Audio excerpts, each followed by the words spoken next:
Good day, ladies and gentlemen. Today we'll be attempting the impossible to make Paladin great again with zeal. And we're gonna also try out the Lance build, but I'm not entirely sure if that can work. But we'll begin with zeal and then just work our way forward to see what we can actually pull off. I think greatness awaits us. I'm positive. I don't want to be all too negative about this. Our Zeal Paladin is leveled in the matter of 10 minutes to level 70. So we used some caches for that. And now we get here the Greater Mystery Archetype caches for Superior Lair Keys, because we're pretty much easily stacking up on Superior Lair Keys, since we have now all those Glints of Hope always giving us what we're looking for. That should give us like the basic equipment that we need for this character. I mean, we're already sitting at tons, so thank you for the update. Latest hotfix, pretty amazing. Which means we should be getting the mythics for the Paladin quite easy. Shark, I'm doing very good. Thanks for asking. But I'm happy that the latest hotfix was actually a good hotfix, right? They did a good job. Now the season is finally as it should have been.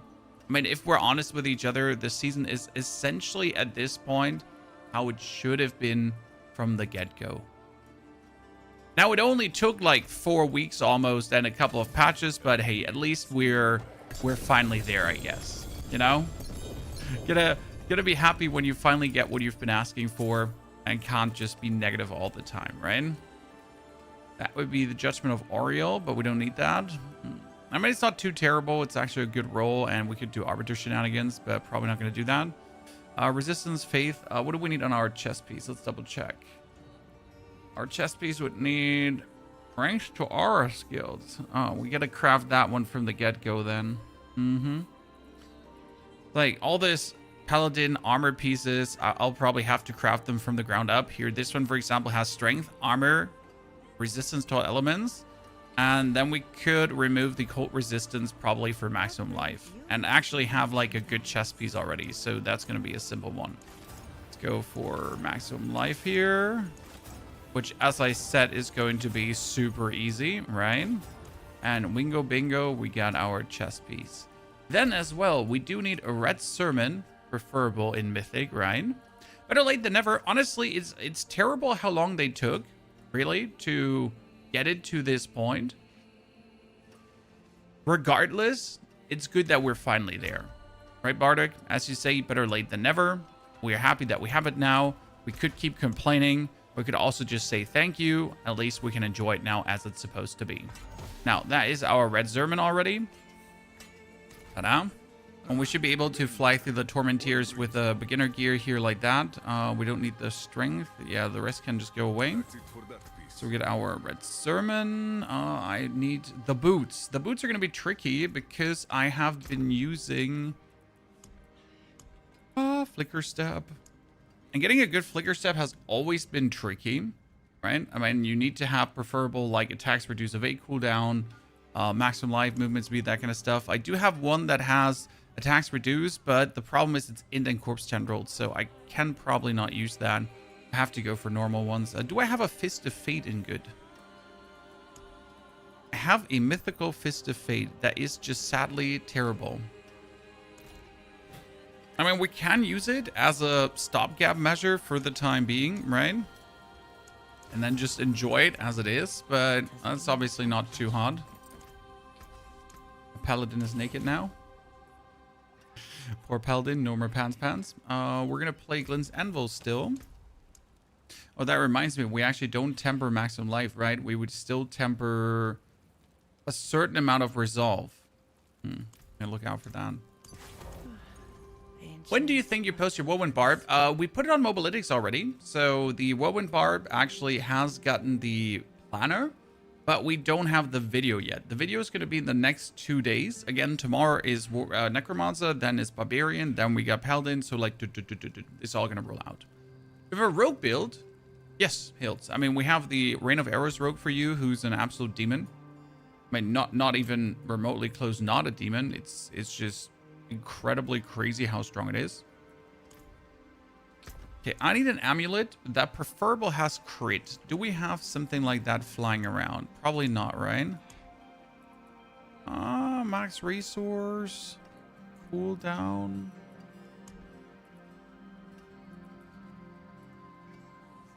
When that's a crit damage multiplier and willpower, it could reroll that.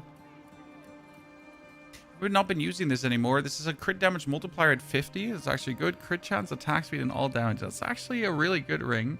Thing is, I think we need attack speed, right? There's a certain level of attack speed that you need with this build, but I believe that we'll get most of our attack speed from other sources. Well, we could take this ring here for now because we have it already flying around, right? It has the great tempers and everything going on, so it should be fine. And then we're just going to put the... That's the problem. Do we even have the aspect? So we need Revelators and we need Utmost Glory, but I don't think we actually have any of them because that's going to be like the problem. We're not going to have the aspects that we need for now. So let's pretty much put together the basic that we can start going through the torment tiers and start rolling things. I mean, the Barb was actually crazy because Barb could pretty much go instantly into Torment 12.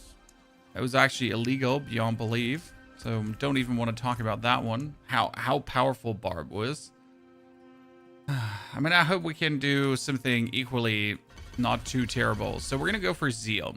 Zeal is going to get 2 additional strikes, and Zeal has crit chance, doubled against weakened enemies. Actually, I don't know if that still works. No, Zeal has to weaken. And then we get Zeal cleaves larger, right? Increased damage against weakened enemies because that finally works. And you get Zeal cost life, and you get increased by 60% and critical strike chance. So that's good. So then we need the Fanatism Aura because Fanatism Aura gives us also critical strike chance and it gives more stacks and it gets the critical strike damage. Yes. Then we can also make the aura more potent because it's stupid to not put that point. Defiance gets boosted up with the more maximum life and more...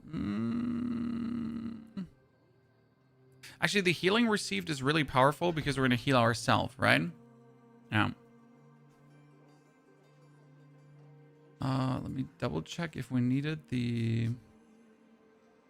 I'm actually going for the here. Defiance Aura gives you more damage, but this could actually be better. Passive also heals you.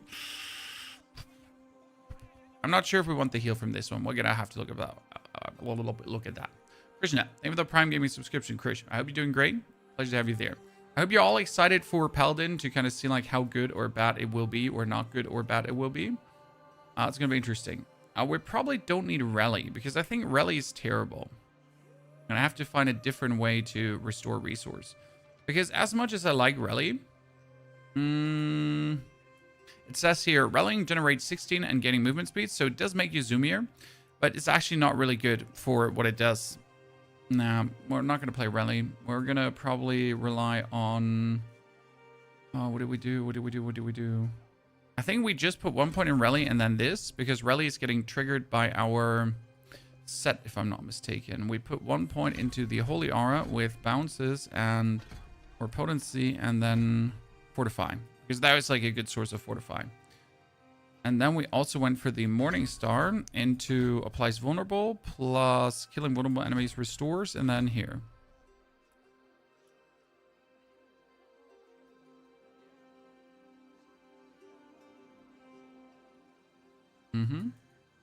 We'll have to see like what we're gonna have to do for that. If we find like some better ways. And lastly, you sadly still have to play Castle. It's a bit stupid that Castle is still the best because Castle says while inside Fortress you gain damage per sec of Resolve, right? Now it sounds stupid, but 4% more damage per sec of Resolve is just OP. I mean, what can we say, right? Getting that is still the best thing to do. Now we're gonna use Altkin. Why Altkin? As reinforcement, by the way. Shit. So we're here as our main because that's more resistance. And then Altkin as the reinforcement. Main reason is because Altkin has this one here, the Field of Languish, which reduces the damage that enemies deal. It's quite useful to actually have him going on, right? As like a little bonus there. We get 4 more skill ranks that we can put into... What would this do? This wouldn't reduce the cooldown, right? So that's useless. This would increase the amount of fortify we're getting, I think, right? Yeah. Good. Should work for now. So Then we're gonna have to use our Zealot O's. Right? And in case you don't know how Zeal works, it's like a really fun one where you just go forward and you schnish-schnazzle with your blade, right? And then while you're moving, you're schnish-schnazzling more with your blade. That's kind of like what makes this interesting, because you're going to have your travel skill to jump through things, right? And then you're going to have your blade just do this, right? And then you're just going to move and do more of this and do more of this and do more of this. Well, the thing you got to look out for is that you're burning your life away, as you can see here. So this is right now, like, obviously bad. So we need a certain amount of heal. That's why a lot of people go for this one here, because it says like the passive now heals you. So if I now go schnish away, as you can see, I'm healing myself, right? I can just jump, and then I can jump. So that's what a lot of people obviously use.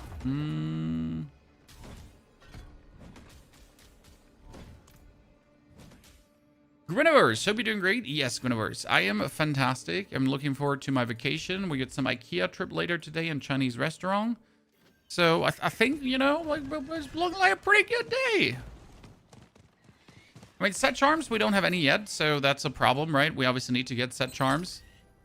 Usually I would have some boxes lined up to loot them, but I guess this time we're gonna have to run some undercities to pretty much get us some set charms. So we're gonna have to work without that power. But let's see what kind of amulets we have flying around. What do we have? Amulet, we got resource, we got damage over time. Damage over time is useless. We got... What's this? This vulnerable damage multiplier. I mean, that's not too bad. Like, we could work with that and then just give it all damage. This is maximum. We got nothing. We had shadow. We had resource. I kept so many resource ones, actually crazy. Yeah, let's work with this one. So this one has vuln crit. So we're gonna remove the resistance, obviously. Then we're gonna lock the critical strike chance. Lock the... Ah, shit, it needs to be magic. So wait, let's add a core stat. And a core stat. Then we're going to lock the vulnerable damage. No change, thank you very much. On top of the vulnerable, then we're going to remove offensive. And we're gonna add another core stat for all skills, right? And we're gonna remove, focus reroll, add. It's always easier to remove than remove. Keep the all skills. The valor skills, we don't want that, right? That's gonna be... Oh shit, that's actually a problem right now. I can work around that constraint. Probably, we'll have to see. Let me add an aggressive one.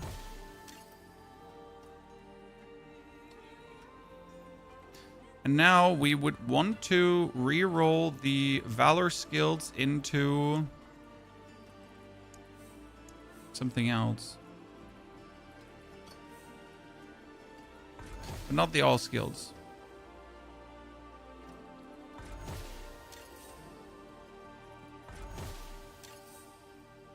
Yep, that didn't work, so we're gonna have to remove everything.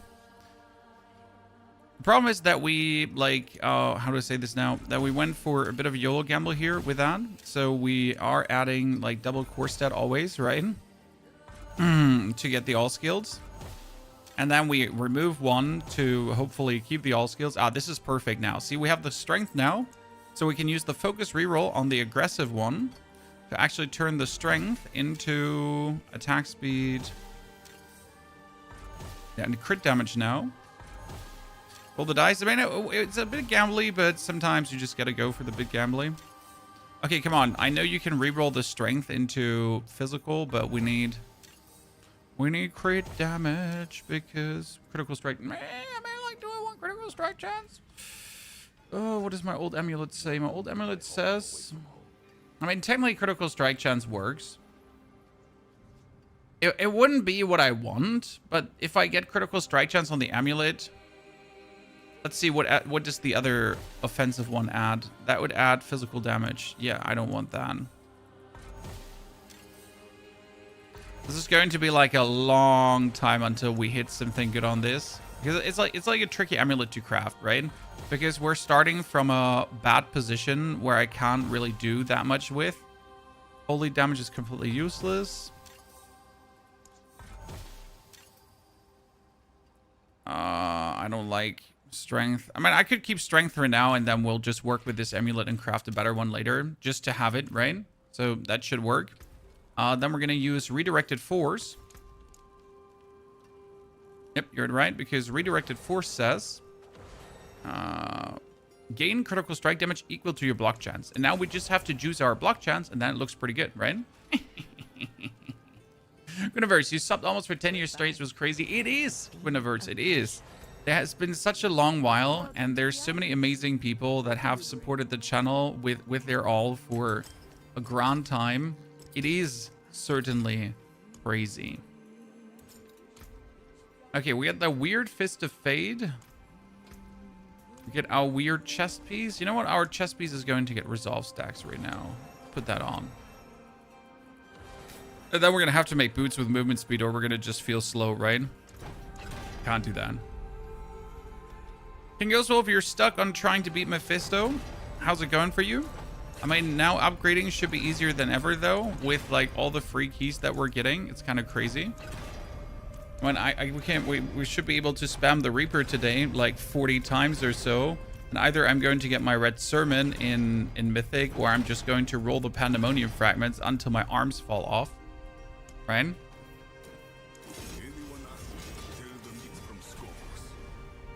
A 6 maximum resolve stacks with Glenn's Anvil together, that's already 24% damage reduction. So now we just need the pens with all the resolve stacks and we're good to go. Right? Simple. I wonder if we want to play the Harlequin Crest. Do I have a Harley? I mean, I have a Harlequin Crest, so that's not the question. But do we want to play one? Because 6 skill ranks is still 6 skill ranks is 6 skill ranks, right? There's no questions asked about that. And the willpower is maximum life, lightning resistance, fortified generation, and the willpower can be re-rolled into anything that's not willpower, right? So we can get here strength or cooldown reduction, whichever on it. So it's technically not bad. And we're gonna temper here maximum resolve stacks on that one as well. Your endgame is trying to get a mythic seal to drop, dude. We just yesterday dropped. I'm sorry, but we just yesterday dropped a mythic seal, right? Mythic seals are like very common, like, and if you don't get one, you probably just suck. What can I say? Sounds like a you problem. No, I mean seriously. The escalation bug farm is still working. Nothing has changed there. And that one is still working. Also, it's not a bug, sir. It's a feature. How dare you to call it a bug? Oh shit! Did I just put them in two different? I did. That was so terrible. Okay, we need boots. Like that. Like, don't make us slow, chat. Do I have boots? Boots on the ground, ladies and gentlemen. What do we have? We got attacks reduce, evade cooldown. We have maximum life and fury. We have armor. We got attacks reduce, evade cooldown. There is like, this is armor, and that's armor. That's like technically amazing, but practically it's a full-on done. Fire resist. Why do I keep fire resistant boots? Someone like update that on me. You know what? We're gonna take these. They have armor and resistance. We can remove the skill ranks here right away. Correct. Core skill. Get that rid. Then we're gonna add maximum life. Right. Simple, easy. No, actually, first we're gonna add movement speed. Add a max roll.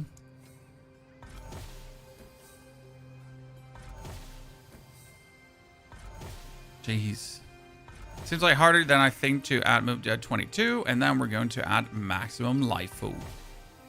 And obviously we did get poison resistance, which is not what we want, but something that we can fix by just saying whippity wompity whoop. We got maximum life. Here you go. And that thing is going to receive movement speed, and suddenly we're zooming. Now, we just need a pair of pans, and we could already jump into Torment 4, I think, right? Because Paragon Points is obviously what makes things crazy. So if we could just jump into Torment 4, I'd be very pleased with that. Oh, come on. Come on. Don't be like that. Give me that movement speed greater affix. What's the best way to farm Mythic Seals? There is no guarantee for Mythic Seals. Technically, you should be the highest Torment tier, so at least 10. 12 doesn't give you a higher chance for it. But however, 12 might have the boss drop one more item, so there's one more chance to get a Mythical Seal. I just killed Mephisto. I got my Mythical Seal from him. I got Mythical Seal from Glints of Hope. I got Mythical Seals in the Undercity. I got Mythical Seals from literally every source so far. Just random lair boss kills. I mean, they can come from everything. I still truly believe that Mephisto should always drop a Mythical Seal in Torment 12. I think it's just dumb that he doesn't. Like, there's absolutely no reason for me why he wouldn't drop Mythical Seals. I mean, seriously, what is that? How is Mephisto, the main guy, not dropping that? Okay, I need Indirection. I don't have that? What the fuck? Interdiction, sorry. Yeah, Interdiction is more block per resolve. So right now, we already have 12 stacks of resolve, right? That is then 12 times 3% for the block chance. And then our redirected force does also give us instantly a huge chunk of damage bonus, which is actually quite amazing. So that's like already double, trouble, triple, thruple, super dibble, double. Kind of works nicely. Now, we're not planning to keep this amulet, but I'm still going to try to get the 4 resolve stacks. Dankeschön very much. Let's get it up.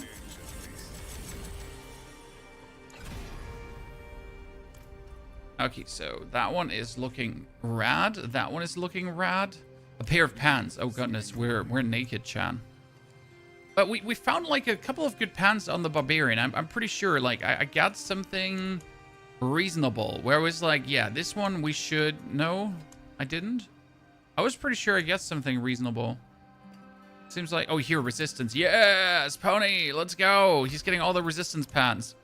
This one's going to be hard to craft, though, because if I have resistance now, we need maximum life and armor, and I can't really guarantee that. So we're going to add now a defensive aspect, and that's going to be maximum. Okay, I mean, it's a max roll. That's pretty good. Then we're going to add another one, and that is cold resistance. The cold resistance, we can at least reroll into something else. So that could be rerolled into armor. But what we're going to do with our 4th stat now, that's the bigger question. Probably strength. Yeah, core stat. That's like the best thing that we can do. Like, there are no questions asked for me, right?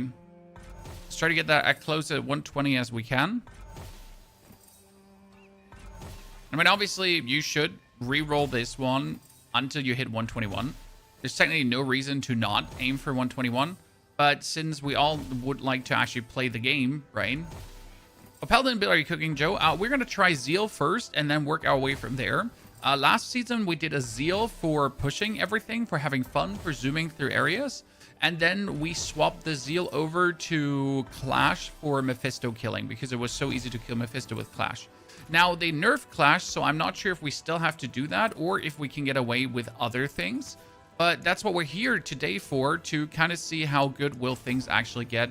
How hard do we have to try? What can we pull off? What can't we pull off? How much resolve do we have to stack? How much resolve don't we have to stack? Because the resolve stacking did get nerfed, yes. However, the resolve stacking still works, just not as efficient as it did before. So some of our defense is now lower, but the damage is actually the same. Because we are not using Clash ourselves. What we're doing is, right now, we're actually using the castle. So that ultimate. And the ultimate scaling did not get changed. So that one still gives us the maximum damage with maximum resolve. So the only thing that's actually less now is our survival. But then we just have to find a way to better survive. And we should be ultimately doing more damage because you can get the Red Sermon, which does 118% bonus damage, actually as a mythic, which then does more. Right? Okay, this looks somewhat good already. Let's spend our Paragon points, leave that one ring open, and then we're going to start zooming through the first dungeon. Now, let's see what we got. So, we have ourselves a... I never noticed that Paladin has on both sides maximum life. That's actually crazy. Sadly, we won't have, like, a single one of the... thingies that we need. So we did use Sentinel last time. I don't know if Sentinel actually works. That's an interesting question. So Sentinel is a simple one. It says for every stack of Fortify you have, for each stack of Resolve, right? You get more damage. I'm not sure if that one is finally unlocked because it was locked somewhat. That you couldn't actually get the maximum amount of Resolve that you're supposed to get from it.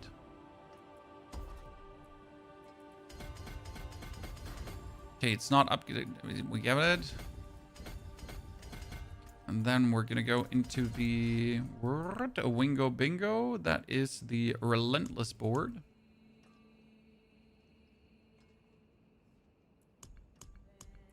Relentless says, while moving, you deal 80% increased damage. And since you're playing like this kind of build that always somewhat moves around, you always have that bonus. You always have that cooldown. You're always moving, which feels good. And we get more cooldown reduction for our other skills. Then we get bonus movement speed plus defense. So that one doesn't hurt.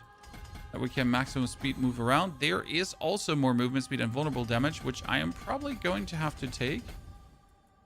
Let's see. Then we need to move up here. We did move up here. So we can go over this into the Resplendence. Do we have Resplendence? Fuck yeah, we get that. Because this is going to reduce our other cooldowns, and that's actually how we mostly make things work. Also, the Resplendence boosts like the resistance and the cooldown reduction over there, so that's double good. And then we can move down to clap this one. This is 1, 2, 3, 4. This is 1, 2, 3, 4, 5. Okay, so this is actually better to spend your points like this, right? Now, I gotta say I made a mistake because last time I went out here. This is 1, 2, 3, 4, 5, 6, 7, 8, right? But we don't actually need those 8 points because we're better off just going for 1, 2, 3, 4, right? And then we can move out on that one. Actually, we did move out on both sides. Interesting. So that would be the castle node then. In the castle board, we've been playing Spirit. Spirit is important because Spirit says critical strikes increases damage. So that one is always S tier. Where is Spirit? Was my first season in the game, and I did Arbiter build, which was fun, but curious about Paladin this season. I mean, Paladin has a lot of builds that work. But obviously, Paladin is not as its strongest. Like, Paladin is right now undertuned. Like, I'm not trying to sell you horseradish as something that's not horseradish. I'm sorry. Paladin is not at its strongest. They severely have to buff Paladin. However, Paladin is still very fun and has some strong builds. Now, you'll just have to accept that you won't be an absolute demon like the other classes, right? You won't effortlessly get into the higher torment tiers. You won't be kicking Uber Mephisto in 12 milliseconds into his nuts and he's just going to combust into flames. You're not just going to do that, right? So no questions asked here. However, Paladin is still plenty very strong.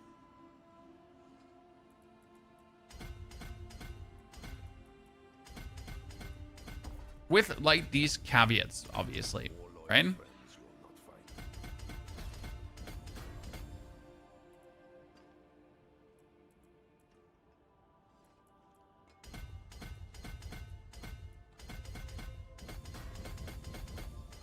But once you accept that, I think like Paladin is still something you can have a great time with. I feel like a lot of people, they just got hung up too much about like having to always compare each class to each other, right? Kind of like, you know? And that's just not how it works. That's not how you have actual fun in the game. MetaDrive, thank you for the Prime Gaming subscription, MetaDrive. Very good to see you there. Hope you're doing well.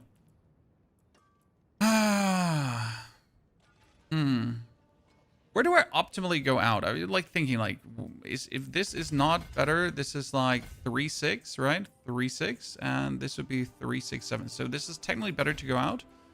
I could go here at the bottom. That is 3. Actually, this one is 1, 2, 3. This is 5. This one is better. It might sound stupid because we have enough Paragon points, right? It's like minimal. Why does it matter that we're going out on a board like in a smarter way? But it matters. It matters. Like, every point matters because you can then spend these other points different. I think that does make a huge difference, like, in the long run, that you're able to then just spend your points smarter, right?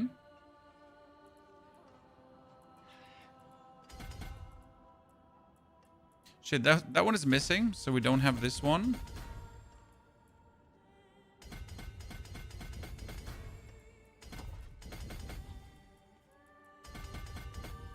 Maximum faith, crit damage. I mean, maximum faith has hurt never anyone. See, like, now I could spend all my points, and I'm almost out of points, right? Despite having 297 points, I'm almost out. Have they fixed Infernal Hearts been grayed out in the Party Finder? I have not looked at the Party Finder, sir. I am playing solo self-found, so the amount of times I have peeked at the Party Finder is severely limited.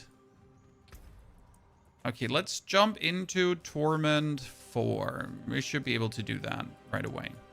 Actually, higher probably, but still, like, let's take it. Let's take it slow, ladies and gentlemen. Well, I don't actually know how I make enemies vulnerable right now. Like, this is the schniznazzling chat, right? And with the set bonus, it's gonna go even better, but I don't have the set, so that's a bummer. Oh, we forget our castle ulti, oops. The Torment Force obviously in.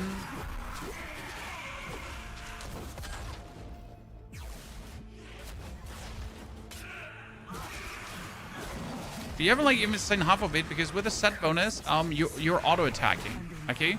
So right now, I barely do any bonus attacks, but as soon as we have the set bonus, then you're pretty much, by moving, you're attacking. Because that's how the whole Zeal thingy works. Like, you're moving and you have your after images, which are, like, flickering behind you the whole time. It's a super fun, super convenient, quite like, interesting, and it's just, like, you're like...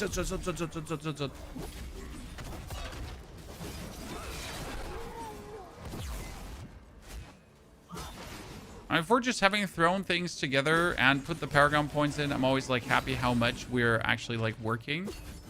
Right, so we have 30 stacks of Resolve. 30 stacks of Resolve is then 30 times my block chance as well, right? So my block chance gets higher with Resolve stacks. And then this set bonus here, this one, like, see, 110% bonus damage because my block chance is so high. That's like a really nice Paragon board, because 110% damage is double your damage. And that only because we have our block chance up. And obviously having your block chance up is just generally a good thing. Okay. Torment 4 in.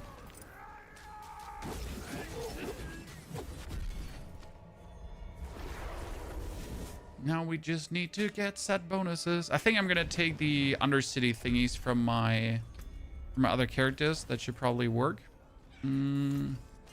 Our Red Sermon. I haven't, like, really done anything to this, but we're just going to masterwork this, right? 10 ranks to Zeal. Yes, 10 ranks to Zeal.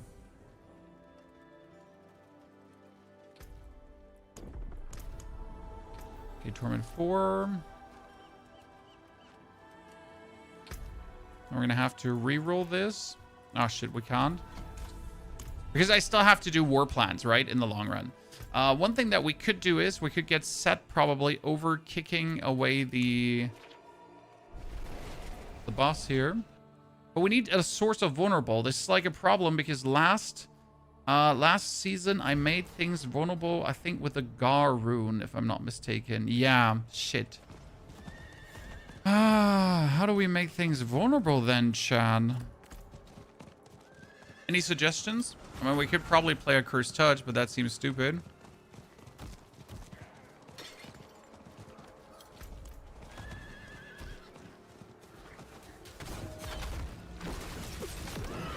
See, we're putting now our castle down.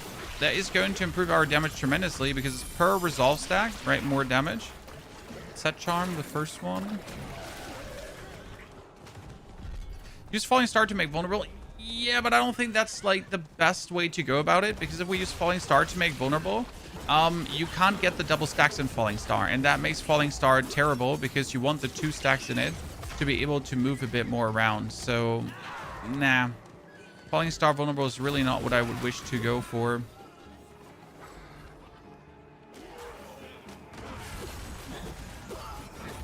I mean, technically, we don't need the undying aspect anymore in our amulet, so that would be interesting.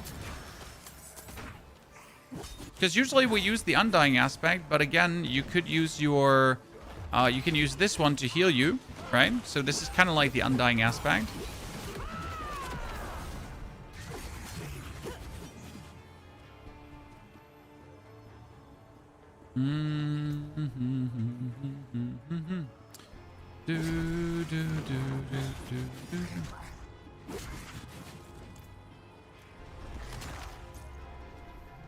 Have they made flawless Horadric gems easier to get? No.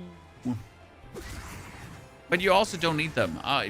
That being said, Deleted, you can do the new farming method for Nightmare Dungeon escalations.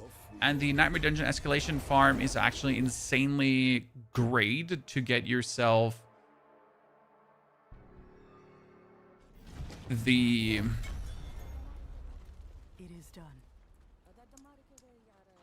gems. It's still gonna be taking you quite a long time. Like no matter how often you do it, it's gonna take a while. We just got a new glyph, and that one is actually Outmatch, and Outmatch is not bad because it's increased physical damage to non-elites and bosses. Because it boosts rare nodes that can actually be used for quite some... that's Favoris, by the way. Thank you very much. That's the one that we were missing.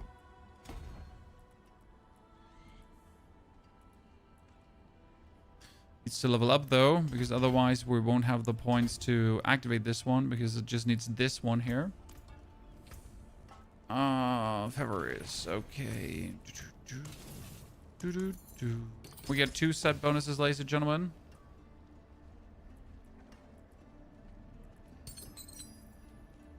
Why does my thingy look so dark in here? That was weird. Okay, we get Disciple Skills Zutin. I need tributes.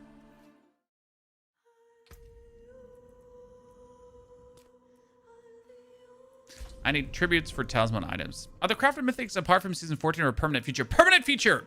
And, okay, so in case you missed it, there's a video like we just released this morning. So season 15 is going to have an upgrade to mythic, but it is a guaranteed upgrade to mythic. What does that mean? Simple. You can then choose to upgrade to mythic, but you're going to upgrade the item to mythic.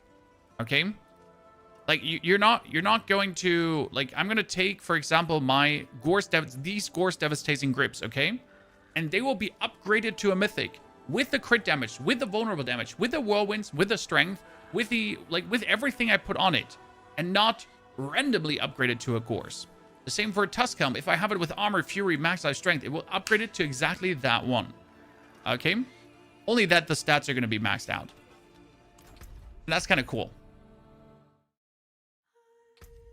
Okay, we're trying to look for talisman items here right now. I don't actually know where I put my talisman items. When is it coming? That is for season 15, Magina. And season 15 should be coming in September, as far as it seems. So we're going to have, like, mid-season soon the talisman items. Thank you. And those are talisman items. That should be enough for now. Yeah, after BlizzCon probably. It should be. I mean, it's all like, obviously, it will come when it comes. Maybe this season is shorter, maybe this season is longer. But yeah, like, we probably have to wait for September, which is fine because right now it wouldn't fit. I just hope that the latest Path of Exile League and Diablo are not overlapping again, because that wouldn't be too amazing for me. But I'll make it work somehow. Okay, let's jump into Torment 6 quickly, because Torment 6 is better for Undercity farm. We probably should push our war plans first, though, that we get an Undercity war plan.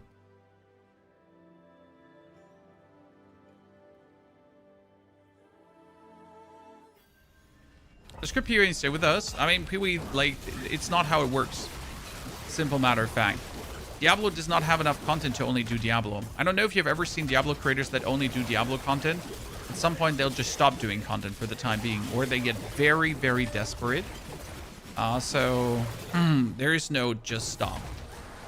You need to do more than one game.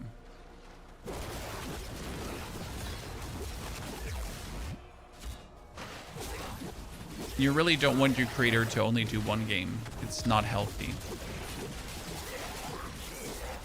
Very much not healthy.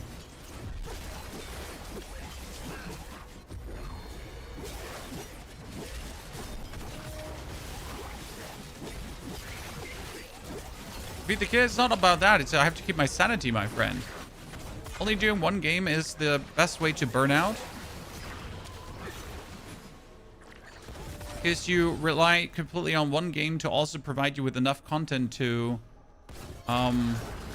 make things happen. And if then your one game is in a bad state, well, you're fucked, right?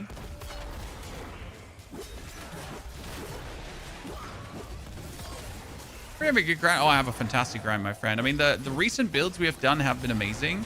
Because right now our streams are called off-meta monsters, which means I think we're in the stage of the season where people just want to have fun builds.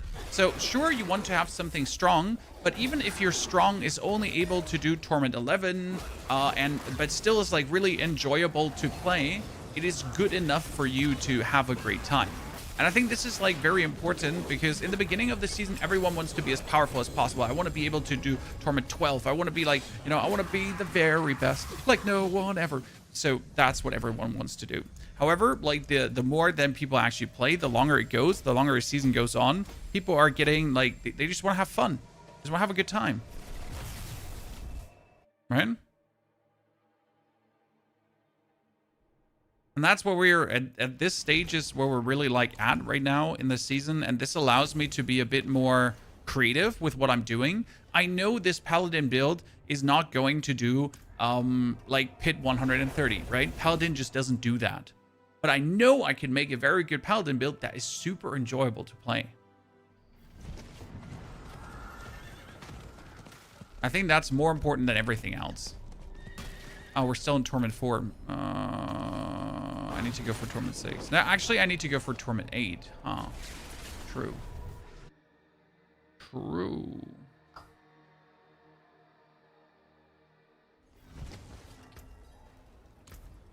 Let me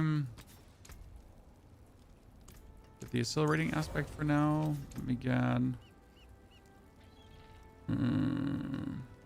Jack's favor. Why Torment 8? Because from Torment 8 on, you're going to get more XP in your war plans. So if you're actually in Torment 8, it's just the best you can be in the beginning. Bring back Lazy AFK Arden. There are Lazy AFK Arden versions actually out. Okay, for Torment 8, we already have to do some juicing. So like for Torment 8, I now have to take my castle with me. Because my castle gives me 4% more damage per stack of resolve. We have 30 stacks of resolve, so that's a 120% damage boost. As you can see, that is quite useful because we were doing good damage, but then with this attached, we're doing quite good damage times 2.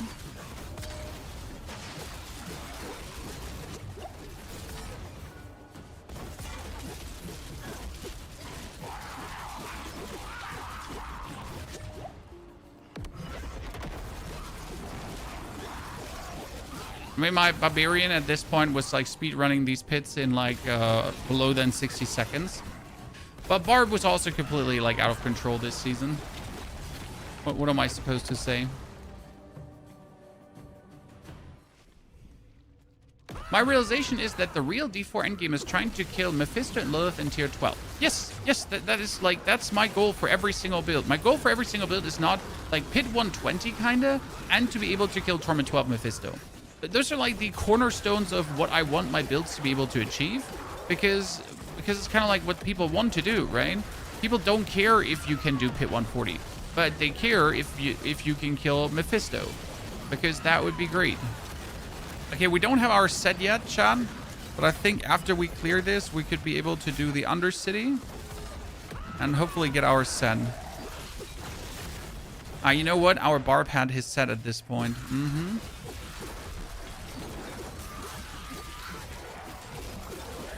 FK Sorg, I've seen the FK Sorg. That looked kind of cool. We definitely have to check out Sorg. I want to do a Meteor build and just be happy when I can do Torment 10. That's my goal currently.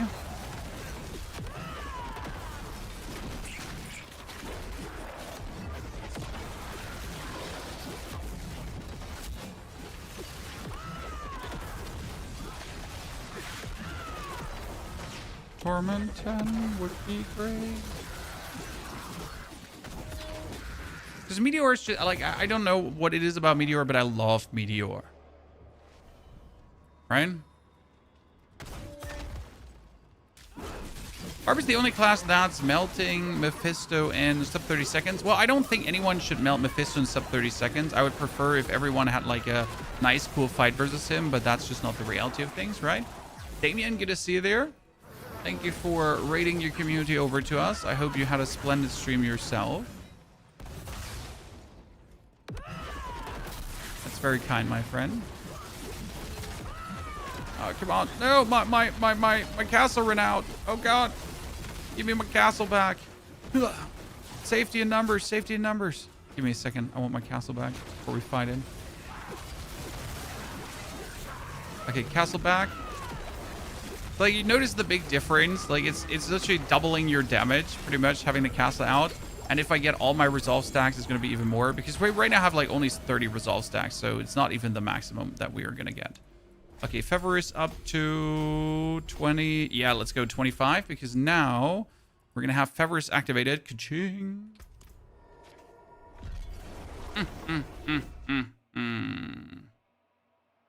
I prefer if Mephisto wasn't a one-shotting buggy monster. Mephisto is not a one-shotting buggy monster, 7R. It depends on your build. I mean, I made my Barbarian be able to tank him. I have a Warlock who's able to tank him. I have a, well, Necromancer who's able to tank him, but... you know? So it really depends on... I mean, my Paladin last season could just stand on him and just go like... and win every single time.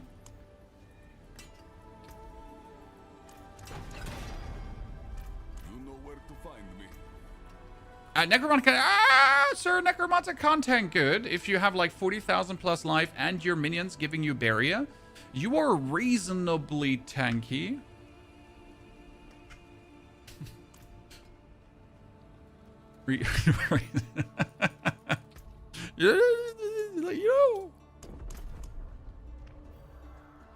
Reasonably tanky.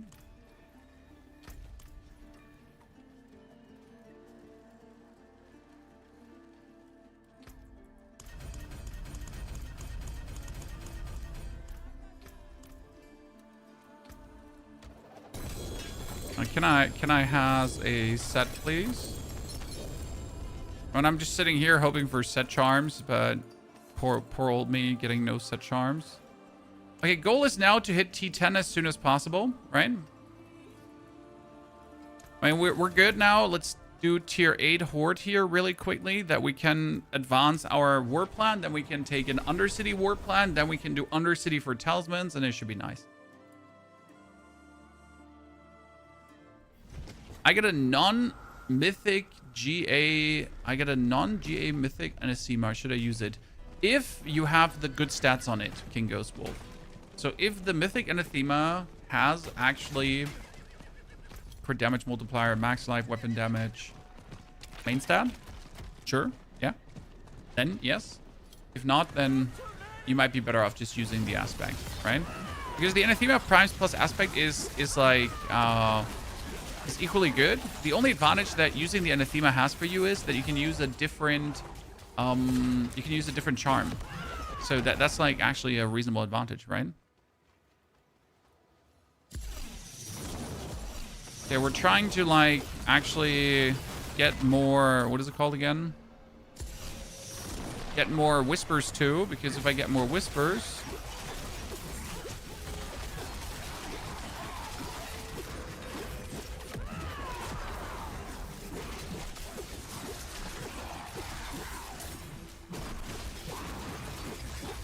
then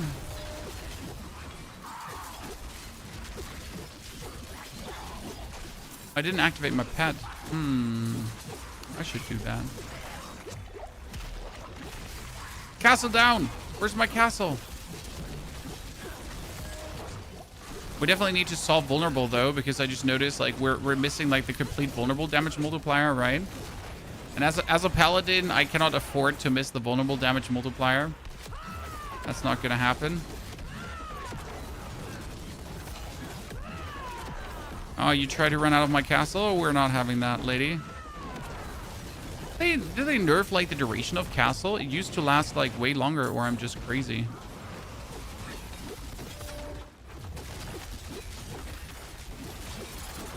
Correct me if I'm wrong.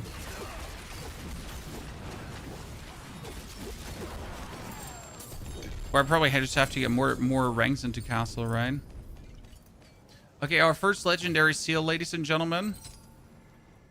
So we can put on some thingies here.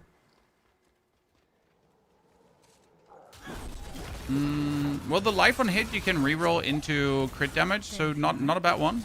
Roll. How can you reset Seer's Reach? What do you mean? Are you talking about the Nightmare Dungeon escalation reset, sir? Or are you talking about a general reset of a dungeon? Because if you want to reset Seer's Reach, you just open your map, press Q, and then press reset dungeon. Okay.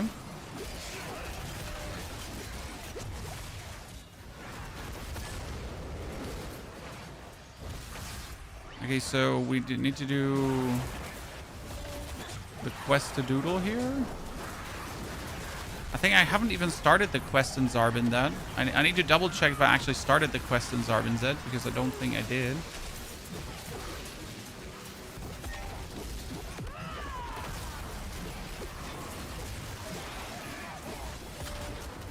The Rogue Infinite Damage exploit, sir, like the creator Discord has done independent reports multiple times now to Blizzard, complete breakdowns on how the bug works. It's all put towards them. It's all delivered to their doorstep, and Blizzard yet seems to be unable to somehow like get rid of the bug. I don't know what to tell you. You know, the Rogue creators have done everything in their power to tell Blizzard to really make sure that you know, something is being done about it. And yet Blizzard seems to be unable to fix that. So what can I tell you?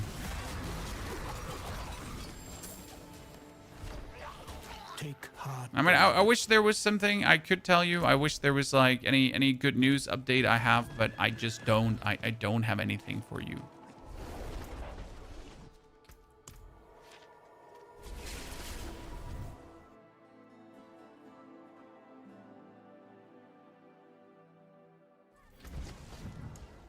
Solution disable Rogue. I mean, like, what I really don't understand is how are you releasing your leaderboard out of beta with essentially a game-breaking bug attached?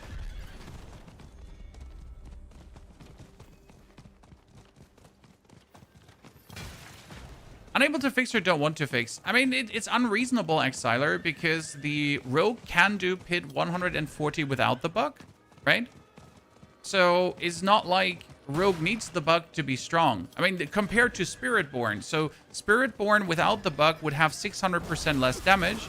That would be horrible. While Rogue without the bug would just still be fucking powerful.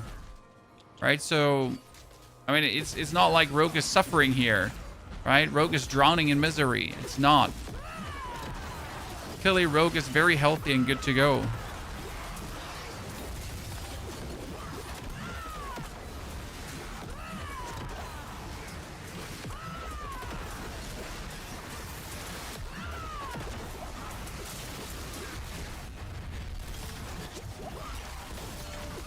So yeah, what are we supposed to make out of that then?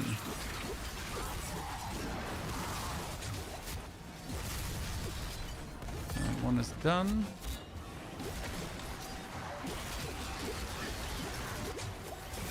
So it really doesn't make sense why that bug is not priority number one. I mean, from a leaderboard perspective, like you literally have your leaderboard as one of the big products of Season 13.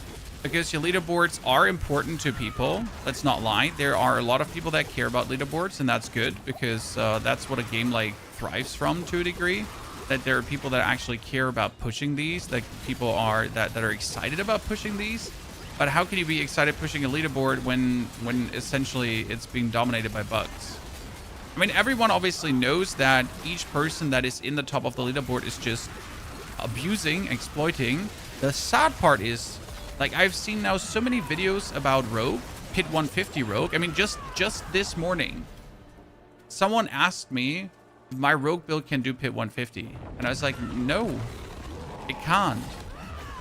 But that's not because my rogue build is bad, right?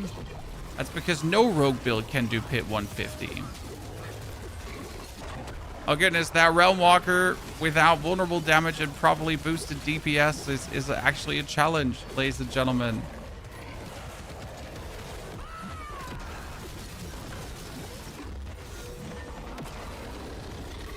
We're fighting here. This is the longest I've ever fought the Realm Walker. I mean, I definitely want my set bonus, chat. Oh god, he has mechanics. Since when?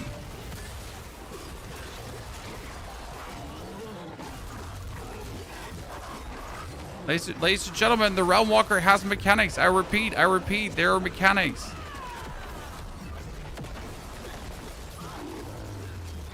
Who would have known? Not me.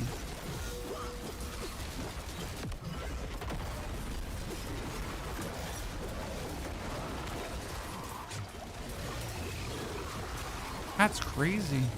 So if we don't destroy these shrines, there are just 3 bonus golems coming into us.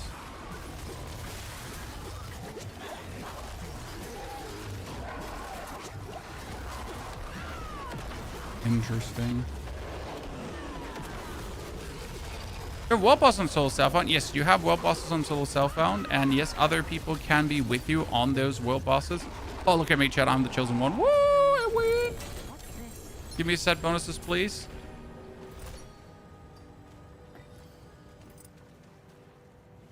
There's one thing I forget to do, chat. I forget to open a chest in the Helltide. How's it going? Oh, interesting. I mean, making Paladin work is an interesting task.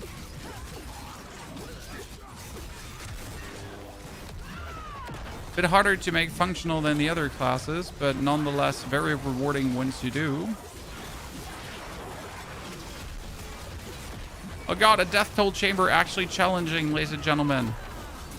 Ha, this boss is dying at least. Let's go! Faster, faster, faster! Ta-da! Okay, more sets, please. Not more seals. I need set charms. Okay, we need to teleport to the Helltide because I forget to open a chest.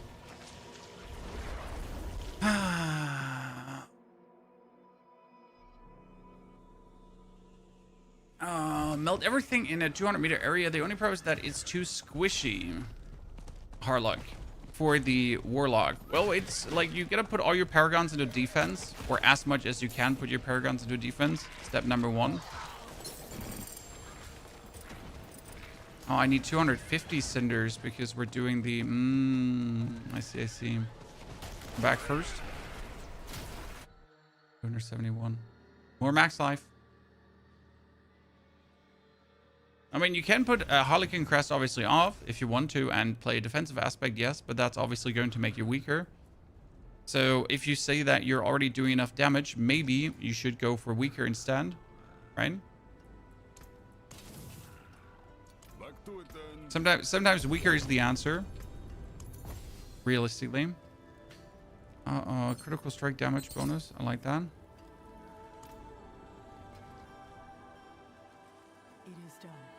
Chaos.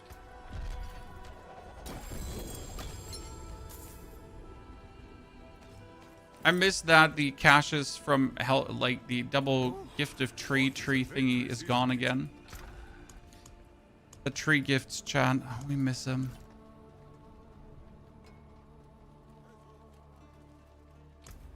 Okay, let me just run one Undercity and see what we're getting. No, that's armament. I don't want armament. I want Horadric.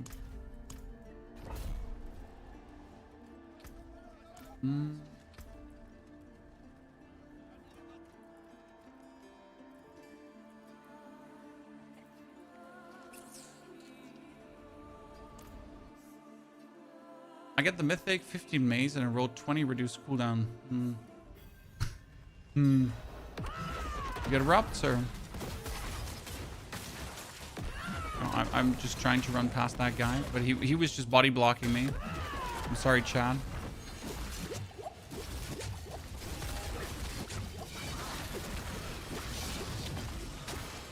Trying to get past him, but I was getting body blocked.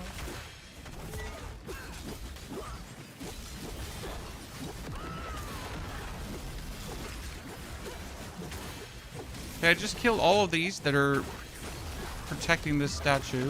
Now I'm gonna kill that statue.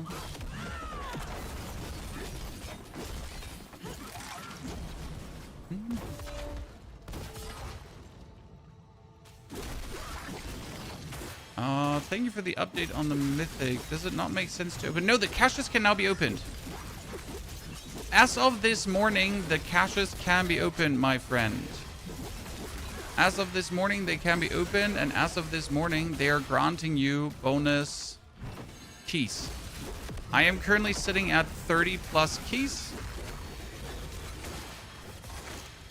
And I got another, like, the caches actually get you 3 keys. So I have like another 20 caches or so waiting. I'm going to sit at so many keys today. It's going to be beautiful. But before we can obviously mythic YOLO bangle dangle dingle dangle Andy diddly dandle diddly do, we need to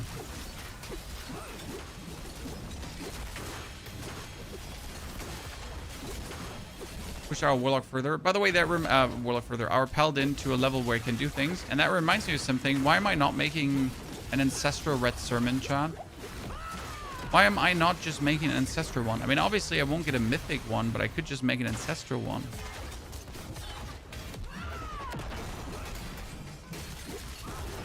That makes like no sense why we haven't done that, huh? This is Zeal Paladin, yes. Currently on a 1 hour old character without the set. We need our set to really get the Zeal going, because the set is like where Zeal gets interesting, because you're gonna start pulling like your Zeal echoes with you, and then you're pretty much going to be zooming and Zeal echoes and zooming and Zeal echoes and zoom in and Zeal echoes, and it's like super cool.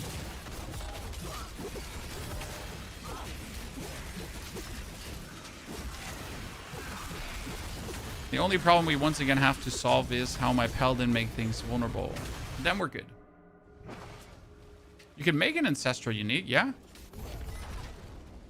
Sir!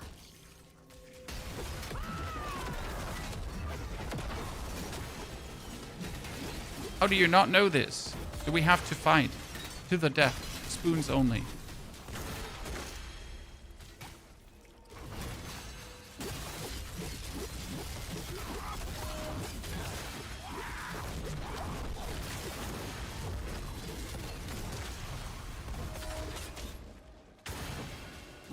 What we're currently building is not the boss killing version. We're currently trying to make like the more zoomy version, because I want to be able to jump and bump through areas like we're doing here right now, because that's just more fun, right? If I'm already playing Paladin, then I didn't like, you know, if we're already playing a class that's not the strongest right now in pushing deep, then I want at least something that feels fun and swift to play.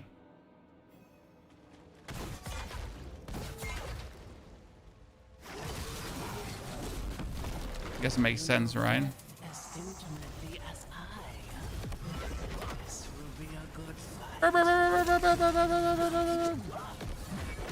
Oh, look, hundreds of millions, ladies and gentlemen. Woo! I'll take it. Soon to be billions.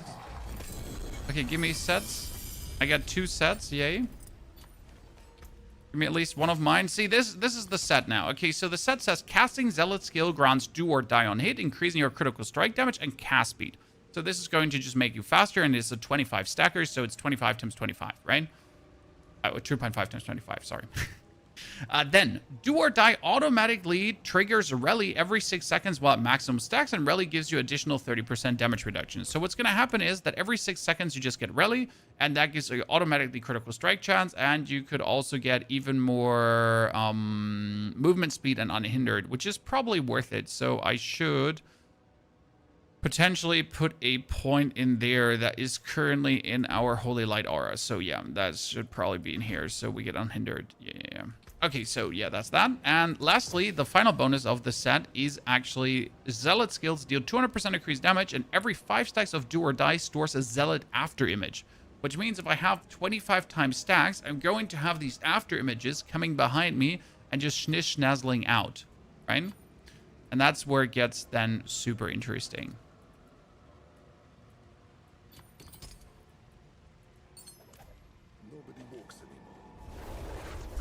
So at least we get something there. Now we just gotta see what we want ranks to zealot skills, right? Yeah.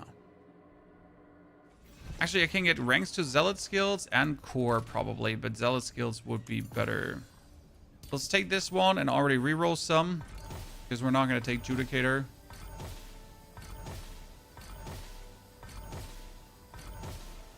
And I at least want zealot skills or all stats or something that direction, right? Valor skills. Valor skills my ass.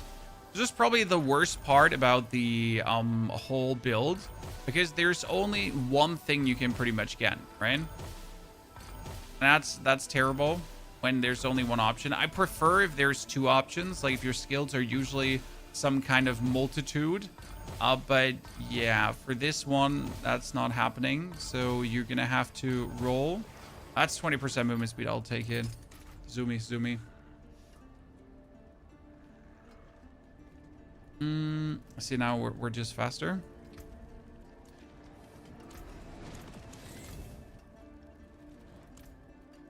I've been practicing.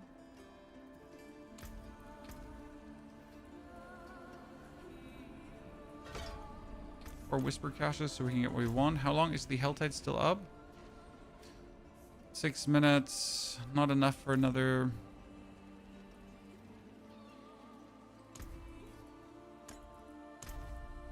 I mean, let's try to get at least the second bonus, right? I was a Bart main, and thanks to you, I made an Apocalypse Warlock. I always love to see people branching out and trying the other classes. I mean, as much fun as it is to main a class and know everything about it, there is joy in figuring out the unknown of like trying to piece together how does a different class work. This is why I started multi-classing, because I just wanted to like know how every class works, right? I mean, I am definitely not a Sorc expert, for example, but I know how to make Sorc work, right? And if I put my head behind it, we can make adequate builds. And then you'll just have to study what's currently meta and see that you do your own fun version of things. You can use Spirit Wolves. No, Spirit Wolves don't make vulnerable anymore, and I still think that that change is good. It's causing me grief to no end, okay? I'll admit that the Wolves not giving vulnerable is only grief for me this season.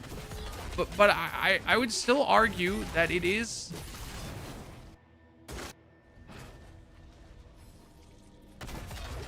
good.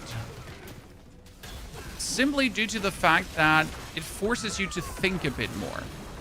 Because it was like, oh, vulnerable wolves, vulnerable wolves, vulnerable wolves. And now it's like, how does my class actually do vulnerable? Now, what it shows, though, is how few sources of vulnerable some classes have. I mean, Warlock is terrible. Warlock is absolutely terrible at making things vulnerable. It's disgusting how bad Warlock is at making things vulnerable, for example. So... if they remove the wolves, then at least the rest of the game should support that making vulnerable. But it doesn't. Warlock is terrible. I mean, if you don't know how to play Warlock, just say so. Not everyone likes Warlock, and that's okay. But I don't think the slightest that it is terrible. I think it's one of the best class concepts they have. That still, some of the animations are very clunky, yes, and that Warlock definitely will need the one or the other rework before it becomes like the absolute powerhouse it's supposed to be. Absolutely. Especially since they gave Warlock dominance, right? And there's no way to restore dominance in a meaningful way to actually make dominance-focused builds. Now, I know why they did that, because they're scared of dominance becoming too powerful. But that doesn't change the fact that it just feels like a complete dud to give a class a second resource and then not even allow the class to use the second resource much. That's like, hey, we suck very hard at what we do.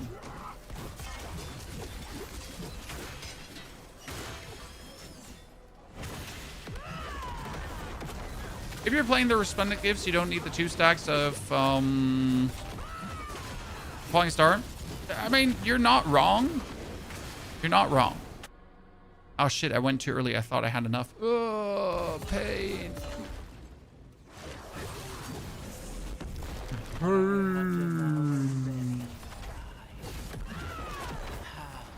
I didn't pay enough attention, chat. I'm sorry. Don't judge me too harshly. So what chat is saying, if we just do this one here, Falling Star applies vulnerable on landing, but it's only 4 seconds, which I dislike.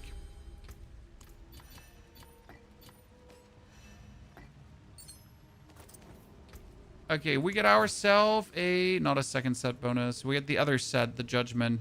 The problem with the Paladin sets is that they're so specific, right? I mean, you have aura potency at the end, so that is somewhat useful. But yeah, it's like all just very, very specific. I just used your first build for Paladin. I hope you'll update that build that you have it on Mobalytics. Are you talking about the Zeal build that we have on Mobalytics? Yes, this one is going to be the updated Zeal build. So that's what we're doing right now. Okay, so someone said crafting a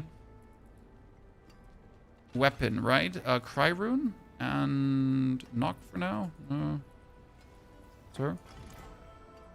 So what you're going to do is you're going to take a sword. Ancestral sword. Then you're going to remove everything from it. And then you're going to upgrade it to unique, and that's a red sermon.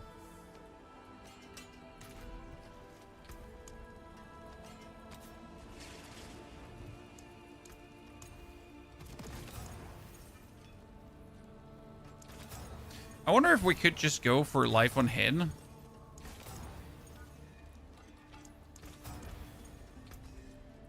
And that's then an Ancestral Red Sermon, which is obviously great because we can just get like the attack speed on greater affix here, right?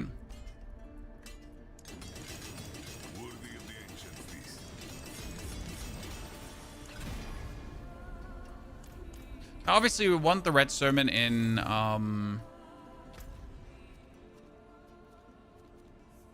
higher rarity, right? We want it like to be super good, but it'll do.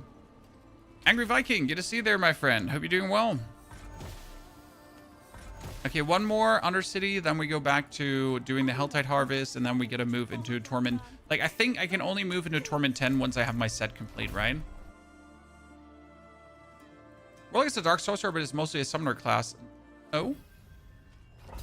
I mean, I haven't, like, played a singular Warlock Summoner build this season. I've been only playing it as a Dark Sorcerer. Now that Warlock does have his minions, though, in every build that somehow support him to a degree, I think that's thematically fitting. Because a Warlock is a dabbler of demons.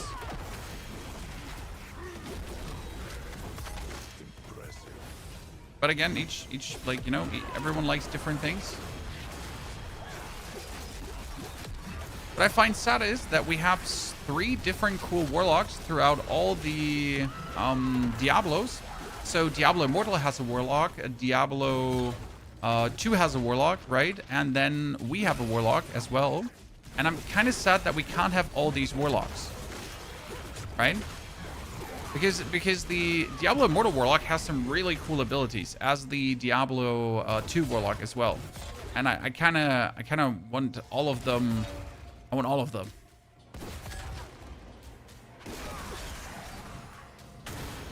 That would be cool.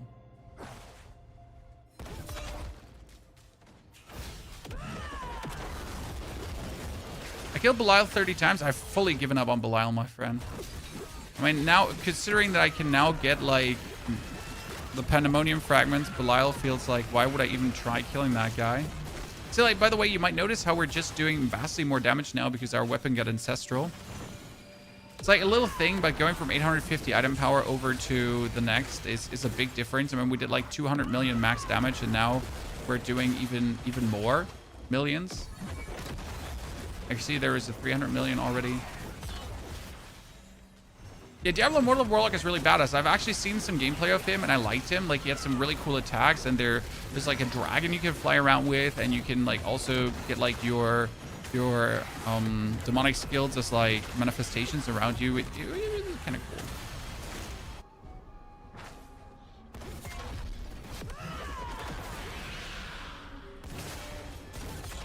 Alright, what I'm really sad about is that we don't have the Blood Knight.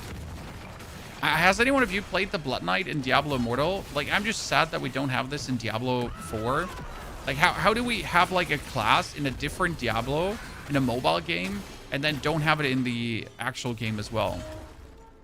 I mean, they could even make it like a mini DLC to give us the Blood Knight, right? They wouldn't even have to make like a full paid DLC for that because it essentially exists in Immortal already. But you know, you have the assets, you have the skins, you have the skills, you have everything. Why don't you just trade him for us?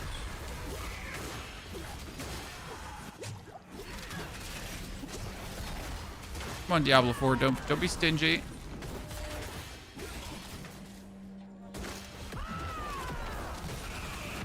No, we want it. Just give it.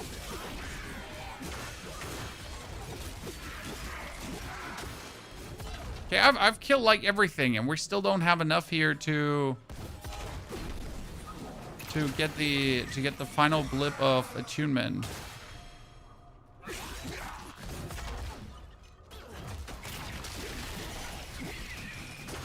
Give me that final achievement blip right now.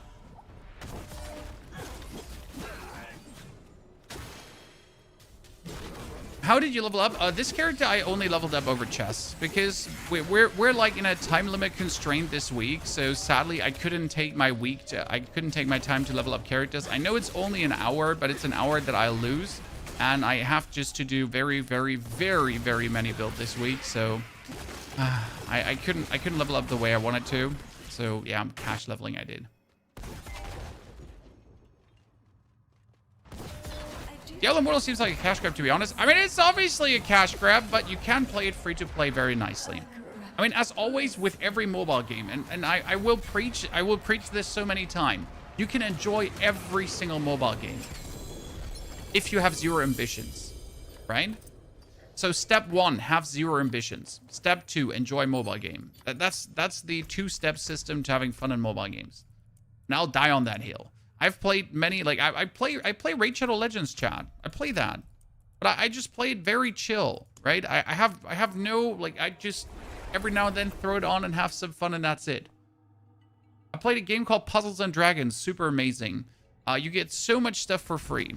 And as long as you have, like, absolute zero ambitions, right? As long as you don't want to achieve anything and don't want to be the very best, like no one ever, then you're good. As soon as you develop any kind of ambition, you're fucked.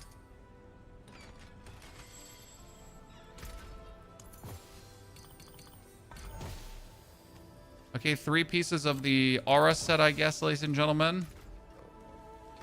At least we have a set active now.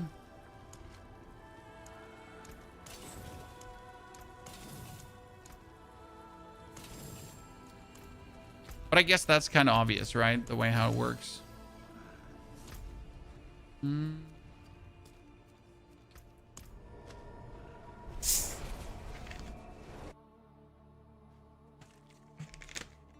Obviously, there's some predatory mobile games. So let's not lie to ourselves, chat. They are predatory mobile games, correct?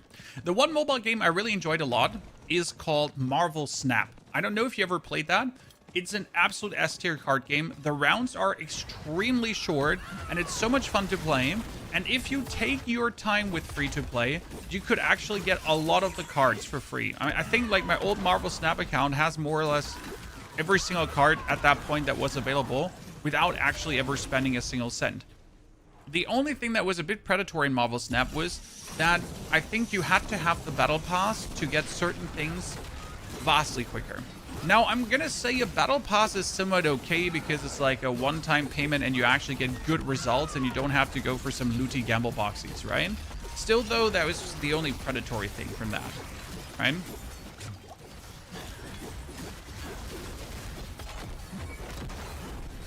I mean, my little girl, for example, she saw, like, she was looking at my phone, and you know these ads of these games where you have to drag to the left and the right side and like shoot through these portals, and then you like clear out the hordes of monsters, right?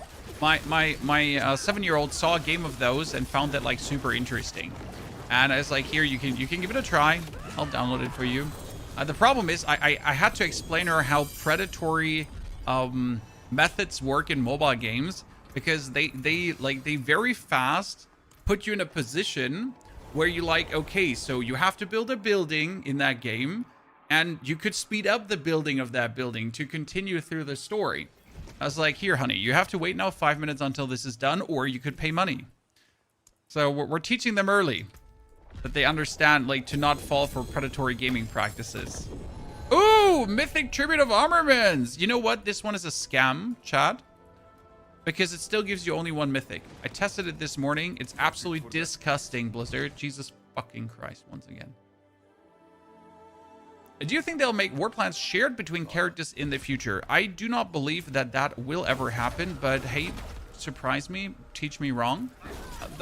So the thing about making war plans shared is that it's a good and a bad thing at the same time. Because if you have war plans still to do, there is something to do with new characters than just getting strong, and it's actually not bad. Especially since if you get to Torment 8 like I do here right now and then jump to Torment 10 really quickly, your war plans are leveling extremely fast.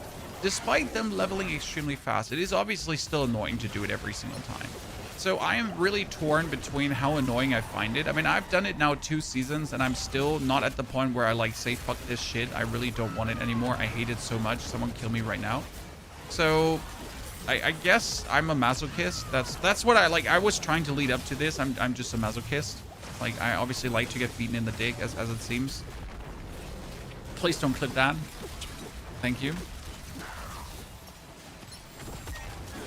Word skin using as a charm for vulnerable.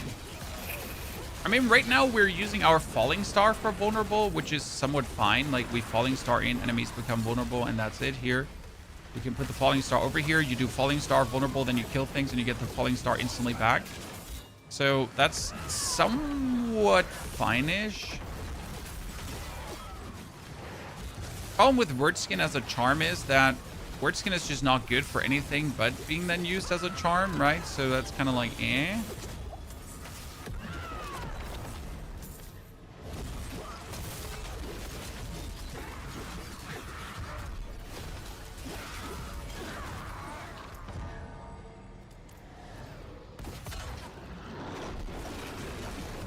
Yeah, oh, by the way, chat, getting that ancestral weapon is such a damage difference. I'm just a doofus that I didn't get it before.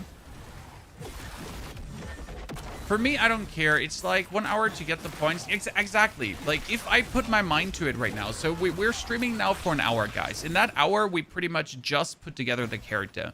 And now in the next coming hour, I will have all my war plans at least at +3. And +3 is like the minimum for most war plans to be efficient. I literally did a war plan that gave me 2 Nightmare Dungeon escalations, and boom, my Nightmare Dungeons was at 4 points after 2 escalations. And 2 escalations take you 20 minutes. So realistically, making a new character is in leveling that up it's just not painful. It's not. What gloves are you using? Right now, Fist of Fate, because Fist of Fate is a grand total 90% damage booster. It's 1 to 300%, so that's like obviously not 90%. It's 1 to 300. However, due to like the 300, you get absolutely high outcomes and you get absolutely low outcomes. But that being said, due to me attacking extremely quick and not just some attacking, the actual damage bonus we're getting is kind of like really nicely evened out, and it's actually worth it to use the Fist of Fate on this character. That being said, I do not have a good Fist of Fate, so my Fist of Fate is not godly rolled. So we will probably put the Fist of Fate away, yes.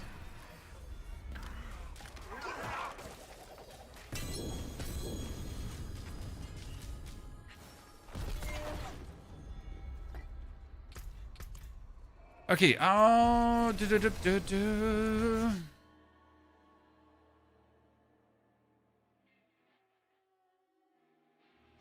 Okay, chat. What did I wanted to tell you? There was something in the back of my mind. What did we talk about? We talked about vulnerable.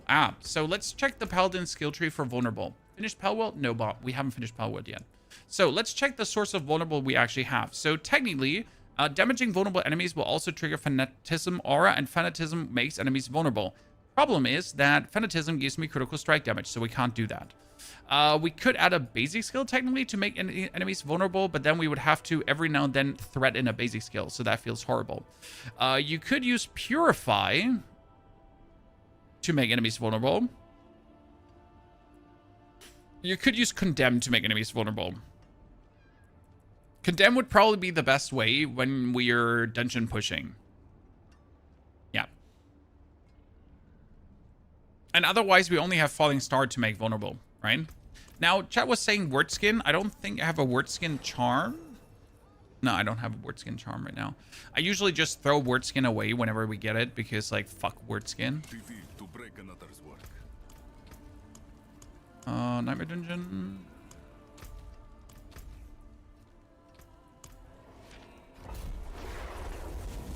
Is my build this season? John, how far have you gotten? In general? Like, how deep have you gotten the pit?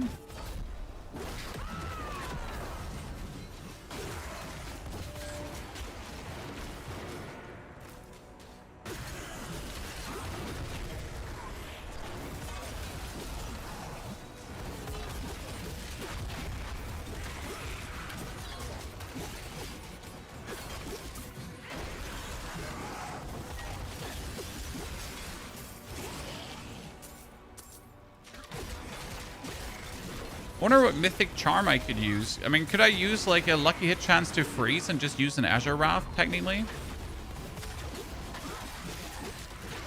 Would that actually work for pushing? Seems a bit crazy, but all things considered, why not?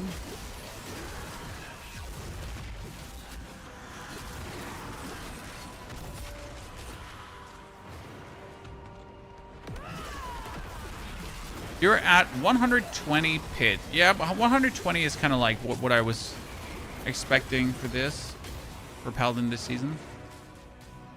Can you do a curse touch on your amulet as a second roll? Could technically do that. Problem is that you actually want to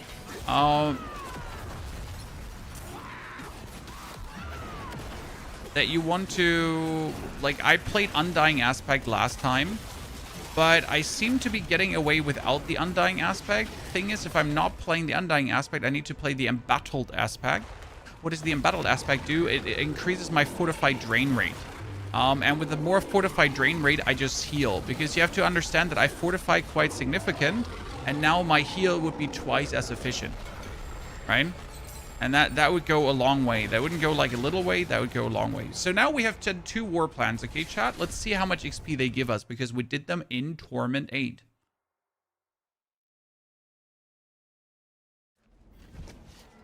So here, we're going to open this one up.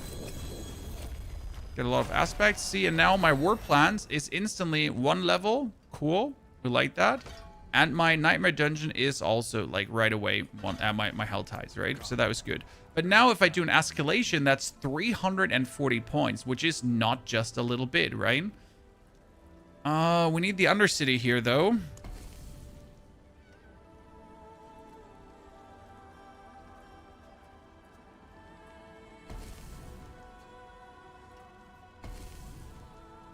Pit, Undercity escalation. Look at that. The amount of pushing we're gonna do there is just crazy. Okay, we got 3 rings with 3 new aspects. That's actually good. What did we get? We got Virtuous, Juggernaut, and Flynn. Firm. We don't need any of those. I went with the aspect of interdiction. We have the aspect of interdiction on our boots, but and that's enough also, because you need enough interdiction to get this one to 100%, right? So like that's like more resolve stacks fit that. So I don't feel like interdiction on the amulet is worth it, John, as like you don't profit from the more block chance more.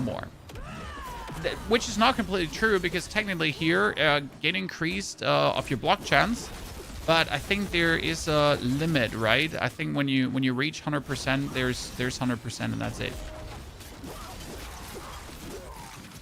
I don't think you could get higher than 100 if I'm not mistaken.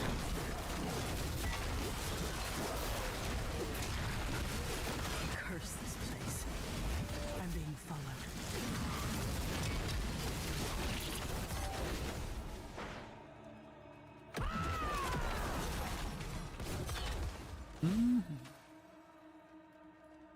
This is now so much faster. I love it. Is this build tankier than Shield of Retribution? I cap with Paladin, and I'm so indecisive on what to commit.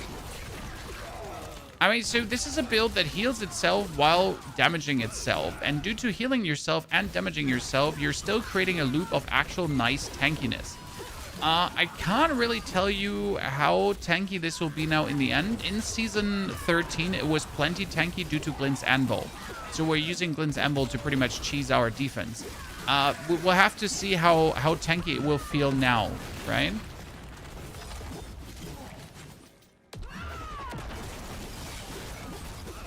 Let's try to get a mythic Red Sermon, which should be relatively easy for Paladin, because Paladin doesn't have that many two-handed weapons to roll, right? So a mythic Red Sermon should actually be relatively easy. Once we reach Torment Tenants, can start farming Pandemonium fragments. Wild Bolt to draw enemies in. I usually like to use the...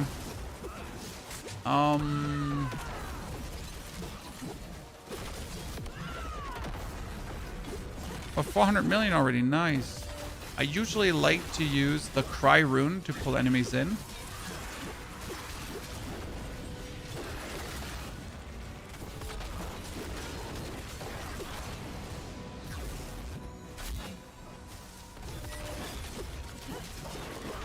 Come on, we need our set, ladies and gentlemen. What do we want, like Undercity war plans before we do more Undercity? Because Undercity war plans are going to give us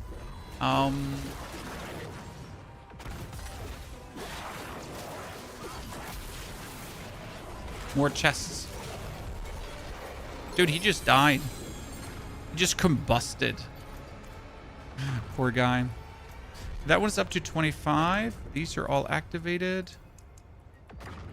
Let's buff the crit damage one first. Always get Spirit up first. Glint's Anvil. Why is anybody using it over the two-hander aspect? Come closer. Quark. Very simple. So I am using both Heavenly Strength and Glint's Anvil. Also, in my case, I have a glyph that gives me more damage per resolve stacks. I have 30 resolve stacks. And I have the skill down here that says, while inside of your fortress, you gain 4% damage per stack of resolve. So I have 30 stacks of resolve. That is 120% more damage. That's why we're using Glint's Anvil, because it is a bonus, bonus, bonus, bonus to the bonus, bonus, bonus, bonus we're running. Hope that makes sense.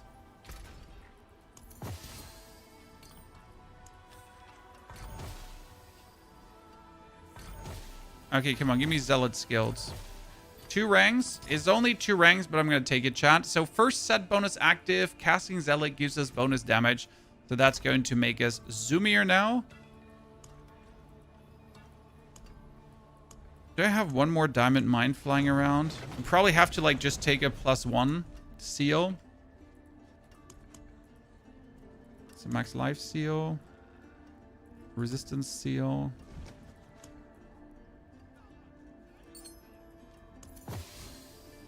That's crit damage. Nah, we still need the resistance seal. Like, we just still need a +1 seal no matter what we're doing, because +1 is just better. What do we have for charms that we could use for now? T-Bolt's Will, just randomly. Do I not have like a single exciting charm going on? T-Bolt's, Godslayer Crown. We could use Godslayer. Quicker Stab. I guess we're just gonna equip a Godslayer. Be good about it. It's not a bad one to have, because you essentially pull like everything consistently together. I don't even know if we do any Godslaying.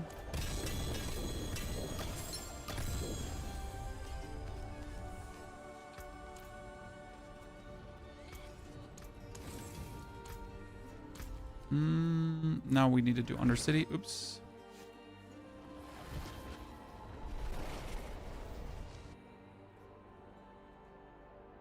You're a Quark. You're probably watching a bunch of old guides where Glint's Anvil was unstacked.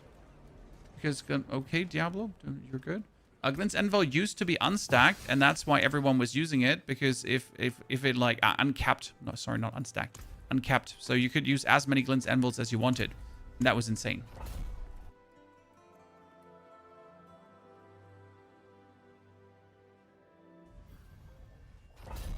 Okay, Diablo, are you okay? Why are you deciding to suddenly lag? Quite the challenge.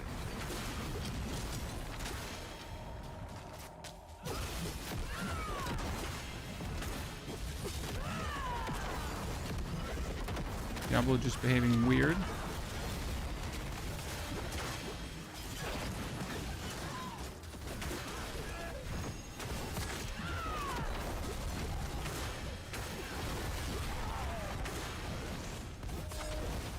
Definitely have to consider just using a Cursed Touch regardless. I just hate having to like jump into enemies to actually get my like this to have to do this to get my vulnerable. Because I do use Falling Star for traveling, right? So sure, I can use Falling Star for vulnerable, but I mainly use it for traveling.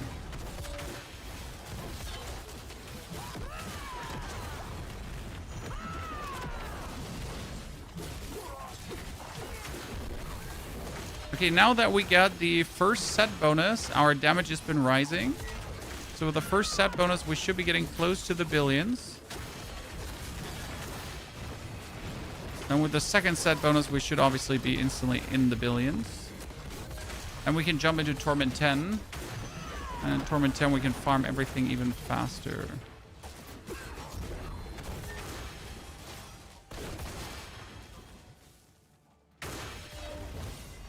I think it's a memory leak. I mean, the memory leak has been ongoing for forever. Diablo's performance is definitely has some weird things going on. I mean, it's still better than Path of Exile's performance, but that game is riddled with some graphical issues.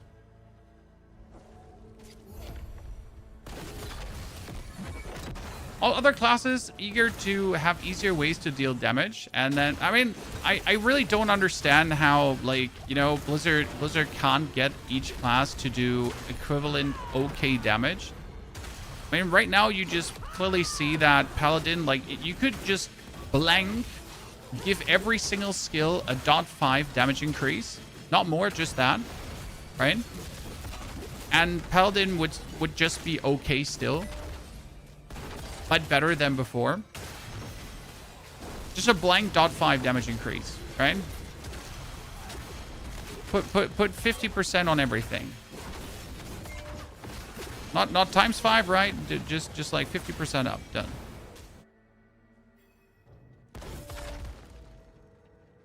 And we're good. For some reason, that's incomprehensible. See, like, that's 858 million. Woo! Okay, 3 set charms. Come on, 3 set charms, baby. This is it. This is the end game now. Oh, God. 3 set charms. And not a single one. Ah, the pain. Ah.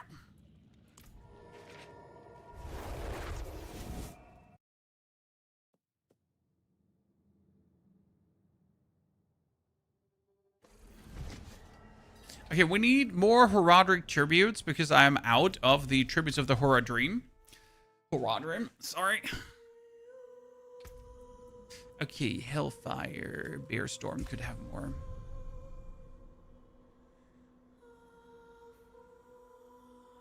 My main problem with Paladin is that no matter what build you go for, the best way to play it is slap 3 auras in, take a movement skill and 1 core skill, that's it. Right? I mean, Paladin literally just doesn't have any interesting way to play. Just slap as many auras as possible on him. And then just keep zooming.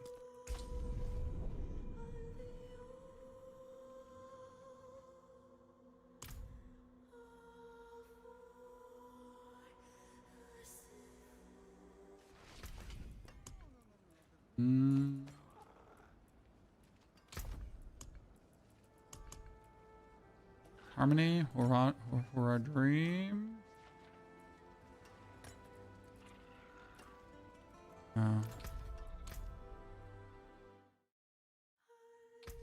So I feel like Paladin, as inspired as it was, like, it feels a bit Necromancer, because Necromancer used to have the same problem. Necromancer used to always play 3 to 4 certain skills, right? And then nothing else. 3 to 4 different skills, and then, you know, like it was just pretty much always the same. Really sad. Amalgamation.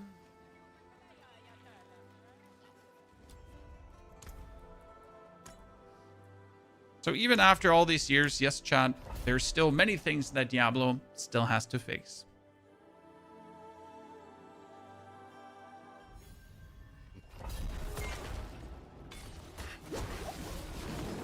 But there's hope, ladies and gentlemen, to them actually figuring things out. I mean, as much as I want to give them flack for completely screwing up Season 14, they at least fixed it, right? So yeah, Season 14, start, terrible. Mid of Season 14, terrible. But every hotfix made the game actually better. Now, you could say, was that deliberate strategy, guys, to pull out the length of the season? If it was, then that was a dumb strategy. If this was your strategy, then it was a fucking dumb strategy. But, you know, it is what it is. At least they managed to save it in the end, so I can't be too mad. Credits where credits due, you know? They messed it up. They pulled it together. You know, they'll get a B- for me for that. Let's just hope that the Season 15, obviously, will be vastly improved in comparison. I mean, right now in Season 14, what we really need to be happy would be a blank skill buff to many of the underused skills. I'm still half hope that one day Blizzard will understand that we just want more options. We don't want them to try to shape our meta, because the problem is Blizzard thinks they're smart enough to shape a meta with their buffs and nerfs. They're not. I'm sorry. They don't comprehend builds deep enough to kind of shape metas, because they have literally released items with the intention to make builds, right? And these items just failed completely. I mean, there are unique items that were made, for example, for Necromancer, that have never been played. Like, if you made them or if you did not make them, it doesn't make a difference. And every class has these, right? It's still randomized mythic uniques. In Season 15, it won't be randomized, though.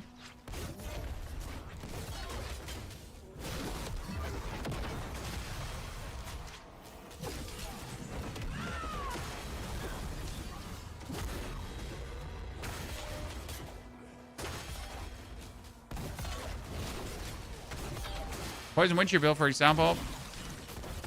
Many examples like that, where they made items and then you might like, why did you make this item? Like, what like, so you gotta genuinely ask yourself, so someone designed this item, the Diablo team came together and they were like, yeah, this item is great, people will play build XYZ with this, only that build XYZ doesn't exist. You know, like, the build you're imagining, ladies and gentlemen, is not a real build.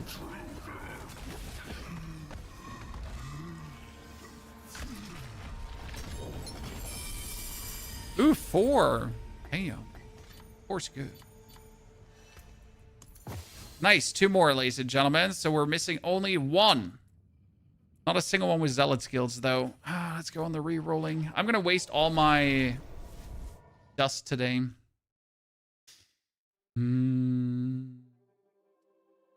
they going to fix the drop rates soon? Drop rates for what? Drop rates have been fixed as much as they will be this season. There was a patch yesterday evening, in case you missed it. Aura skills. I mean, I could take aura skills. We want zealot skills, but worst case scenario, I could take aura skills. Discipline. I don't know if there should be a better way to roll skills on charms, if I'm honest with you.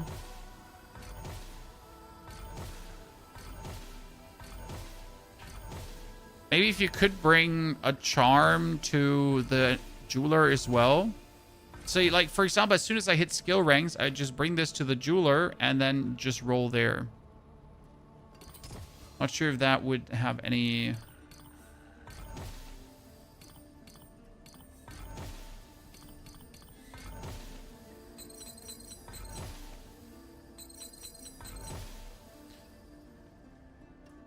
Seven and a half more life.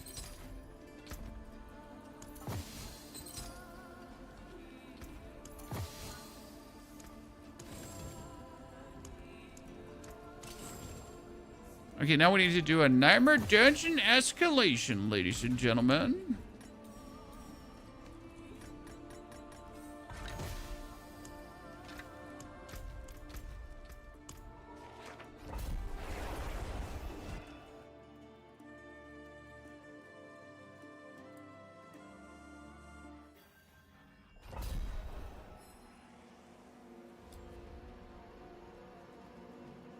Rolling charms is the worst when you run out of the resin. The problem is not running out of the resin. The problem is the sources of resin, right? Like, resin is just not easy to get. Sure, like you get them from disenchanting charms, but that's about it, right? So there's no like fast way to get this. Not even Horadric cube materials actually give you more of that. Actually, a really daunting, annoying task to get more of that.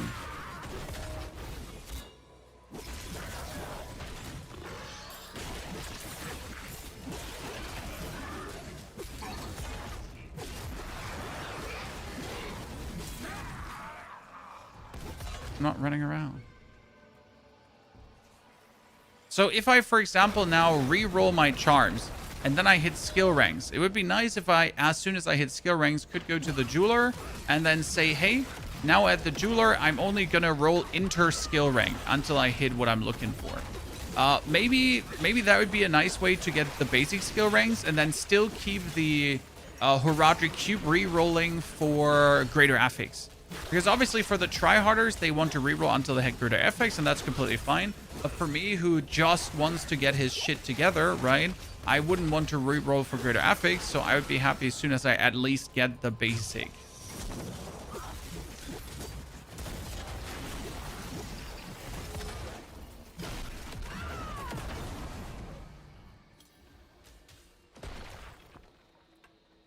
Cube materials being picked up automatic. I guess the only reason why we're not picking up cube mats automatic is so you have the feeling that you're picking up cube mats. Which I don't need. And like that's like literally the only reason that I can see there. Like, give them the feeling that they're picking up cube mats. But why though? But why? Fifth charm? No. Come on, I just need one more charm and then we have it, ladies and gentlemen. I have 108 superior layer keys after opening all my season caches. Yes, Iron Surfer, as you should. But that reminds me, I could get all the caches from all my other characters and just open them, and they should have keys. Do the archetype caches have charms in them, chat? I don't remember if I got charms in them often. I don't think I did get, right?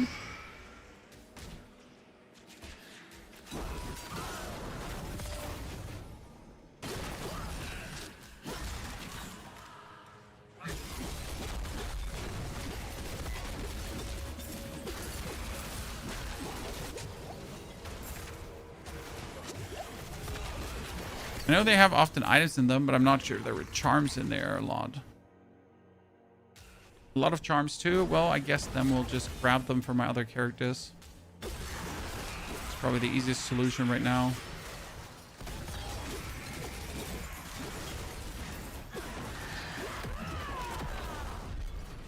To get my set, because then we can jump into Torment 10. Torment 10 is the max loot tier, and then I can start oboe gambling again. Because I refused to oboe gamble before we hit Torment 10, right?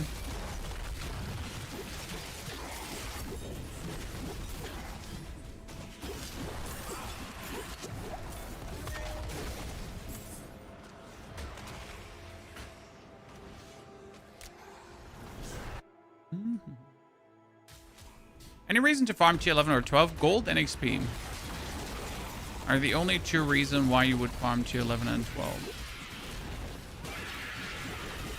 Also, the drop chances are not higher. However, if I'm not completely mistaken, if you kill a lair boss on Torment 12, he will drop 1 or 2 items more.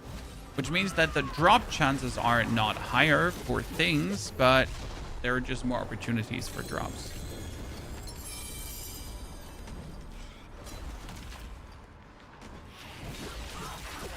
So long things long, short things short. No, technically not worth it.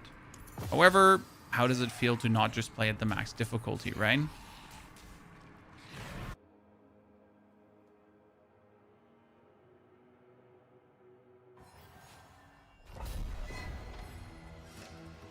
Do you have any tips on how to not feel like a wet noodle with Sorg? Haven't played Sorg this season, so don't know where the defense is. I mean, usually Sorg is just all about stacking Barrier on top of Barrier with some Barrier and then Barrier. It's like usually how it works on Sorg. But since I haven't played her this season, I don't really have a tip for you, my friend. I'm sorry.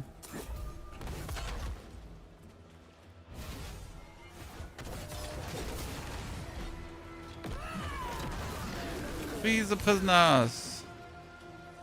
No problem, Mr. Prisoner. I have come to free you.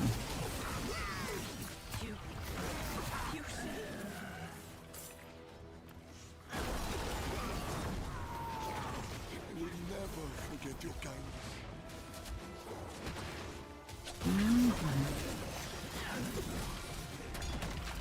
I thought I was dead. What a weird dungeon in Scobus. Is there any good advice for farming? Push gear? Yeah, oboe gambling. I mean, if I was now trying to farm like a double greater affixed item or something, I would oboe gamble until I have it. Or, as a bonus, you could also just kill lair bosses because they drop quite some items too. Bloodmad Idol. See, Bloodmad Idol can be played. This is now burning me, but it's also 100% more damage. Now, since I'm anyways damaging myself and healing myself, it kind of works that you play Bloodmad Idol. Mitchell, will you be making more PoE2 builds? Yes, absolutely. I mean, right now we're waiting for the Challenge League that PoE2 teasered.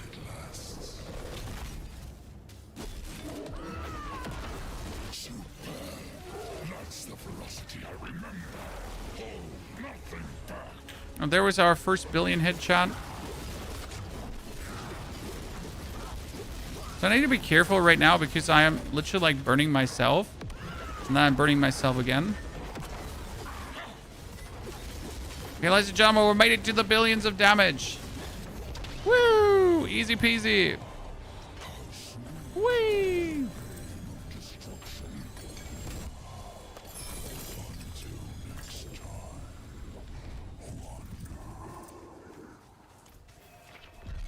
That was a lot of loot. Kind of beautiful.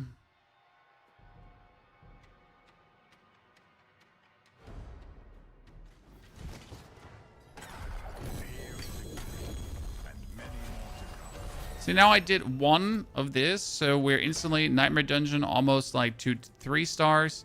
This one gives us almost the Heart of Stone, and we're going for the Endless. Now, what do we get here? We get an amulet with max life and strength and crit damage. Oh, I mean, it's technically not bad, but it's also technically not good because what do I want with max life and strength on that?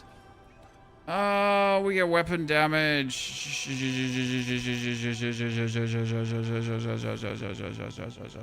nothing.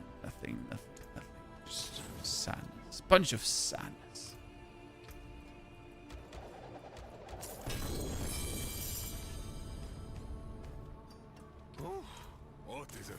Isn't it? Still not the thingy. Okay, so chat sat chests. Let's see. What did we play recently? We played our bar. We played Rain of Arrows. But I think the Rain of Arrows one I actually opened. That's true. The Rain of Arrows one I opened.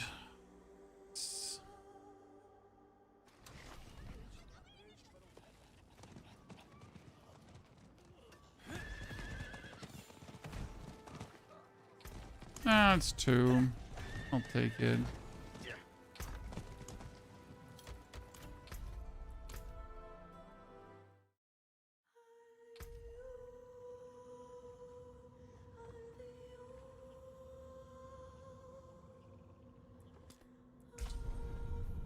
Can you tell me how I can get an Enduring Faith gloves? Still can't find after many hours. Enduring Faith is an all unique, right?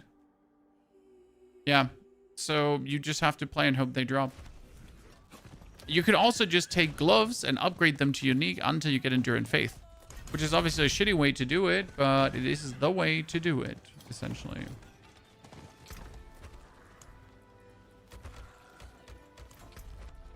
I think my druid should also have some, but I'm not entirely sure. Is your Whirlwind bar posted somewhere? We just have the planner for you. So we made that this morning. However, the planner does not have any explanations in it. So the video attached to the planner is missing.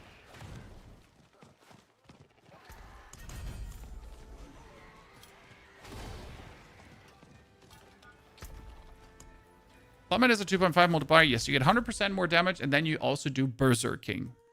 And Berserking is great as well, because it's even more bonus.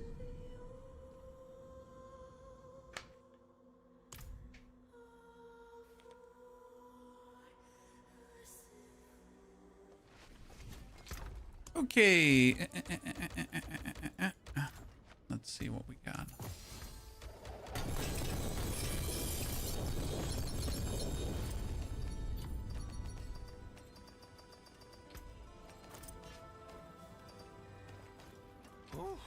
What is a victory, isn't it? We got ourselves alive and kill critical. Oh, I need glows with critical strike damage multiplier for multiple builds still. We're getting aspects. Sadly, there's no unique helmet for... I'll be here, swinging away. Ah, there we go, ladies and gentlemen. Finally. So we got lore. I need a Phoba. Let's reroll until we get a Phoba or Zealot skills. Linta, Phoba. Let's reroll that one until it says Zealot skills. Aura. I mean, we pretty much just have like one single one that has Zealot skills currently, which is actually pretty sad if we think about it. After all this time. Because I've already rolled away 3,000 resin today. I think it was 3,000. I hope it wasn't 5,000, because if it was 5,000, I would be sad.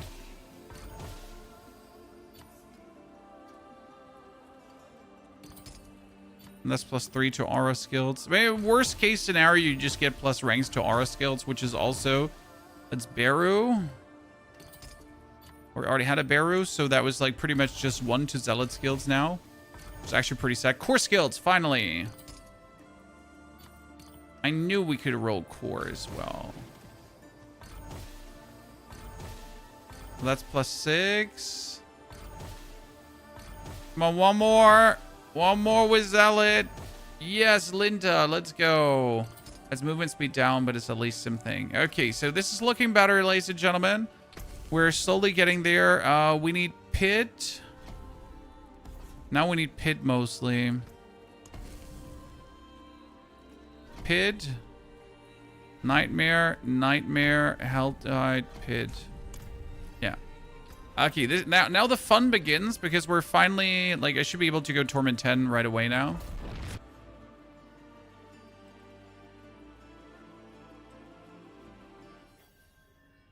So now this is what I was talking about. Now I'm just moving, and the schnazzling is just following me, okay? So you're stacking up the stacks, and you're having, like, the actual attacks follow you around. And that leads to quite some fun shaboinky boing.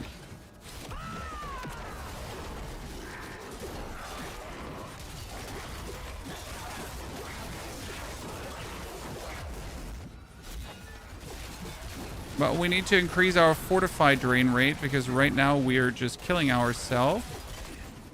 Quite efficient, right? That's like Bloodman Idol, though. That's just killing us here. Just in case you wonder why are we dying, it's Bloodman Idol, Chan. But I will prevail! Oh, this is pure stubbornness. Is it too early to use Bloodman Idol? Oh, absolutely.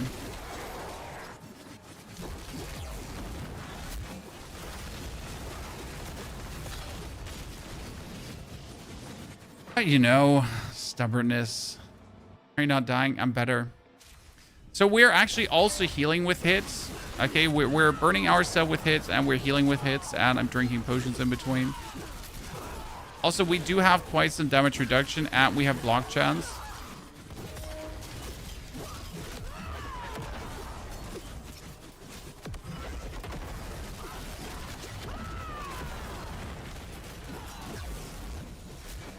Okay, single-digit billions, chat. Not double, not triple, not super, but at least single-digit billions.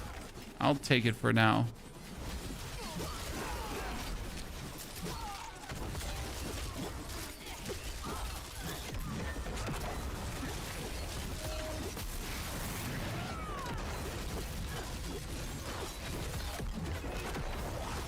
Whee!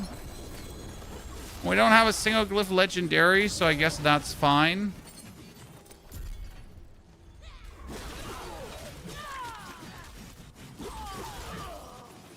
So, get Spirit up because Spirit was our main glyph. What do we need Spirit up? It's crit damage, additive, and since we have a huge crit damage multiplier, that's really what we need up.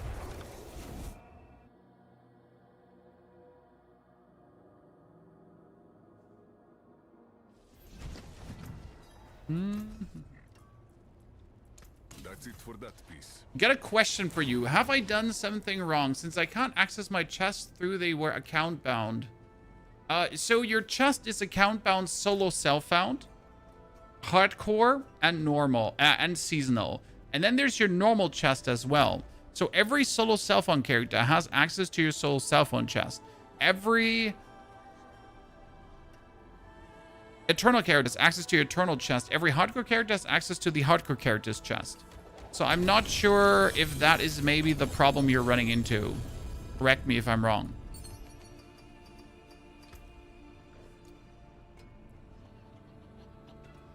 That's like maybe what's your problem. Now I say maybe because I'm not living in your head, right?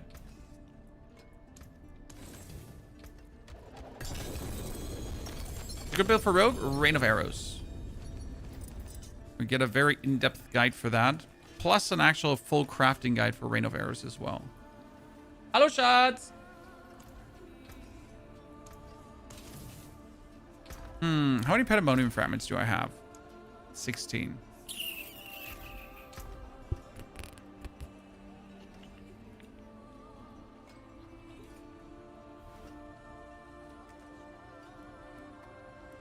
Sixteen. So what we're gonna do right now is we're gonna drop down to Torment. We're gonna stay in Torment Aid. We're gonna go for the Abuta. Get ourselves a couple of red servants.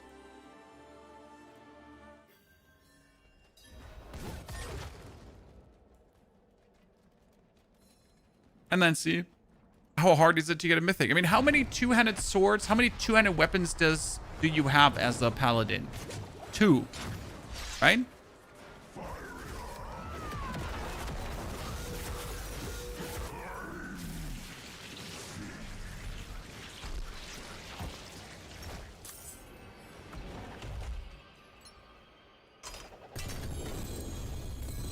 There's Thunder Knight.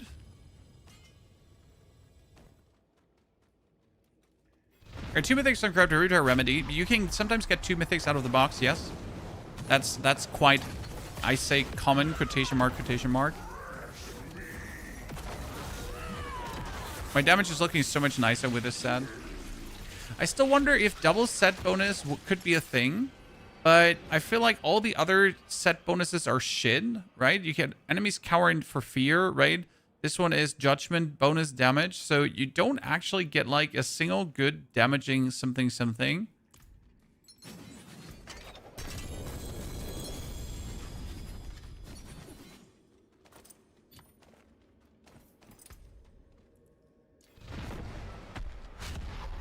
boots with reduced cooldown, nah. You get Thunder Knight 90% of the time. Do you still not have the Red Sermon in Mythic? But I feel like it's just a number game. You'll get it inevitably.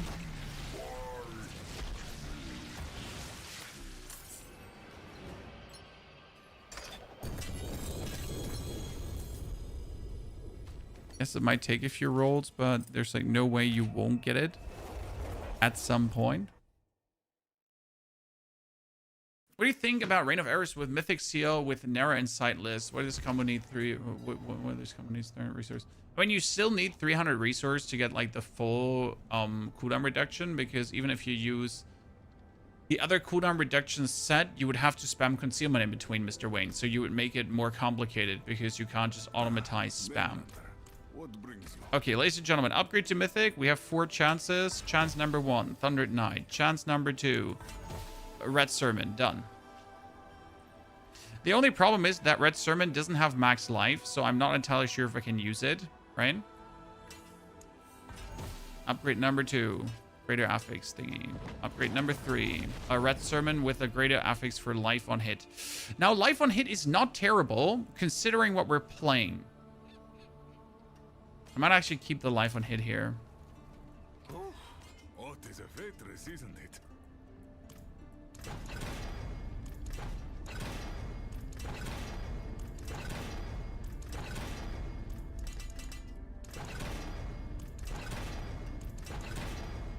For the time being. We're running out of forgotten souls. That's very sad. Tony doesn't like running out of forgotten souls.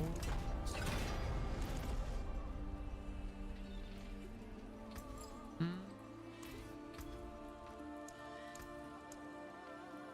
5,000 forgotten souls again.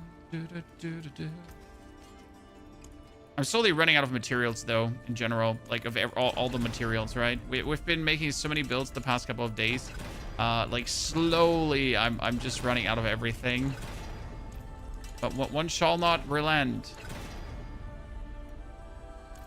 You just spam a bunch of the same uniques until it's the same one as Mythic, regardless of affixes? No, because, like, again, I need a good red sermon. I don't need just a red sermon. I need a good one. I mean, this one not having critical strike damage multiplier is questionable. But I have to see if I roll the max life off this one, for example.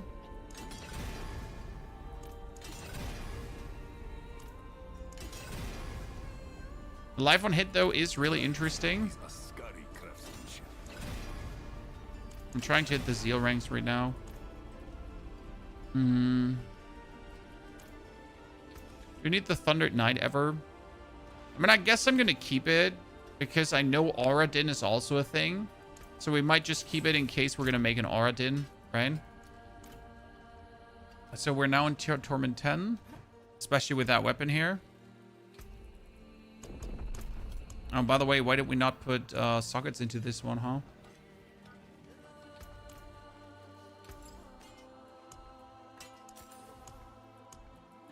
Skulls, Grand. I think it's physical damage, right? Yeah, physical damage. So this should actually turn us into a demon now, ladies and gentlemen. We're going to do 2 Nightmare Dungeons in a row, so we might as well do an escalation. As always, if you already have to do 2 Nightmare Dungeons in a row, why don't you just do an escalation instead? Just as a general recommendation.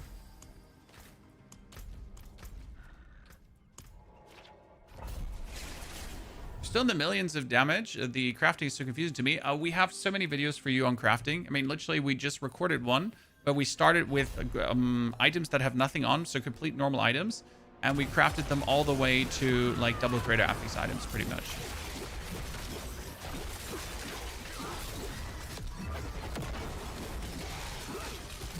Okay, with this new version of the weapon, we should be sitting at the double-digit billions already.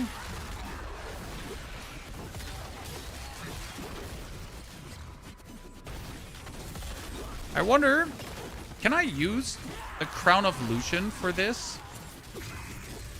I mean, right now I'm using the Harlequin Crest because it's just 6 ranks, and 6 ranks is just good damage, right?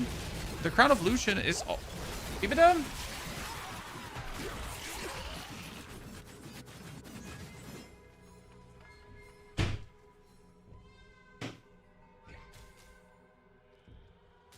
Tyler, I mean, like, in all reality, we're fast-tracking things, right?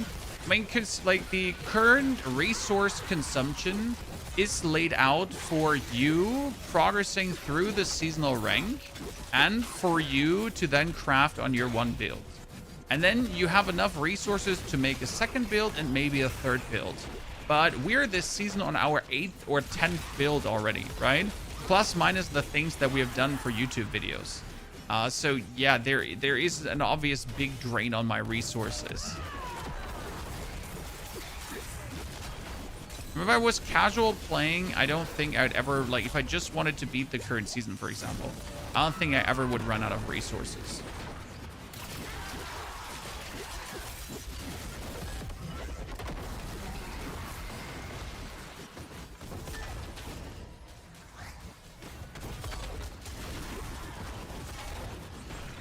You know what? I feel like we should do a cooldown reduction temper on one of my rings to just like cut the cooldown reduction of things a bit shorter. So I like just always have my castle up. It actually work.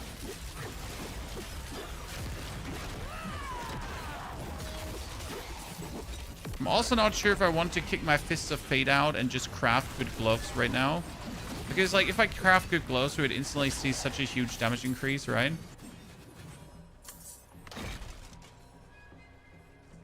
Train got a long time ago this season. Well, I just spent my gold, right?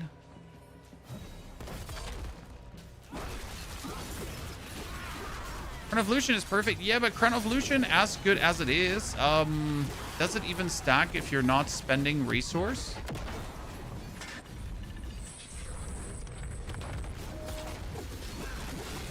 Or do you need to like spend resource with your jumping every X?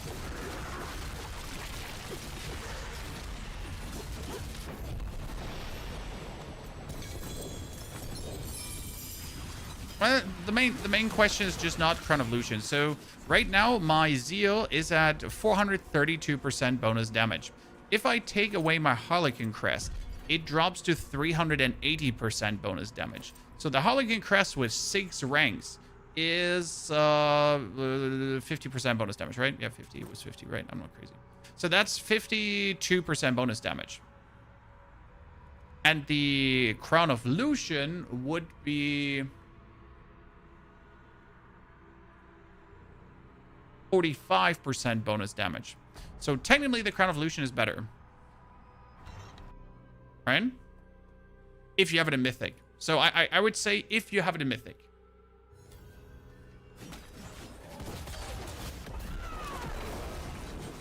Now, lo and behold, luckily we have it in Mythic.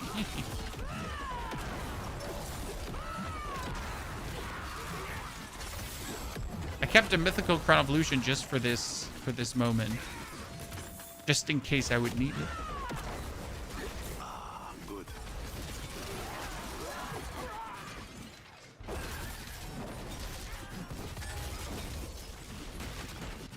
See, due to my Paladin after images, we can partially just run and they just kill everything. Is there a lot of RNG when using Fists of Fate? So Fists of Fate is 1 to 390% more damage. This averaged out to like a 90% damage bonus. So you can do the math behind it, but it's like normal Fist of Fate is like a 50 to 60% damage bonus. Upgraded Fist of Fate is like a 90% damage bonus. That's that. Now you gotta consider that you do an extreme high amount of hits, so you hit a lot. So you actually have a chance to engage more often in this Fist of Fate bonus damage. If you do only like very few hits, like the outcomes can obviously be feel quite underwhelming. But since I really do this many attacks, like the outcomes just feel good, right? Oh, did you just instantious die, my friend?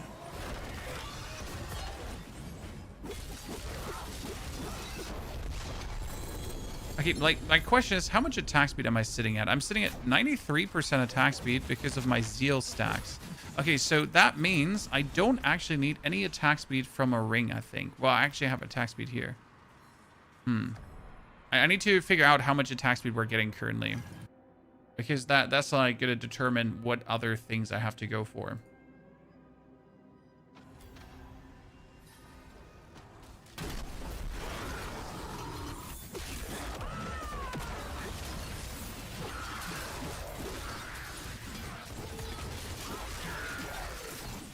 I tried this Crown of Lucian, and I think it had to get a bit of CDR for it stagger auras. I could keep the stacks up indefinitely.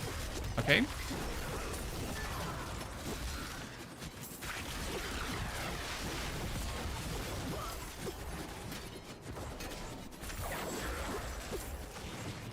I'm not sure if I even want to bother, because right now Harlequin Crest would just be the simple solution where I just don't even have to think about it, right? Whereas any other thing, I'd have to think about it.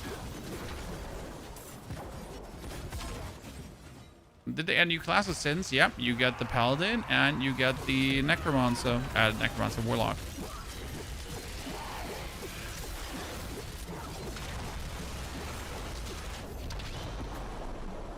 Okay, we have 100% attack speed with all Zeal stacks.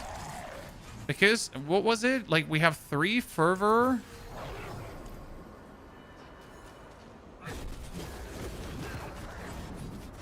Here, fervor was skill, echoes, attack, additional 25 damage.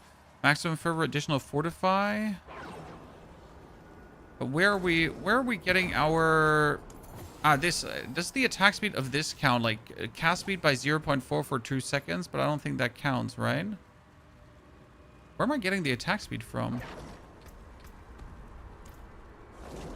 That's the question. Where am I getting the attack speed? D3 Paladin was nicer. Was D3 even a Paladin? I thought that was a Crusader. Oh god. Actually...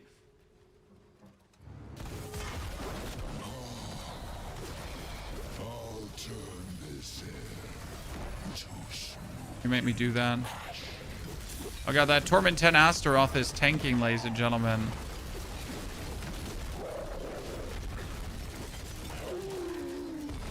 Did you think it was over? No wonder. We've only just begun. Yeah, almost 10 billion hits, ladies and gentlemen. Ah, there it goes. Double digit billions. Let's go.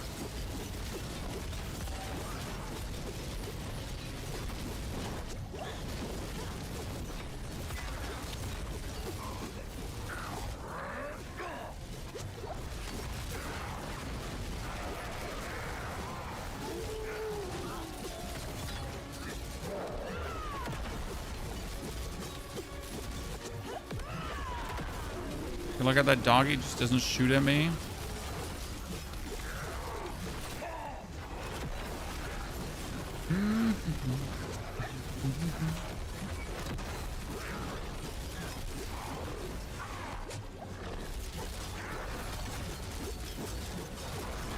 I am the chosen one. Zeal itself? Was Zeal itself giving me attack speed? I just generally don't remember where I get attack speed from. Zeal was giving you...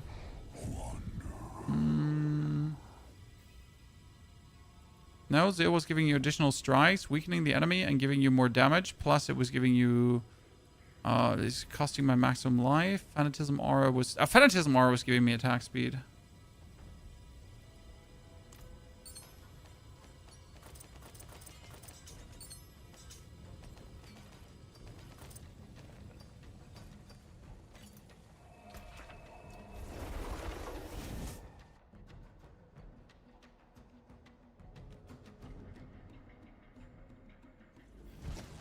You may only do 9 build, but you do it 15 times.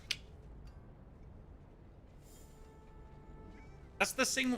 That's the thing with Zeal. Once it's fully stacked, you might only hit for low billions, hundreds of billions later on, but you at least do it very often.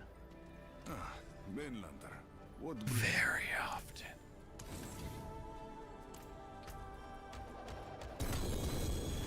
Oh, that's a chest armor with the soul brand. I wish this was amazing, but it's not. I mean, technically, your healing potions grant barrier, you get damage reduction while you have barrier. It's not terrible. It's not good.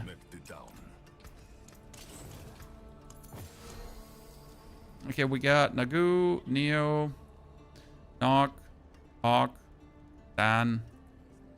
None of the good ones. I mean, technically, you could play C, and then, like, you could go Sir C, and then Neo Quay, probably. So here, this is C, right? So we get the Wolfies. And then on the other one, you would be playing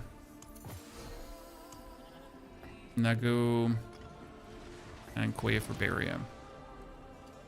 You then wanted the Barium. Okay, so ranks to Zeal, not as amazing as technically Crown of Lucian. See, this is my Godslayer crown. No, this is my Crown of Lucian. The problem is it has life, resource cost reduction, impairment reduction, intelligence. See, I cannot use this Crown of Lucian. I'd rather like just shoot myself right away in the face than use that Crown of Lucian, because it's just so upsetty spaghetti what it actually does in terms of stats, right? It's just like disgusting. What we need to do though is, where is the ring, ring, ring, banana phone, ding dong, ding dong, ding dong, banana phone. We had one with critical strike damage. There we go. Okay, so on that critical strike damage one, we're going to add another critical strike damage. Since we don't need attack speed, we're probably gonna add cooldown reduction. Yeah, that's a good idea. Why did I add a defensive one? I don't know, chat. Because I'm drunk. Yeah, I am actually drunk. In case you didn't know this.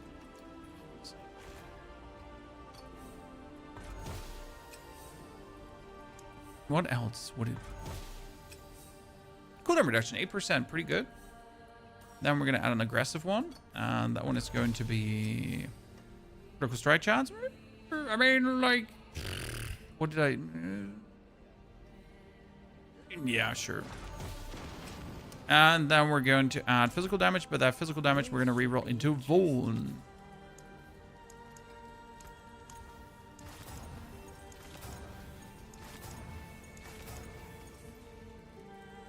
But only if it's better. We're going to keep that physical damage. We're going to temper on cooldown reduction, so we can use things more often. Actually, before we temper on cooldown reduction, we're gonna masterwork it. Bigger chance to hit the crit chance multiplier. Thank you. Crit damage, by the way, not chance. You got your Rogue and Spiritborn in the top 500. Let's go, Hawk. That's a pretty good achievement. I hope it's solo self-found, sir. I hope it's solo self-found. Because otherwise, you're obviously cheated.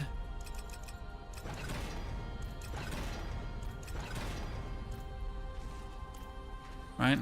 I only respect solo self-found in this house. A jewel plucked from the sky. Okay, now let's check for my aspects. So we got the Revelators. We still don't have that. Ref. No, we get it. So here, Zealous skill deals increased damage double while 3 or more stacks of fervor. So that's a nice 70% damage boost if you then have it. Then we're also using the Penitence pen. Penitent was spending health on a skill grants you critical strike chance and critical strike damage, which is actually cool. Like, it's a double trouble, right? And I would usually put that on my gloves, right? Oh no, we still need to play Zealous Covenant as well. Zealous. We don't have Zealous Covenant. That's bad. Because that is where things get interesting. See, Zealous Covenant says, additional hits from Zealous Oaths deal 120% increased damage. Your maximum fervor is increased by 1 and its duration is increased by 2. And that's actually important, right? Because more stacks of fervor is then working very well with each stack of fervor, right? Gives you more. Surprise. So how would I get Zealous Covenant? The best way to get it is by just gambling until we have it. Right? I mean, worst case scenario, I'll just roll until I have it. I mean, best case scenario, obviously, you would go for rings.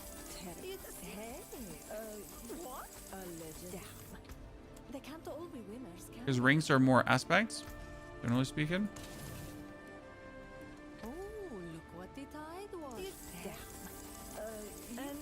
We could also gamble amulets, actually, but the problem is that amulets can have more aspects, so in order to actually get aspects, it's not a good one, right? The problem is I still want a new amulet that actually has a crit damage multiplier, because my currently one has crit chance. They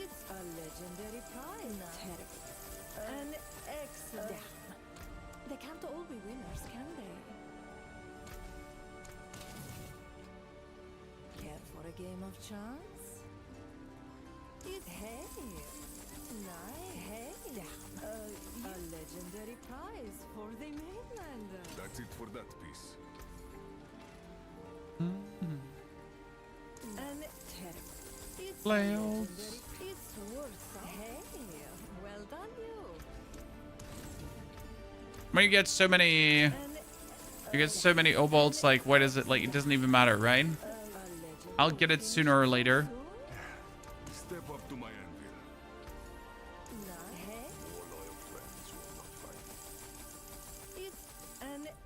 excellent pull, my friend. You know where to find me.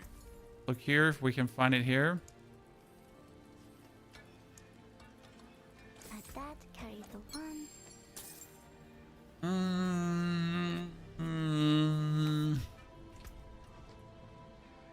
I mean, we have these gloves here flying around, by the way. So, focus reroll on the core stat.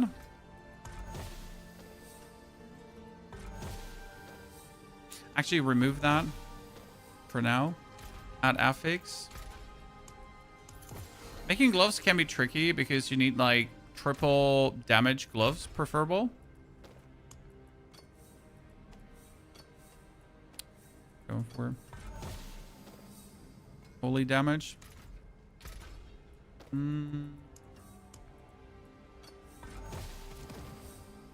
Vulnerable damage. That's good.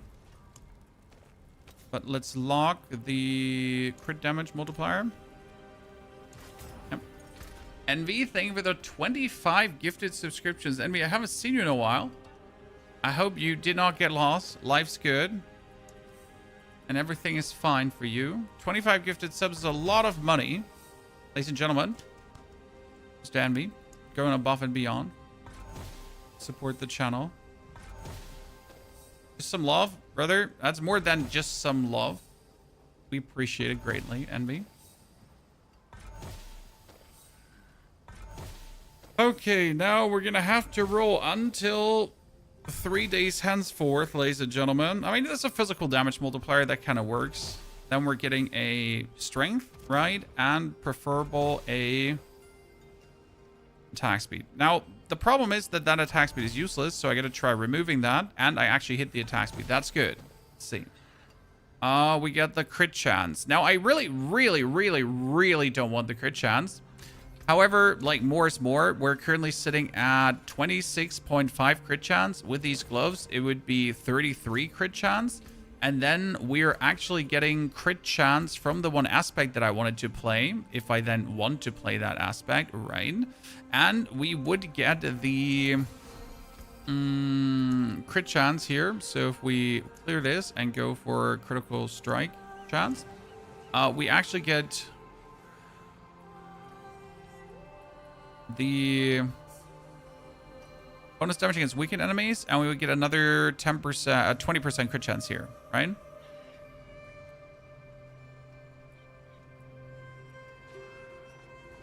The question is, how do we want to weaken enemies? We weaken enemies with this one.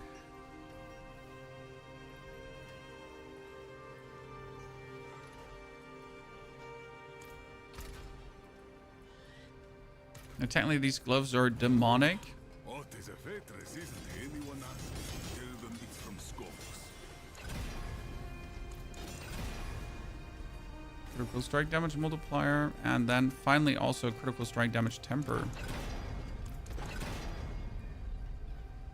Anyway, we're getting closer to the 2 years, and many more to come, sir. Thank you for those gifted and your own subscription for the tier 3 sub. How do you hide legendary icons from the minimap? They're hidden from the ground, but not minimap. Don't look at the minimap.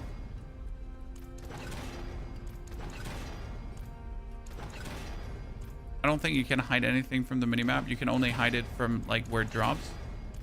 I mean, I've never paid attention. I don't really look much at the minimap. I mean, loot filter hides the items that are dropping, yes. How do you lock the rolls? If I take an item and then I go to the enchanter and now I say, hey, that maximum life, I enchant, and then I go for no change. That means that the maximum life cannot be removed from that item ever. Ever.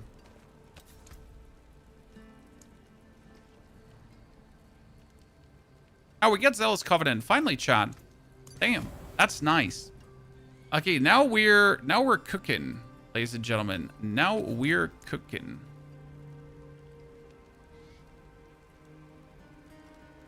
Take the penitence. Okay.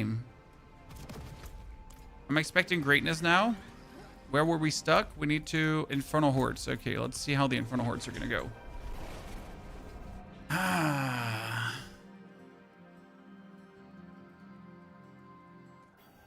So finally, all the pieces are coming together.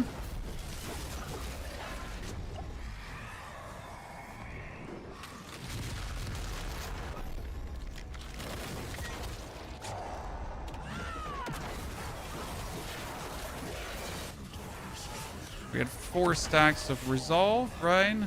4 stacks of Fervor.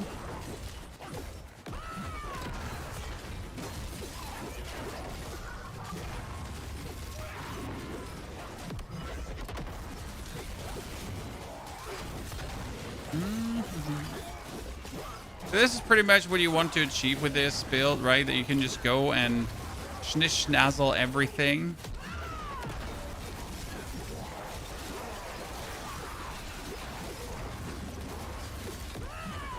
Preferable not require castle for normal opponents, right? The castle you technically only want to have for the pit. I wonder if I could play my normal Zeal ulti outside of the world. See, now with the Kui rune active, we're pretty much sitting at also always like tanky doodle.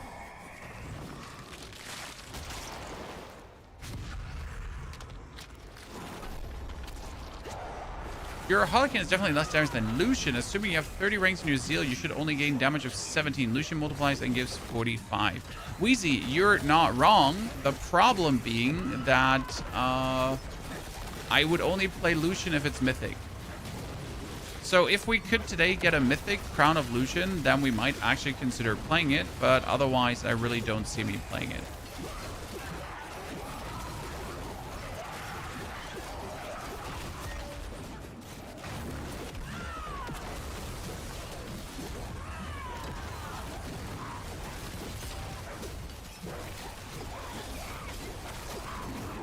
Right?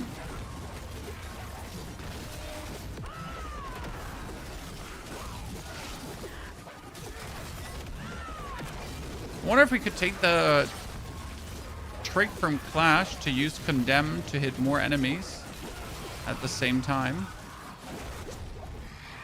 It's going for you, by the way, very well. I'm looking forward to my vacation next week. My yearly vacation for 7 days. And then we get a bunch of interesting games coming, including the Gamescom around the corner. You heard right, ladies and gentlemen. That Gamescom is right around the corner. We get end of the year, the ExileCon as well. And the second half of the year is going to have a lot of interesting games releasing. It does have to be Mythic, because without Mythic, Crown of Lucian is only 30 something percent bonus damage. Whereas in Mythic, it is 48 or so percent bonus damage. So that's why we want to have it Mythic. Because otherwise, the Harlequin Crest is still a good damage booster.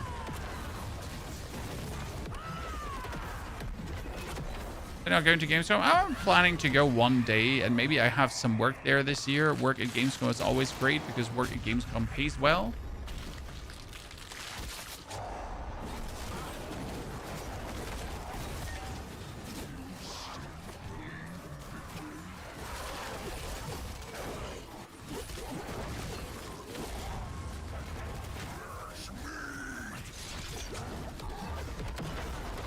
Okay, let's see. Kill the poor guy.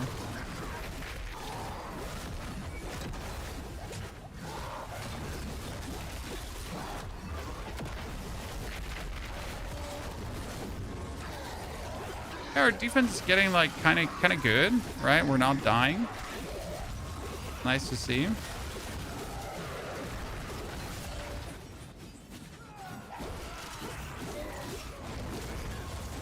Obviously need way more damage though to really feel good. I mean, what we gotta do now is level glyphs. So that's obviously like we need war plans with the pit until I get the Heart of Stone. Right? Is there any game this year you're hyped to see and play? So there is going to come out No Rest for the Wicked 1.0 release. And it's going to be finally the full game. And not only the full game, it's also going to be the game with the actual class system that the game hasn't had so far.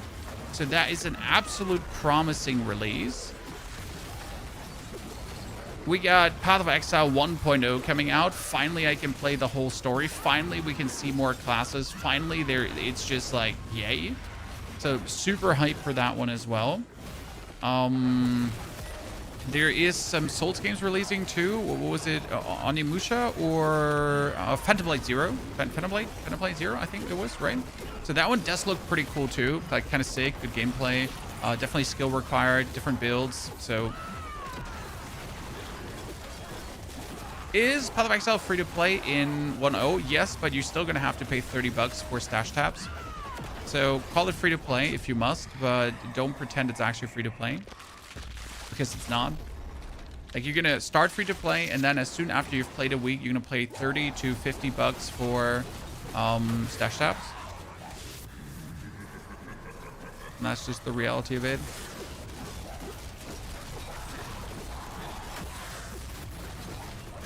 It's probably the worst chaos wave for this build. I mean, it's the worst chaos wave in general. From all the chaos waves, this one is just not worth it. I might as well have him just destroy the middle, because I really don't want to be bothered.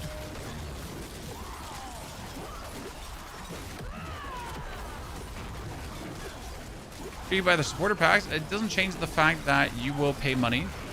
I mean, you'll start free to play, and then you'll at least spend $30 to $60 to get yourself all the stash tabs.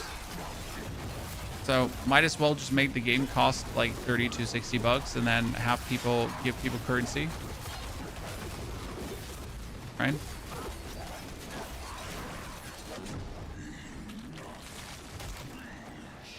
Path of Exile is going to get out of early access, yes. They're going to announce the date after ExileCon in November. And I still believe it's going to be this year.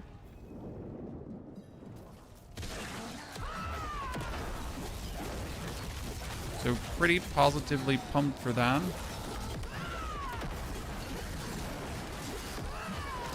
Dude, we're doing damage. Nice. Do you happen to know any soft cap on skill levels? It depends on the skill. So there is no direct soft cap to skill levels. What you have to do is you just have to look at your skills. So mine currently is at 432% again, right? I can remove 3 skill ranks. Then we're sitting at 404%. I can add 3 skill ranks. Now you could check this. Okay, this is 404. If I now remove another 3 skill ranks, then we're sitting at 380. So these 3 skill ranks here are only a 24% difference. Okay, 24% difference. While the next skill ranks are then so we're going from 404 up to 432, right? So that's 28%. Still worth it.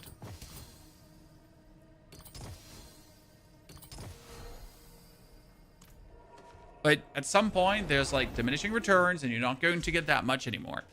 Like, for example, ultimate skills can usually take more skill ranks, because my Apocalypse has like 55 skill ranks on it. Yes, you heard right, 55. I'm not making that number up.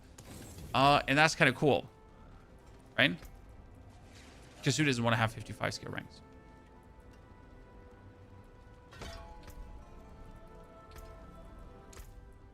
Okay, we got this one active.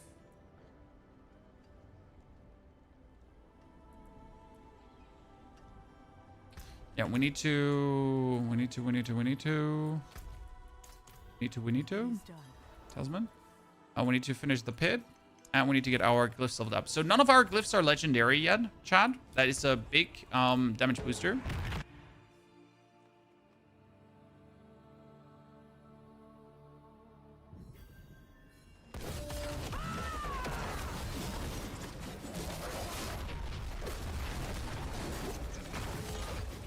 I was gonna lift it up. Get this one done now. I mean, at this point, we can at least somewhat speedrun through the pit, right? Not as fast as our Barbarian, but we're at least get something going on. And we're hoping to get the Heart of Stone really quick.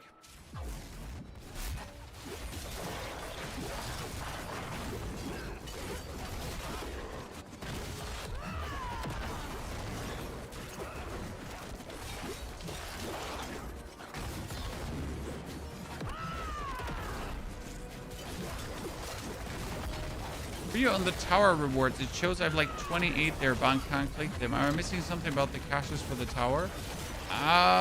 Sometimes they're bugged. But honestly, I've never done enough tower to tell you anything about the caches and how they're displayed and when you can claim them or not. I don't do enough tower for that. Ever. So Donnie Don, thank you for the 5 months of support. 10 months in total. Sorry, Donnie Don. My mistake. I didn't expect your game there. Yeah, I mean, this is looking so far pretty good. We've played now 2 hours and 41 minutes on this Paladin today. That makes us a grand total of 2 hours and 41 minutes on this character. Yeah, this character is not really old. So 3 hours in roughly, and we're doing well, but we need some more, right? Obviously, we're not happy with what we see here right now. So we still need to kind of get this up to the next level. I mean, that was nice. That was, did I just see 100 billion hit? I think I saw 100 billion hit, right, chat? So that's our first 100 billion. Nothing crazy compared to the other builds, but still. I mean, at least we're going to get our crit now up, so that's good. There's a crit damage multiplier. Let's get the Fevers up as well.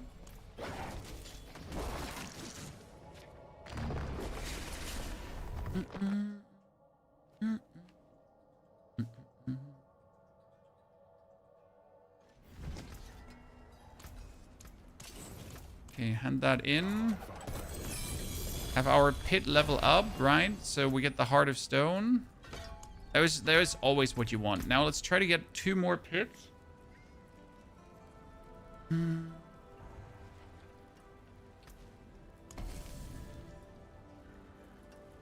another cause.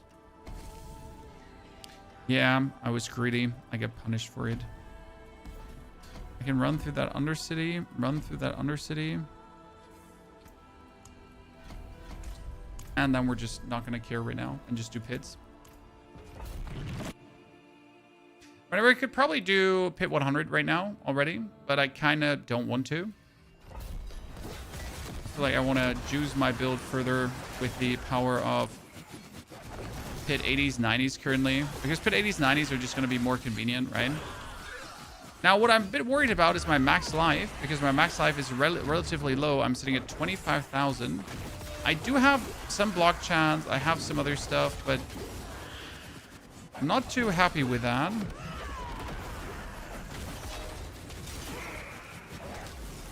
Because you need a certain amount of max life to not get one hit, right? Curse this place. I'm being followed. Well, the problem is that we need resolve stacks on all our locations where you can get resolve stacks, right?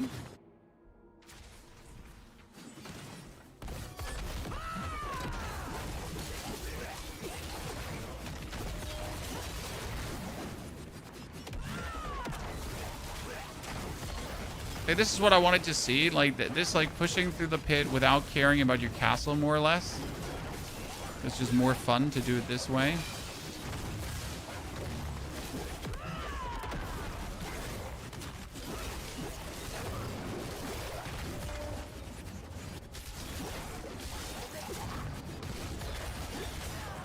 Mm-hmm.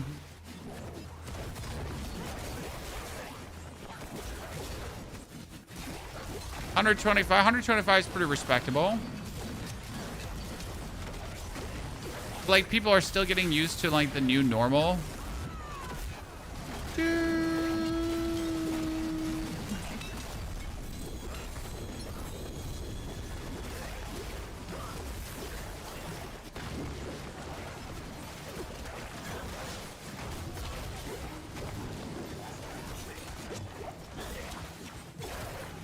Okay, we're not really feeling our Blood Mod Idol anymore, because we're playing the Blood Mod Idol, which burns us, Chad. Not really feeling that.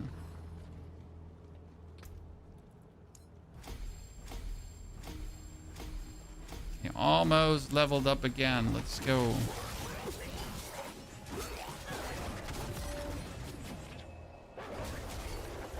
Thank you for the D4 YouTube content. Much more to come, sir.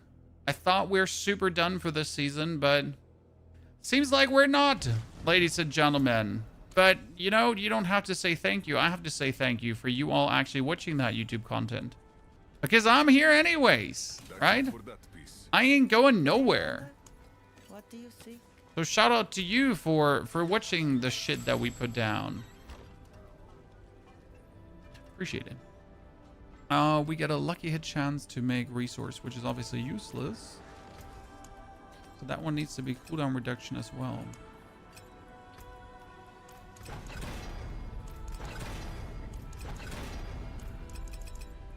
Mr. Sanzai, thank you for your subscription and support, Sanzai. It's very kind of you. Already 37 months, brother. You better look out there that your wife doesn't find out about that secret subscription to that weird streamer on the internet. Right? Godspeed.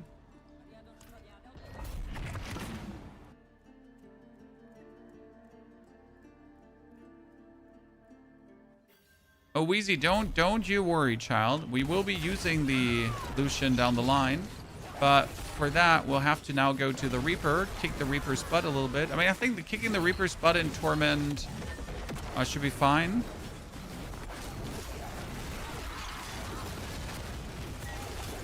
My wife calling me? Yeah? Iveta? Okay. I'm attempting a charged bolt build in Paragon 188. How do you get unstable current to cool down? The unstable cooldown used to be super easy in last season, and I can't really tell you if it's still feasible to try to get the unstable cooldown as low as possible and play charged bolt. Like, honestly, I couldn't tell you, my friend. Why isn't crafting easier? I think crafting is super easy. I'm not sure if you have seen our guide yet. We called it Make Perfect Items from nothing. So from nothing to perfect items. That one you should definitely check out because it's amazing. Like, it went so good. Like, again, great items. So 0 affixes to perfect items on a rogue build. And rogue is notoriously hard to get everything right. And yet we made it. Right? Ashraf, thank you for the 50 gifted subs as well, Ashraf. Thank you for adding more members to the YouTube. Growing the community over there as well. That's heavily kind of you, Ashraf. Hope you're doing well.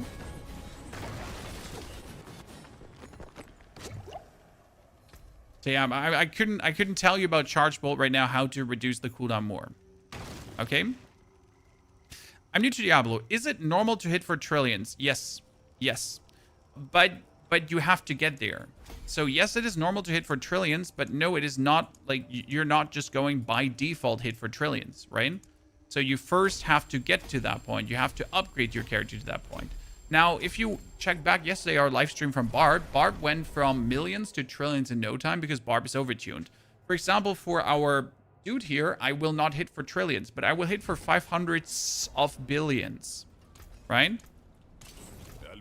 This character will not hit for trillions, sadly. But 500 of billions is definitely going to be a thing. Not easily, but it will happen.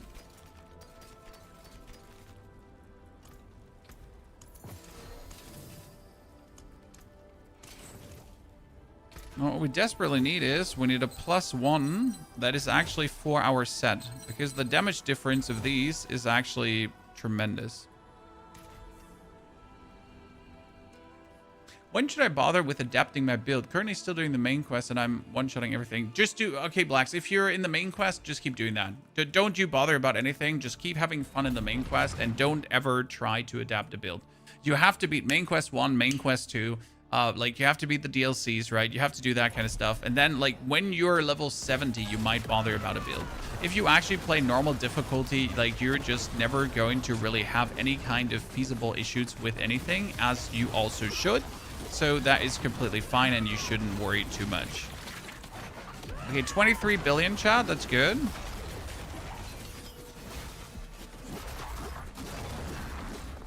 Also, getting to trillions is an iterative process. So it's like step by step. You're going to start with like a few multipliers. Then you're going to get more multipliers. Then you're going to get skill ranks. Then you're going to get your set, right? And each brick that you're adding to your house is going to add to your potential of trillions, right?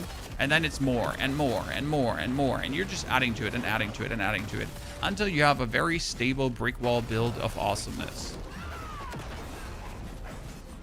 And that's kind of like the whole, like the way how you pretty much like progress then through the game.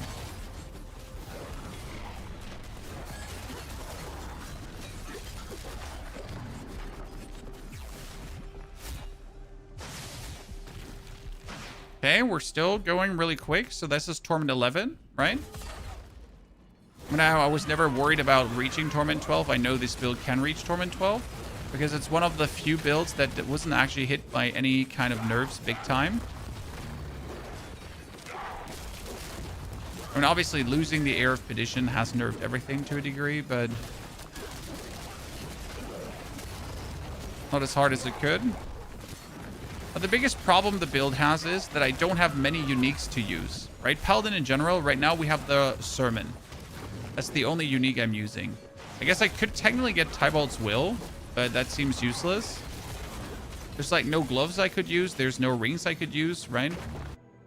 Is it hard to tell the actual number values of my damage of Rain of Aerostroke and Counterstorm Spiritborn? Too many numbers. Yeah, there are a lot of numbers. I would recommend to turn off the normal damage and only have crit damage on, depending on what build you play. I mean, for example, for my rogue, I just turn off all the damages that are not crit, and that's it.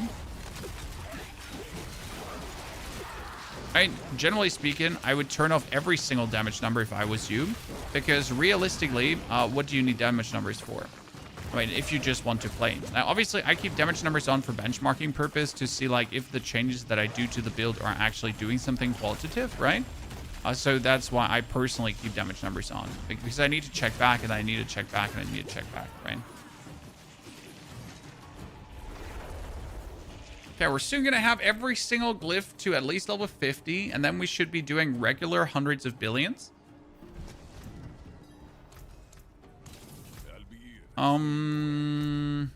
Let's get 2 more to legend, okay? And then we're gonna go kill the Reaper a couple of times to get the Pandemonium fragments, and ultimately try to get ourselves, yeah, the Crown of Lucian in Mythic. That seems reasonable.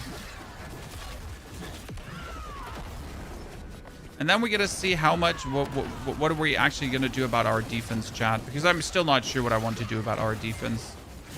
It's technically not bad, but it's technically not good. I might have gone a bit overboard on the resistances because I went for like a lot of resistance greater affix, right? But the all resistance greater affix is not really that much worth it, I will say, compared to max life, right? Because max life is like 800 more, while a greater affix to resistance is like 50 more. Should you use Transfiguring? Yes, you should absolutely use Transfiguring if your item is done. So, for example, our mythical red sermon right now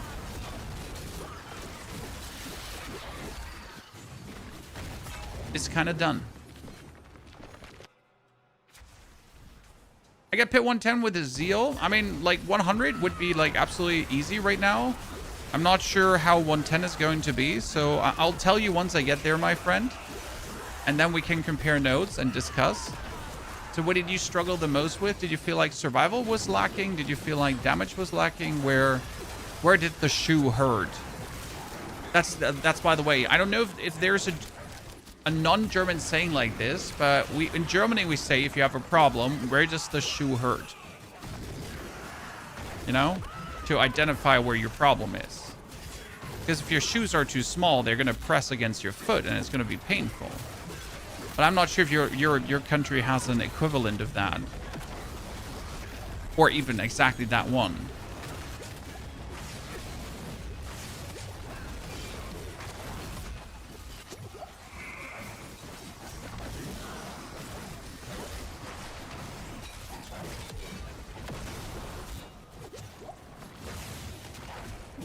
Exiler, thank you for your subscription. Welcome as a member, sir.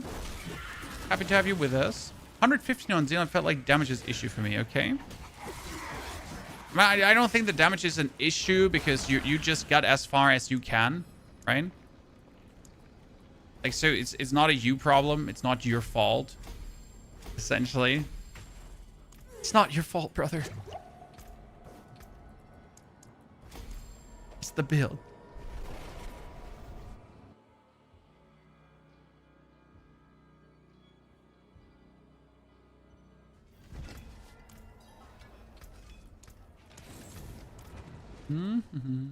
Okay, one more. In America, we just say, where does it hurt? Well, it's more a general saying. In Germany, it's wo drückt der Schuh? That means, where does the shoe, you know? Which part of the shoe does hurt you? Ergo, where is your problem? Right?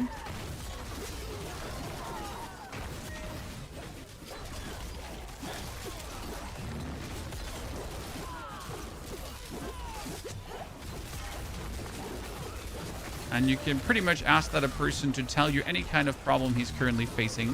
Curse this place. I'm being followed. Did you level a Zeal? Oh, this character was leveled with caches from the Tree of Whisper.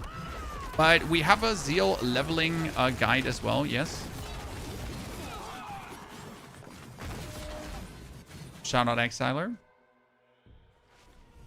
Divine Lance pushes past Zeal pretty handedly. As true as that might be, I have seen Divine Lance builds and they look absolutely clunky and no fun to play. Because the Divine Lance build had to care about resources and you had to spam rally, and honestly it looked ass. I'm gonna say it looked ass, I'm sorry. It might be slightly more powerful, but not in any way convenient to play. And honestly, if something is stronger but absolute ass, then it's ass, right? I had the same problem with Clash. Clash was powerful last season, and I pretty much used Clash to kill Mephisto, but Clash was ass. No matter how straight, it was just ass. But it was good to kill Mephisto, so I guess yay.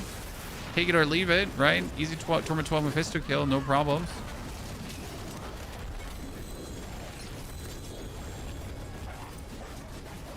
Totally up to you if you want that or not. But ass is ass. Can you remember, chat, that we only had a fraction of these glyph upgrades? Right? Currently, I had like 8 glyph upgrades now. We used to have 3 to 4.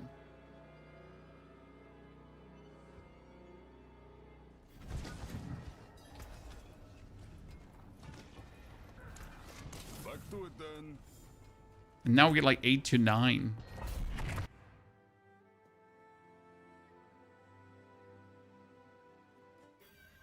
One hitter. I'm happy it makes sense somewhere. Not all German sayings make sense. We have a couple of weird ones.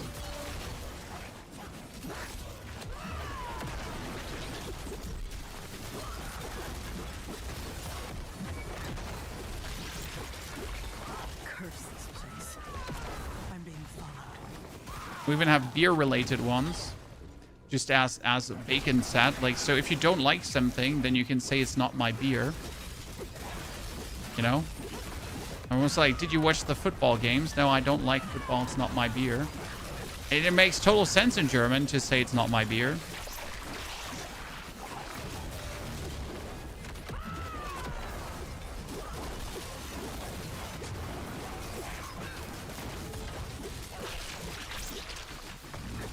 Nothing wrong with that. It's perfectly online.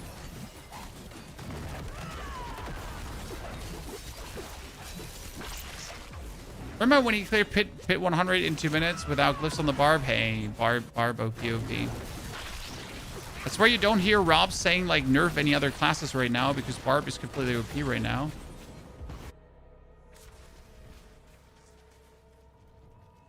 Yeah, no, my cup of tea is pretty much not my beer, just British. Haha.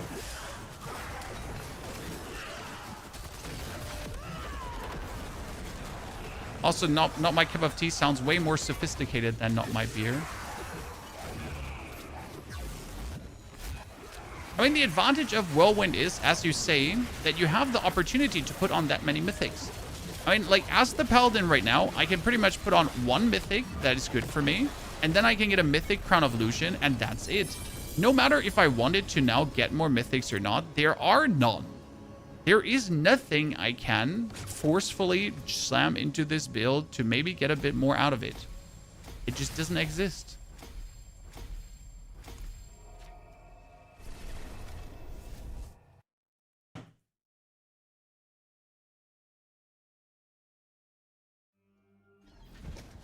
Okay, final push. Then we have everything to 50, chat. Then we have the pinnacle damage that you can easily reach. Because everything we have done so far hasn't been hard, right?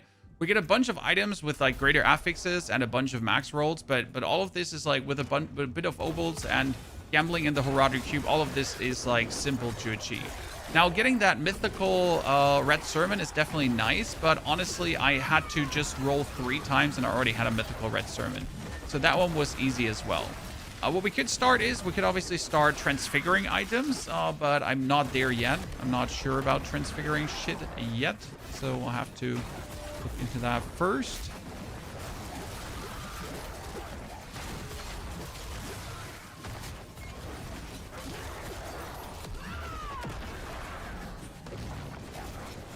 Fist of Fate Mythic, yeah, but honestly, my problem with Fist of Fate and Mythic is I would have to get the absolute godlike perfect rolled Fist of Fate. So I would even remotely consider this, because I can roll normal gloves with 3 damage multipliers and the aspect on it. That, like, I really have a hard time considering Fist of Fate as a valid upgrade option. I mean, maybe if Fist of Fate, like, if the upgrade wasn't random and I could, like, just get a unique Fist of Fate and then make it, like, ready for being upgraded, then eventually I could accept that. But yeah, not really, right?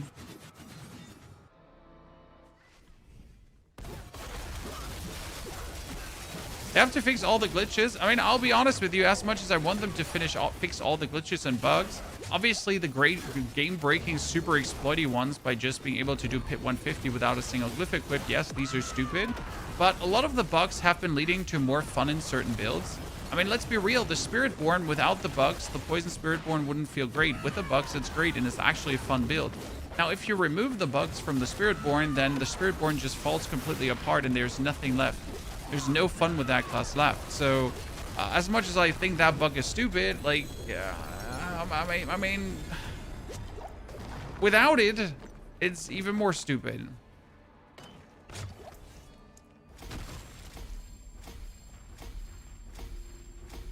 I'm all for fixing things, but, you know, what if that's the only thing the class has left?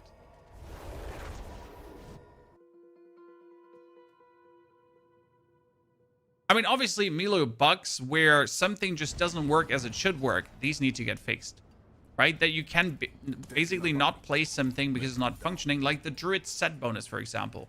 The Druid set bonus is bugged right now. You cannot use the Druid's Earth set. Yeah, I'm sorry, but that needs to get fixed, as you say, yesterday.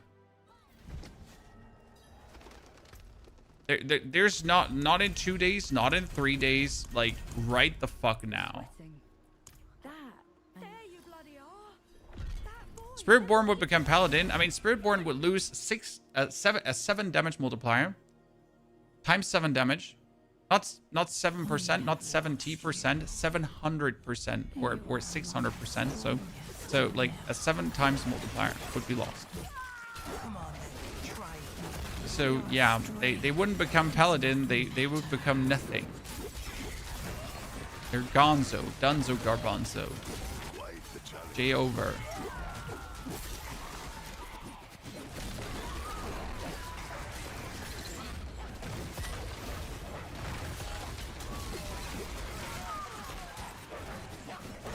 Okay, let's see how fast the Torment 10 boss is gonna fall now. Which build this is? This is Zeal Paladin. We already did this last season and we're now doing a better version. And so far things are working quite nicely. I'm enjoying myself tremendously and I think we put something good together here.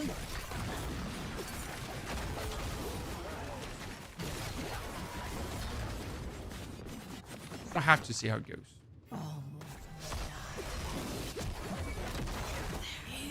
Whoop. See, like in Torment 10, I'm feeling like a god. This is like the sad part about Diablo. In Torment 10, you'll just always feel good, right? You'll feel amazing. It's like Torment 10, fuck yeah, I'm so amazing. Look at me, Mr. Big Dick swinging his sword around. No one has a chance. And then you go into Torment 12, and it's like, oh god, no! Someone kill me right now. Spiritborn is your main Don Nuke, then you should know that the Zig rune gives you 600% bonus damage, and everyone is using that to get 600% bonus damage. If you didn't know that, then you have not been using the Zik rune to get 600% bonus damage. And without the Zik rune, your class would instantly fall apart.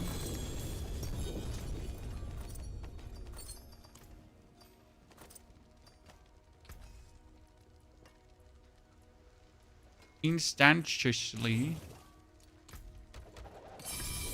Oh, that was a lot of set charms. I'm gonna say no to that. 3 to justice skills. Zealot, zealot. All stats, core, zealot. I mean, at least we get quite some zealot skills at this point. I'm not even mad. I'm like, fine. Yeah, I'm using it too. It's a bug. It's a bug. 100% nuke. But if you, like, imagine not using it. I mean, I started playing my Spiritborn last season, and I didn't use the bug because I didn't want to use it. But at some point, I hit the wall where I didn't have the option. I mean, I could be stubborn and obviously saying, no, I'm not going to use it. But I quickly hit that point where you're like, no, I kind of have to use it.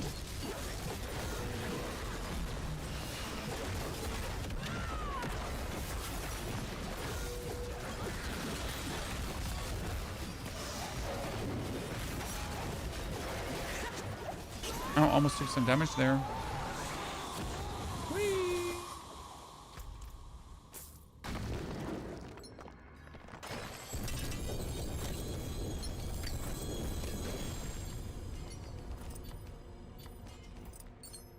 A lot of items that I don't need. Do do do do do.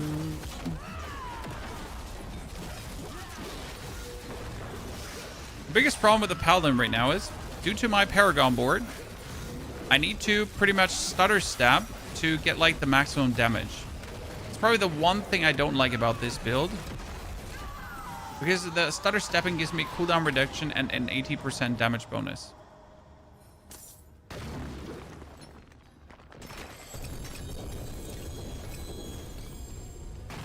Oh, no unique in two chests. Wow, scam.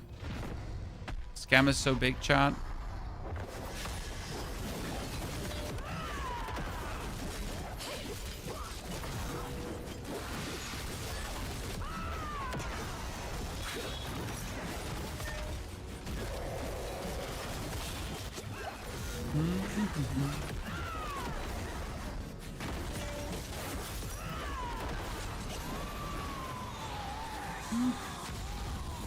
Paladin's problem is being forced into Fortress. I mean, if Fortress gives you 120% damage multiplier, then yes, absolutely.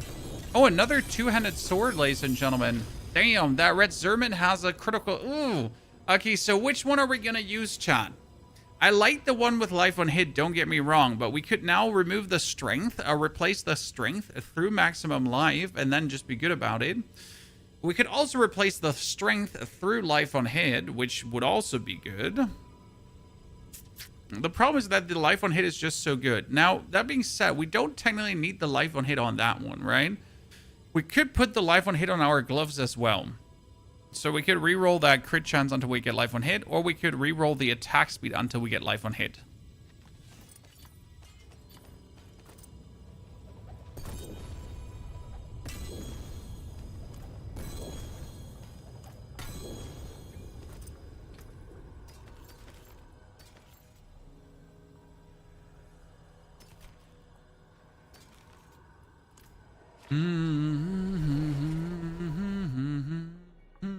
Our weapon damage is still good, Jirai. I know a lot of people pretend weapon damage not useful, but weapon damage useful.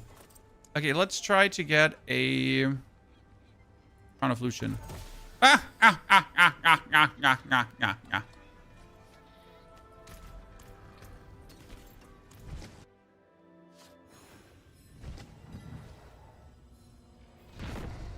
The problem with the Crown of Lucian is that it virtually has useless stats. So unless you're getting a Crown of Lucian that has like lightning poison resistance or something, it's a complete dud. Because the Crown of Lucian will always come with a resource cost reduction, which is useless for you, right? And then it will come with like, there's life regeneration, also quite useless for me. Not completely, but still. But if I compare this to my Harlequin Crest currently gives me My Harlequin Crest has strength, maximum life, fortified lightning resistance. So it's obviously vastly better.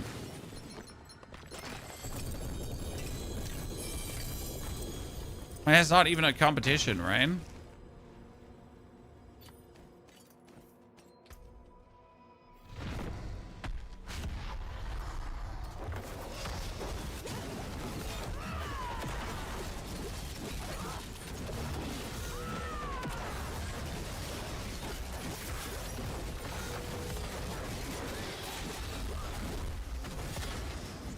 Oh.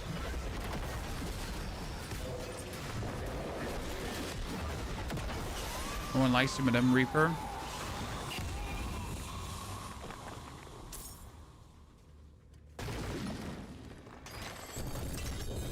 Boots?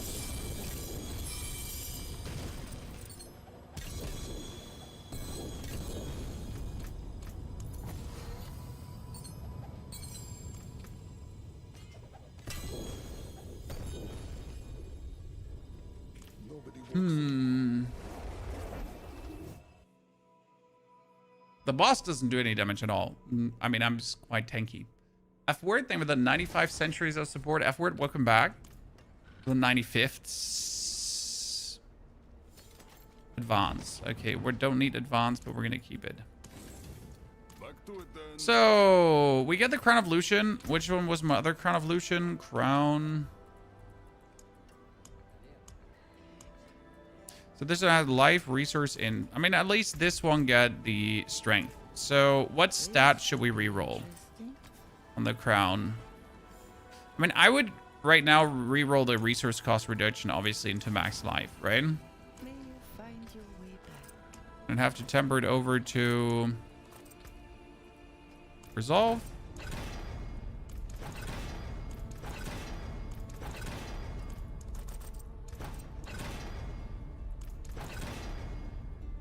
Current tower level for this build, sir, we just got our glyphs all to level 50. So my current tower level is 100, not deeper. Where to find me? Stones to cut, gems to set.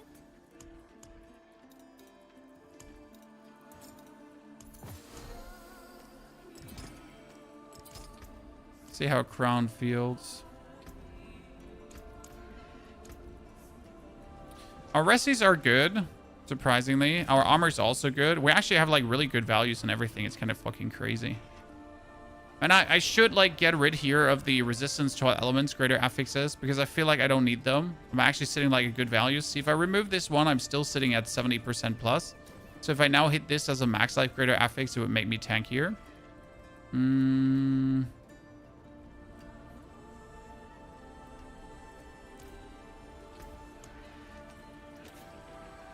That a crit damage multiplier, that a fist damage multiplier. If I reroll this fist damage multiplier into...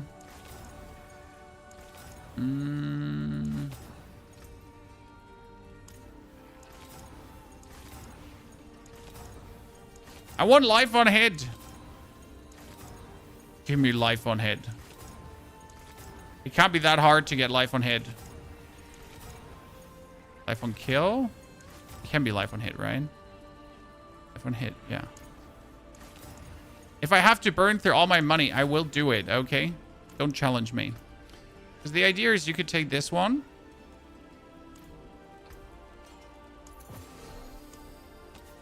Then remove the strength for maximum life. Because we just need maximum life. There's no question.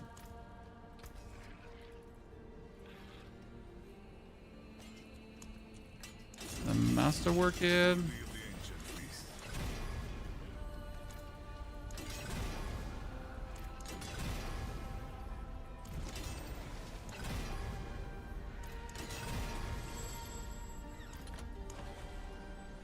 Now, do I need to temper attack speed? I think I do need to temper attack speed, right? That we're actually getting to the 100%.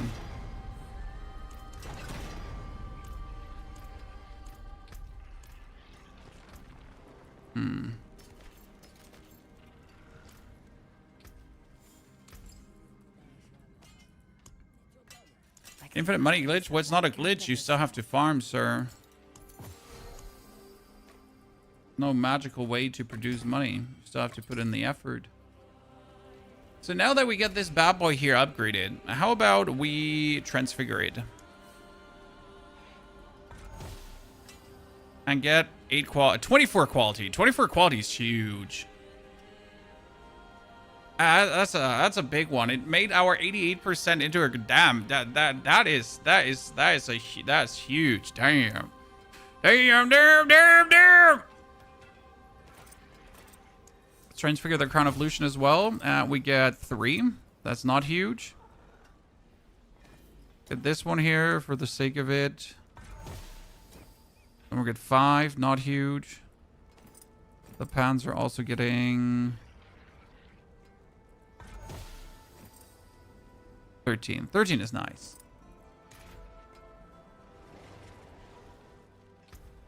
Let's do a pit 100 quickly. So risky? There's no risk, sir. There's only benefit.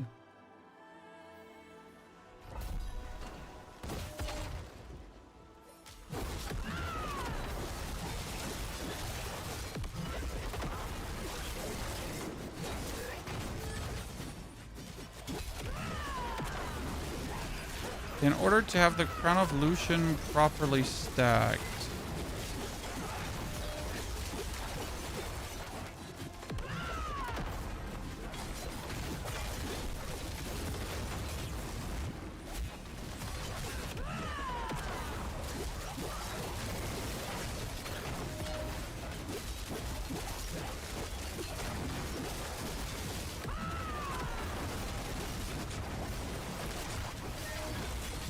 I require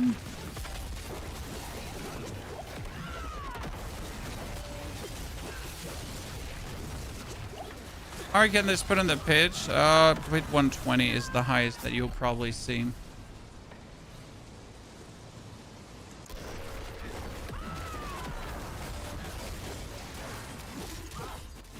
And now without my life on hit as a high roll, I'm feeling my damage drain, Chan.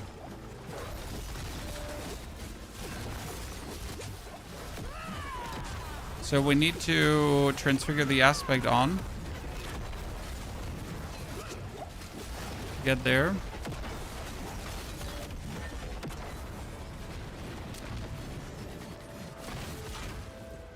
Hey, falling star to cooldown so fast. My auras are giving me cooldown reduction, like the shouts from the barbarian.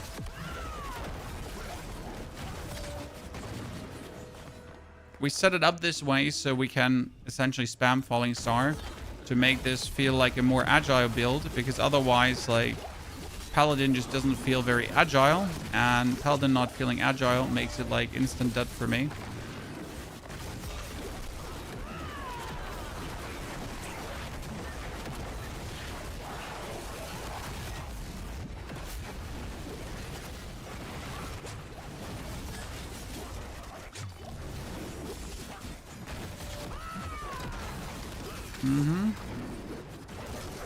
Life on hit, not life on hitting all that much is definitely something intriguing here right now.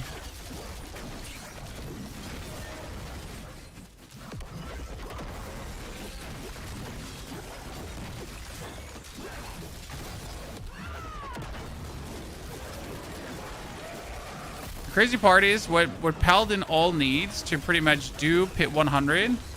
And if you're looking at what my Barbarian needed to do this, it's like there's no comparison even remotely. Like Paladin needed so much to get to this point.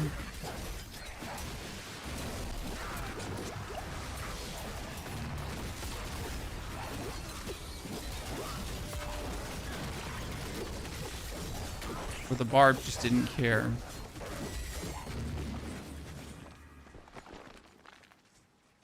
Okay, Spirit. We're leveling this one up here. Because that's our crit damage. So if this one goes up, it's going to be, like, everything better, right? Okay, what are we going to do now since we have that? First and foremost, we're going to have to take this beautiful one and get it to... No, 92 is actually fine. We're going to keep it 92. Seal, seal, seal. Banana phone, banana phone. Ding dong, ding dong, banana phone.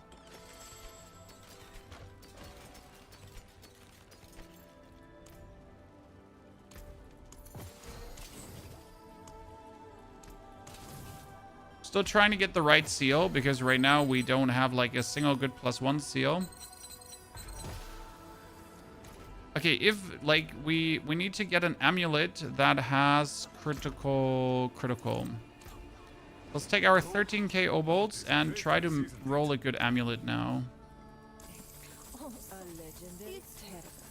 And Oh, nice. one greater affix, great. Next one will be even better. One single greater affix. Nice. An excellent pull, my friend. Fate smiles. Oh, we were just getting warmed up. If it doesn't have critical, we don't want it. It's worth I mean, there's actually just like one amulet I want, right? not too bad. There's holy damage, which is useless. 3 to justice skills, also useless. Can you spare for your heavenly aspect? Sir, soul self-found, I'm sorry. Oh, sorry. I have nothing for you. Absolutely nothing. Not because I don't like you. Ooh, look what Just it because has. solo self-found. Yeah, and nice. Next one Ah, will robbery. be even better.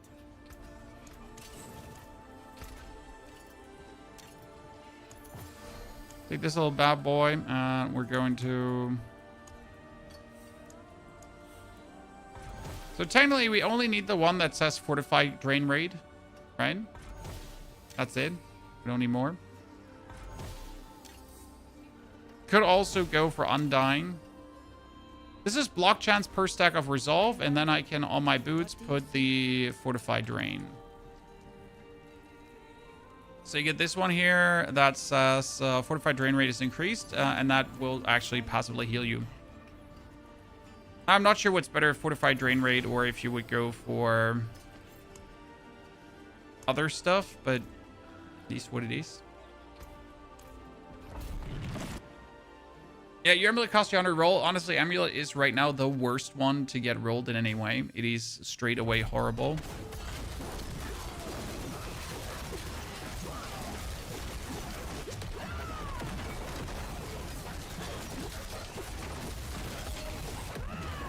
You know what I like the most about this build? It doesn't really have a ramping phase, right? We build our resolve stacks more or less in stanches, so that's good. And as soon as we have our resolve stacks, we're decent.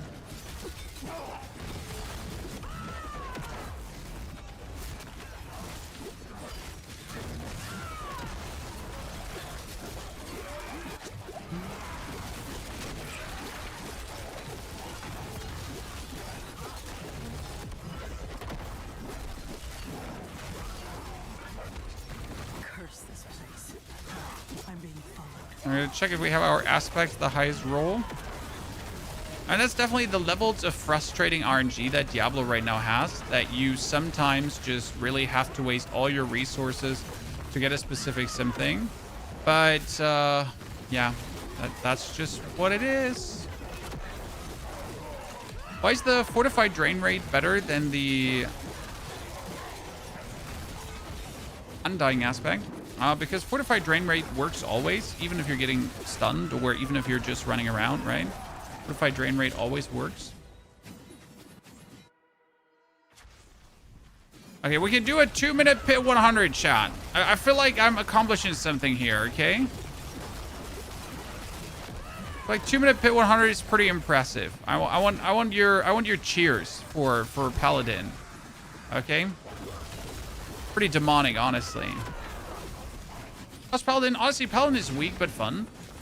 Like, this build is nothing but fun to play. It is, like, I really enjoy it. If it now also had the strength to back it up, that would be amazing, right? I mean, the biggest nerf was essentially to the resolve stacks, because right now I have 30 resolve stacks. 30 resolve stacks with my ulti are 120% bonus damage, which is amazing. But last season, it was actually 240% bonus damage, I reckon, with maximum resolve stacks. So yeah, make it of that what you want.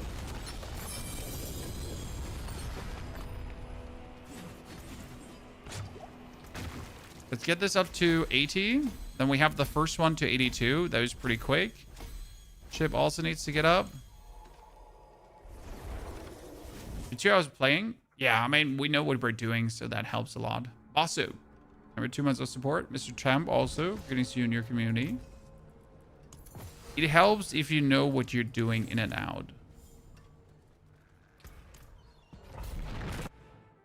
We're going to see how we would be doing in Torment 12 down the line, right? I'm pretty sure Torment 10 Mephisto I could already kick in the nuts, but that's not really a challenge, right?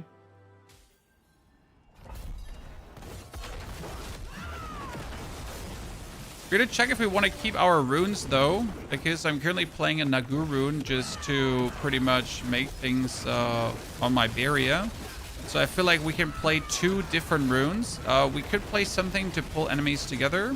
And we also have to look into actually how our Crown of Lucian is stacking right now, because I don't feel like we're actually stacking our Crown of Lucian correctly, Chan.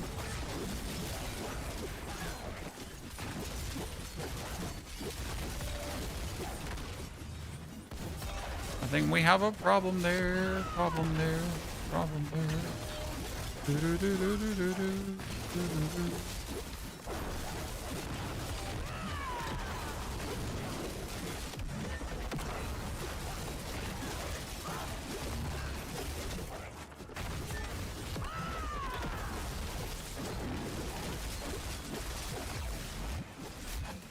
Because I'm pretty sure the Crown of Lucian will add like extra clung to the build once I now make sure that it's always up.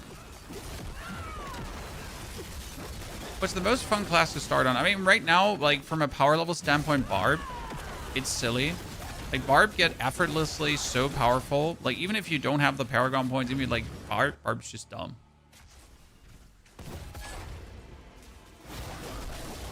It took me a bit to figure out then the survival of the Barb, but that wasn't also like problematic. It's just like accelerated again because I am just jumping through content, like, you know, not a normal progression, not a normal grind. We're just jumping and bumping.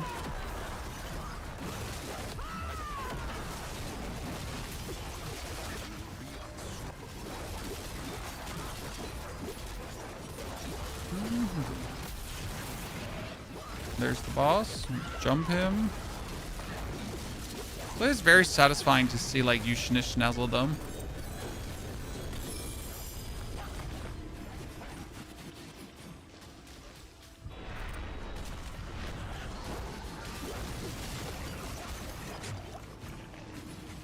Okay, let's get this one up to 80 as well. Come on now. Almost there.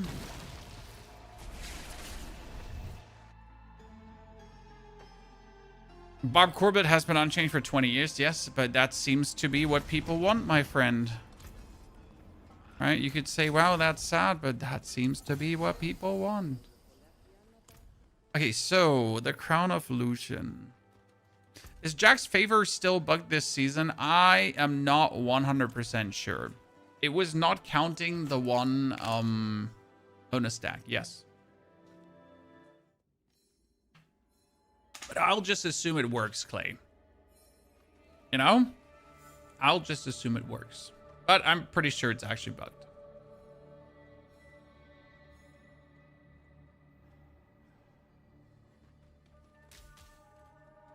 Now, in order to activate the Crown of Lucian, it says each time you use a skill with a primary resource cost, gain increased damage and resource cost is increased. Now, the thing is that we're not using a skill, but our 2 auras that use resource, right? So if you're just going for this, you're not stacking the Crown of Lucian, right? Just doing everything else, but not stacking that. If you now use your Defiance aura, Defiance aura activates Crown of Lucian. Then you have to hit. Now you have to activate the other aura. And then you have to hope that your aura is cooldown-wise active enough, which is not, to actually stack further. So right now, I can actively only get 2 stacks. Which means, instead of the Falling Star, you would technically have to play something that uses resource. Like, you would just have to throw in, like, a random Blast Shield, Divine Lance, Shield Bash, or whatsoever to actually use up primary resource. But that kind of feels very shitty and not, like, worth it to use. So you would have to go for more cooldowns to actually make this work, which feels double shitty again, because I don't want to go for bonus cooldowns to make this work. Then again, I don't need attack speed on my ring, so I could just get another 10% cooldown, I reckon. Right?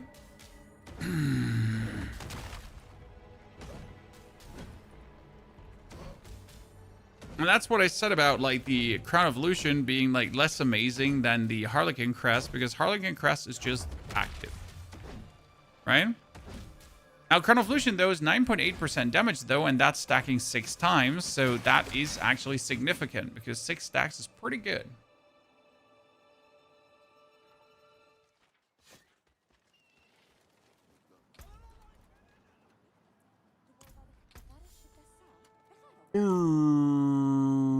Which means I need a ring.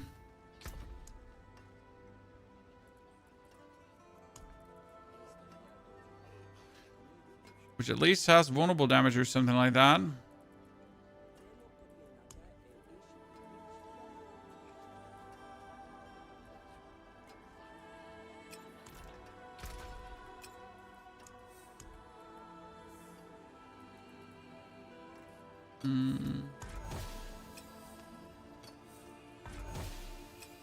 Then we gotta add on the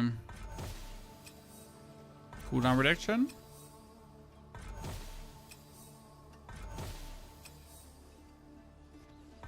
If we get it one day. They lowered the mythic drop chance from the Reaper. I'd kill like 10 times and get a mythic. No. It just averages out. So I've killed her also 10 times no mythic, but I also have killed her 2 times and I got 4 mythics. So that's that.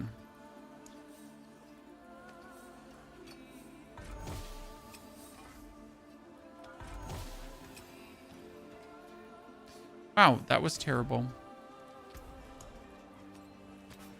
Let's lock the vulnerable damage. Goodbye. It has been a pleasure.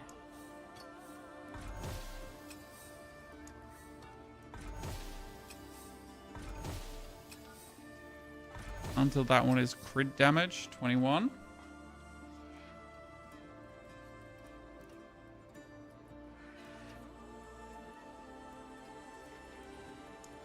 And then add another one. Which is all damage. Yeah. That is a scary craftsmanship.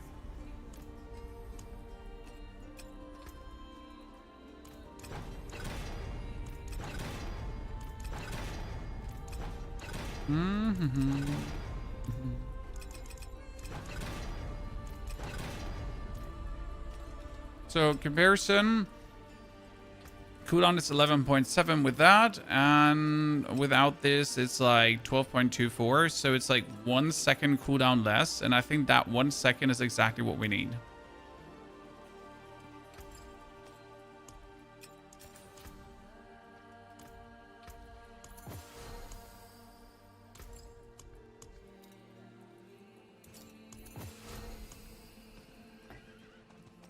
Now we could technically check if we have taken all the cooldowns over here, because we get like cooldown.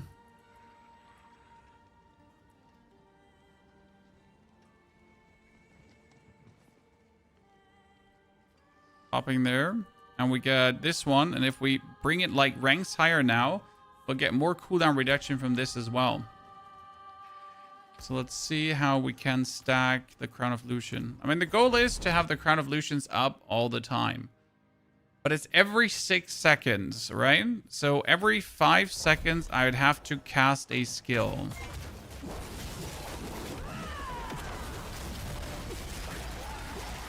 Honestly, developing a feeling for that is going to be absolutely annoying. Okay, I got it stacked 5 times now. That's a first.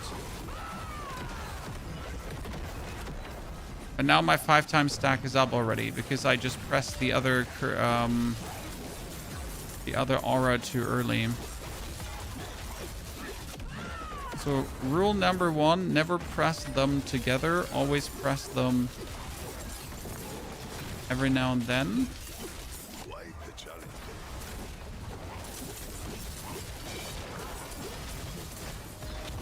Okay, it works now to keep it up. That's good, but I still, like, it's still a struggle, I would say. The problem is that our resource goes empty. And we don't have the resource generation to keep using our auras. Yeah.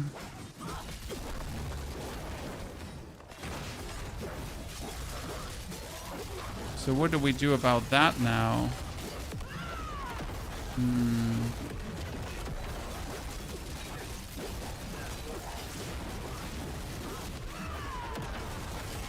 I wonder if my occasional rally cast could figure that. I could fix that.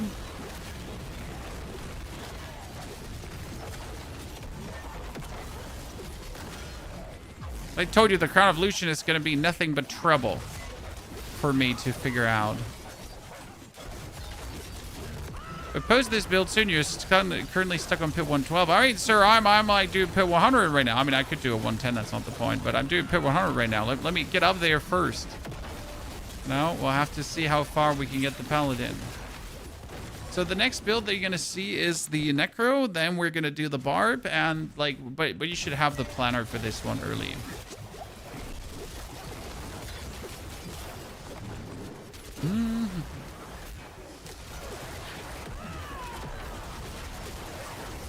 You're stuck at 112 as well? Okay, then we have to at least beat 112 because there are 2 viewers stuck in 112. Not because we want to make fun of you, but just out of principle, right?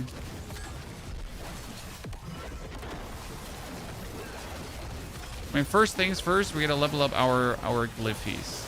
Then, second things more, we need to figure out a way how to get resources restored. So how are we going to use Crown of Lucian, guys? But how are we also going to restore some resources that we can actually use Crown of Lucian? Oh, that's the interesting question, right? I wish I could hold Zeal down while moving. You can. I can just hold down my right mouse button here.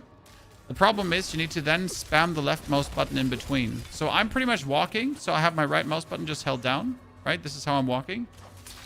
And then I in between, see like here, and then in between I press left mouse button. See like this is Zeal, and then I press left mouse button to do these stutter steps to essentially keep my cooldown up. That's how I'm mostly doing it.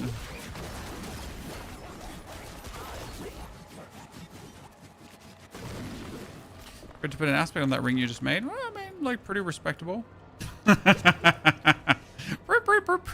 pretty respectable then. I mean, who wants aspects anyways when he can like play without aspects? I mean, aspects are for losers and wieners anyways. Like, are you a wiener? Yeah, I knew you were a wiener. You're plain. Thank you, by the way. Do you have any builds for Torchlight? No, Cope. Absolutely not a single build. I can recommend Don the Crown. So here, this man here, he does quite some Torchlight. Don the Crown. As you can see, last videos, it's all Torchlight, Torchlight, Torchlight. Here, Torchlight, Torchlight, Torchlight, Torchlight. So, like, absolutely the man. Check him out. Don is amazing. He does great job. Met him in person. Very nice personality. So if you're looking for Torchlight, that's what I can recommend. Okay, we could put, like, Faith Regeneration on one item. Like, instead of movement speed, maybe on my boots, I could put on Face Regeneration, potentially. That would feel shitty.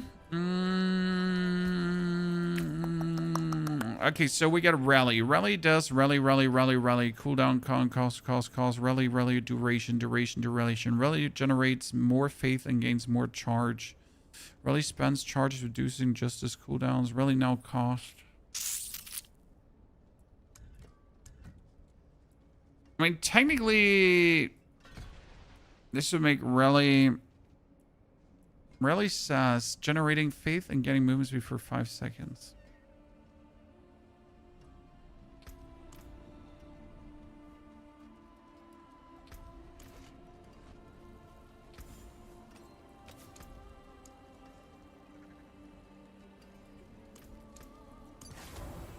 Goodbye. It has been a pleasure. How's the Barb coming along? The Barb is undying without the Melted Heart of Selig, killing Torment 12 Mephisto, doing pit 120 speed. So the Barb is exactly where I wanted to have him. Could now get obviously more mythics to get him further.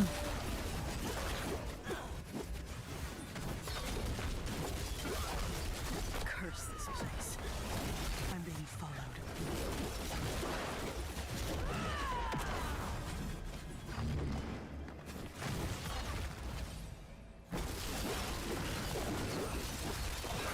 So now we're out of resource again with a 6 stack.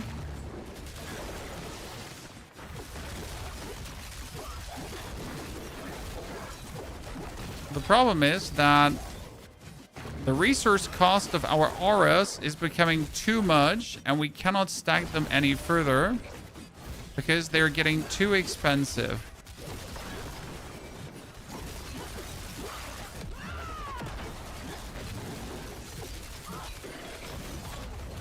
Oh, I really don't like this Crown of Lucian gameplay. Let me tell you that much for free.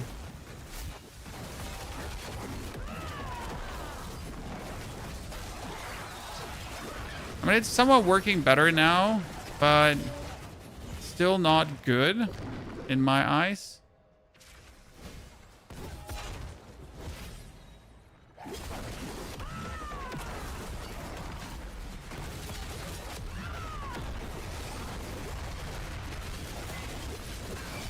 I guess I could just put a lucky hit chance to restore resource on one of my rings, but that would feel like so borderline, just to get like my cooldowns better.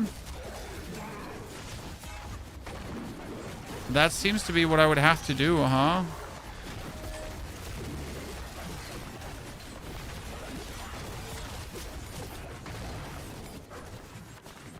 Yeah, probably.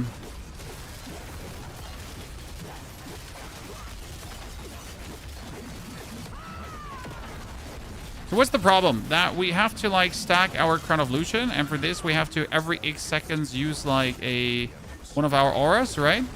But then we have to have also the resource to kind of use the auras, right? So we not only have to use the auras, we also need to have the resource to use the auras.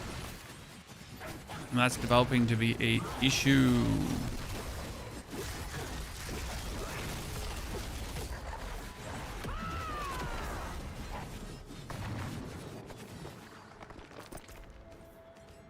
You saw boots that give you physical damage? Yeah, you can get physical damage on almost every item with Transfiguration. Okay, let's get the cooldown down with the Resplendence. It's probably the easiest way to just get the cooldown down, I gotta say. Right? That's like really nice because now we push this cooldown here to 3.7. So if we get this to 300%, our cooldown goes down even further. So I kind of like that. We just saved 2 points.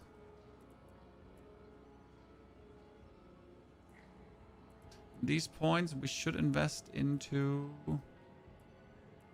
Fervor, probably.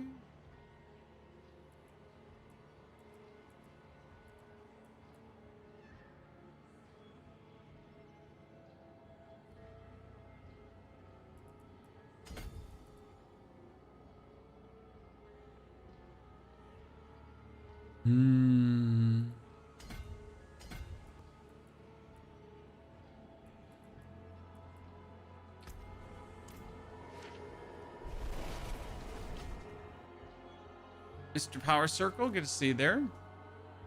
I just picked up a Mythic Remela Ding Dong. Amazing. Oh, what is a waitress, isn't it? Your gold method, but it doesn't work for me. I can't get a gold reserve portal on my 3 portal choices. What am I doing wrong? It's random. You're not doing anything wrong. The portal choices are random, so you might either get it or you might not get it. It's just going to take until X until you finally have it. Right? It's going to be a frustrating experience until you finally have it. Okay, what we said is this cooldown reduction on one of the rings has to go for, instead of cooldown reduction, we have to roll it then for chance to... Okay, let's see. Let's do 105. Just to experiment. Different ability Dakenkin. Well, yeah, we're just getting all the classes up currently that we can give you a bunch of interesting builds. Tomorrow, for example, we get a basic skill. We have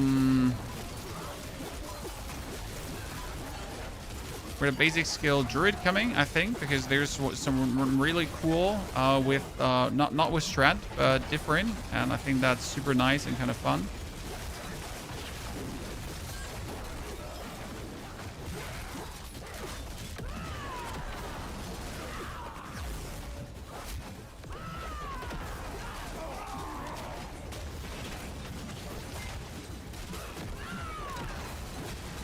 Okay, I can now keep the 6 up, ladies and gentlemen. So that random resource cast was actually what we needed to keep the 6 stacks of the Crown of Lucians now permanently up.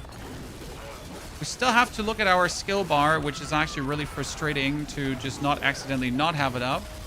But I at least know the cadence now in which I have to press the 2 buttons to just keep that up. But it is definitely something annoying to maintain, so I'm probably going to say, like, my recommendation is not using the Crown of Lucian. Not because it's bad to use, just because, you know, who likes to have, like, a terrible quality of life. By the way, now my Crown of Lucian, for example, just didn't work because I pressed the skill too early, and I essentially lost my stacks, which is instantly, like, a huge damage minus.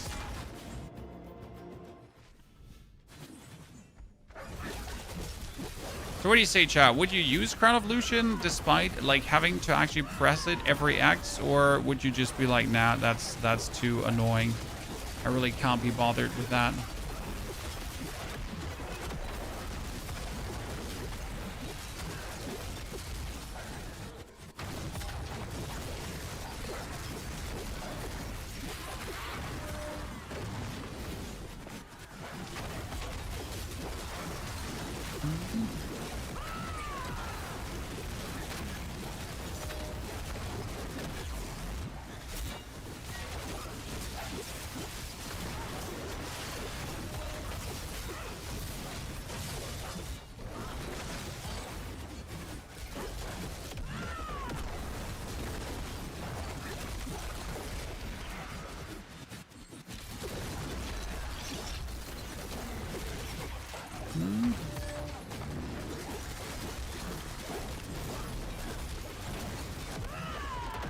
Right now, I'm just not stacking it properly again.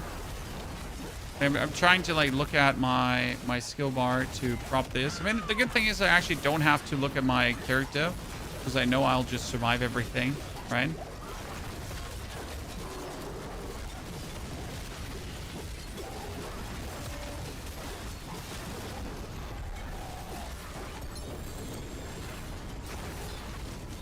So what was that? How fast did we kill this now? Did someone look at the timer? Because I really didn't pay attention to the timer. I was engrossed in the gameplay.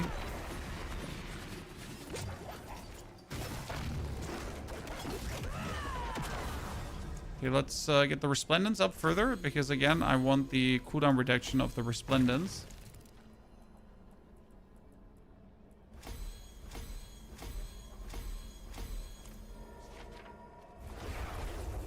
I'll do a time tickle. It is annoying, for sure.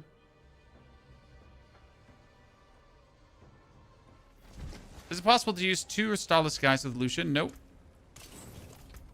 But Starless with Lucian is already, like, if you want to use Lucian legit, then you definitely want to have that. Right? Okay, we got more keys. So now I kind of want to go kill the Reaper, right? But what for, chat? What for am I going to kill the Reaper? There's nothing she can give me. Right? There's not a single thing I can get for killing the Reaper. Okay, by the way, let's just jump into Torment 11 to see how does it feel in Torment 11 now for us. See, like, there's a curious Undercity here right now. Let's jump into an Undercity. Do a Tribute of the Horadric.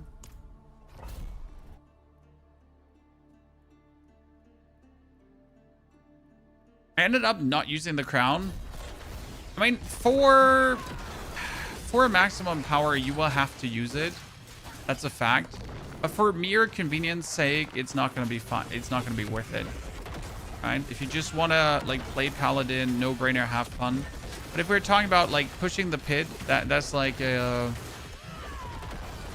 concession you have to make. I mean, realistically, you could, for pit pushing, replace your Falling Star to a different basic skill that you then use every X seconds. For example, basic skill, core skill. Make pit pushing probably more convenient. And obviously, I don't want to miss out on the Morning Star because it's like too much fun to jump around things. Like Torment 11 still feels like we're just snitch-snazzling everything, right?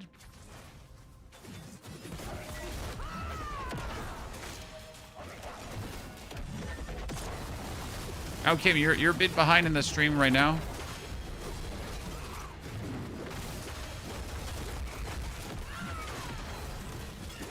Can we get keys from Glynn's caches yet? Yes, sir. And it's 3 keys. 1 Glynn cache gives you 3 keys. Like, what the fuck? That's actually Blizzard overdoing it, but on no, like, it's fine. We're not mad. Last thing I'm gonna say, no.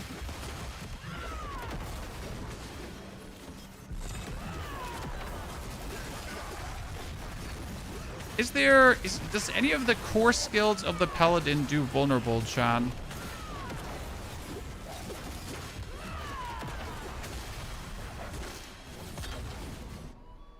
I can't believe how hard you're hitting things. I mean, we almost like have the maximum juice that you can have out of this build. Obviously now just getting my glyphs higher is going to be another 20 to 30%. I need a better amulet, so my amulet is not that good. So there's another potential damage vector there. But we're pretty much close to what you can get max in a couple of hours on this character because he's not hard to get up. But we also heard that there's an Auradin back again, so we'll definitely have to check like how to make Auradin work. Since we actually have the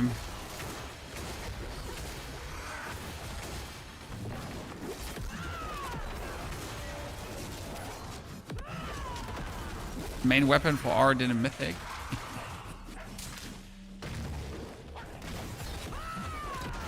Holy Bolt is vulnerable. Yeah, but that's basic skill. Like I said basic skill, but I meant like obviously not basic skill. I meant core skill. Could have a core skill that is vulnerable. There might be like for pit pushing a valuable lesson of putting this one out.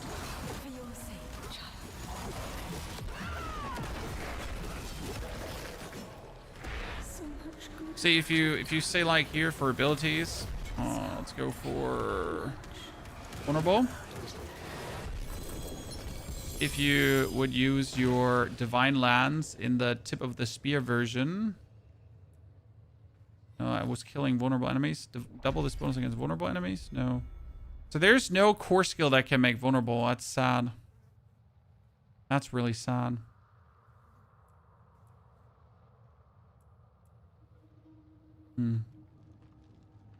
Actually, Spear of Heaven becomes a core skill. Does Spear of Heaven start costing money when it's like it does, right? I mean, technically, remove this. Spear of Heavens applies vulnerable. Then make a core skill, which costs faith. The problem is that the faith cost will be so high that you can't afford it anymore.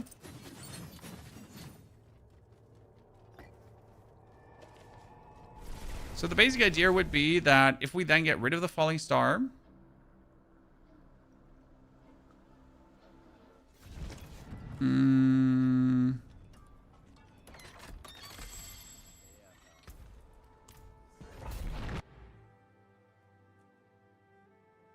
so now let's see if like, because it would also be our source of vulnerable. So we would do this, then Spear of Heavens, right? The Spear of Heavens, as you can see, can like natively be very, very...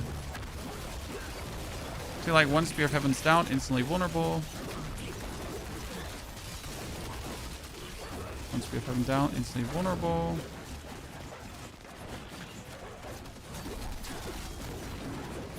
Then, like, the resource cost just becomes too much.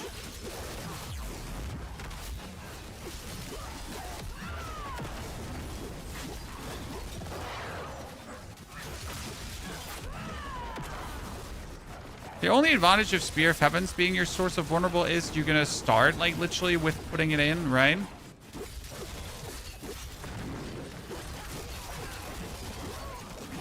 See, now I might have lucky hit chance to restore resource, but I don't, like, it's just not enough, right?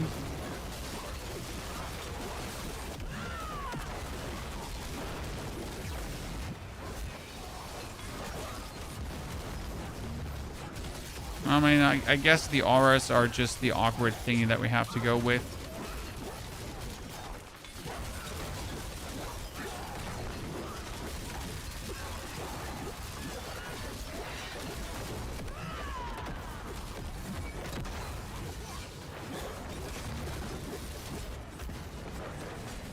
Problem is that Spear of Heaven just costs so much, right?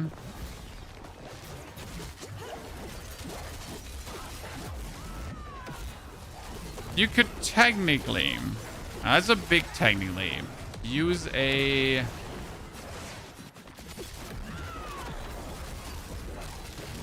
What is it called again? A Ring of Starless Skies. Right? Just to reduce the resource cost of all your thingies. Because obviously, like, this costs as much as 21. But if I now reduce the resource cost base, and then you get the resource cost up, then the resource cost base is still reduced.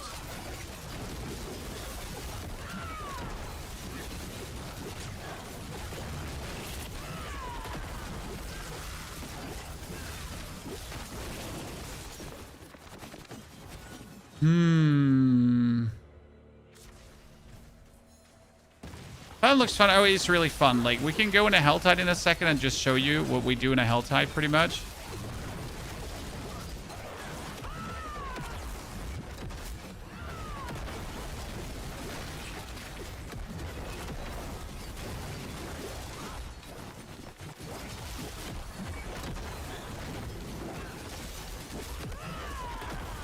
Kind of like the Spear of Heavens, but I feel like if I now have to use a Ring of Starless Skies just to get my thingy stack-a-doodled even more, that would feel awkward as hell. The problem is if you don't then have resource to use the Spear of Heaven, then you're not getting vulnerable, and then we're lacking damage, right? So we would realistically have to play a Ring of Starless Skies if we want to play like that.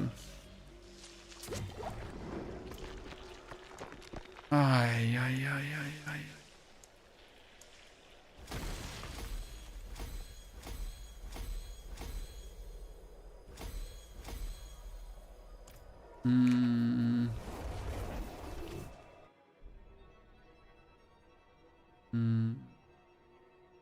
When are you coming to NZ? We, like, in November. Step up to my anvil. During ExileCon. I heard you have summer then. I heard you have summer then. And we have winter.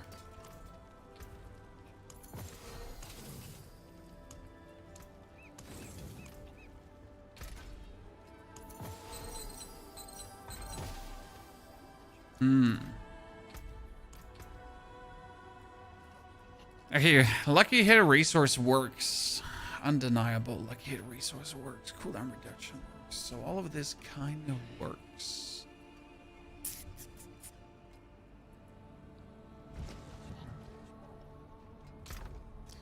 I have multiple star lists. We get one crit damage, resource generation, attack speed. This one has max life, all damage, attack speed, strength. And this one has vuln damage, resource cost reduction, attack speed, and willpower. This is like...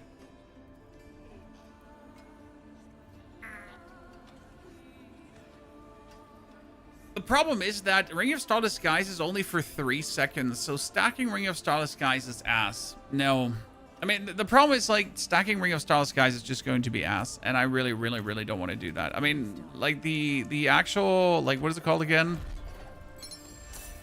Or a big fun gun is like more. So we're gonna go back to this.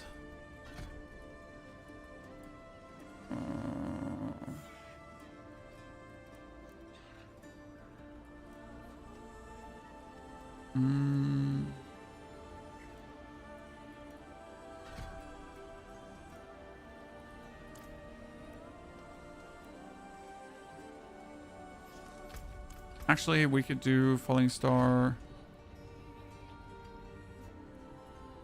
Yeah.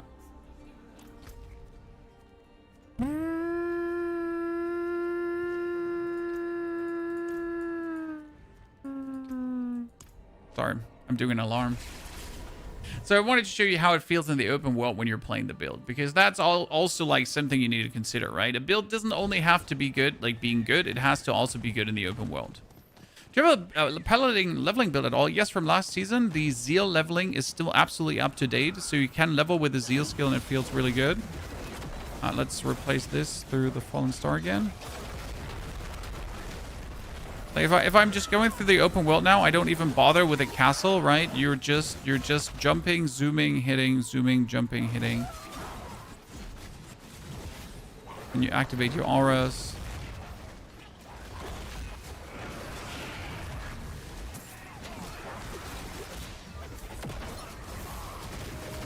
I think the only thing you could do in the open world is like pull more enemies together. But that's what I use the Cry rune for, because right now the only disadvantage you have is you're not pulling, right? That feels kind of bad. Because like when I usually play any kind of open world content, I usually want to pull enemies in.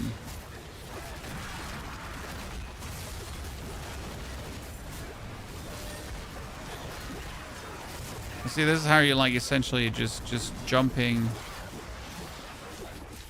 A bit like Whirlwind, just without the Whirlwind.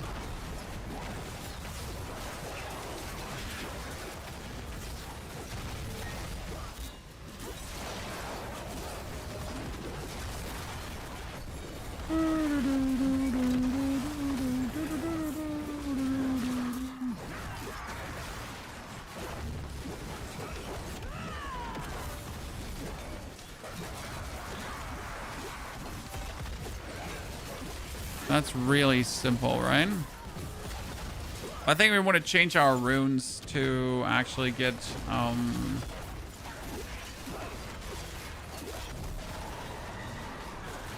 we want to change our runes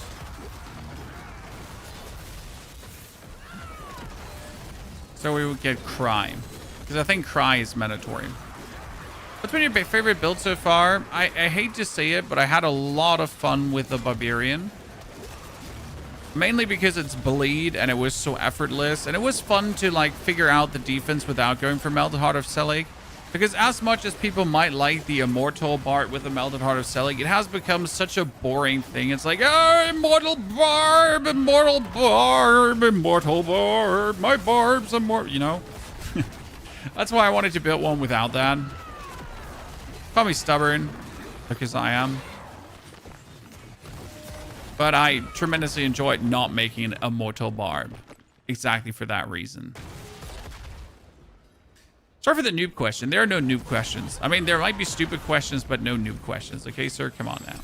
Everyone has to learn at some point, and it would be very bad to exclude learning. So, I think you're playing Pally. What kind of Pally are you building? I have an Arbiter Hammer thing. So we're using Zeal. That's our skill. And we're using the Zealot. So what does Zeal and Zealot do? They create these after images. So I could now like run around and see my after images kill everything. I'm not actually attacking anymore. So I attack once and then I just walk around. Here, attack once, walk around. And the after images just kill everything. So that's the fun part about the Zeal build. You want like a lot of movement speed that you can essentially just kill enemies while you're walking around. You don't even have to kill enemies anymore. It's just an automatic thing from that point on. So I'm just holding down my right mouse button here right now, correct? And then I just run in a circle and I just Zeal kill everything.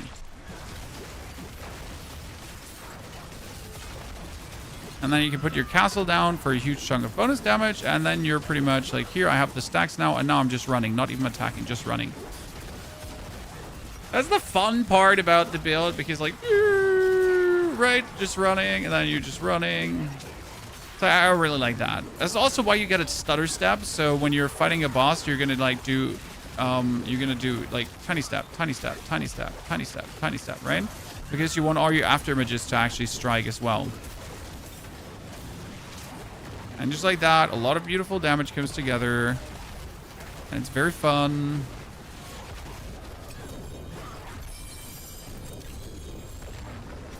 I can really recommend it.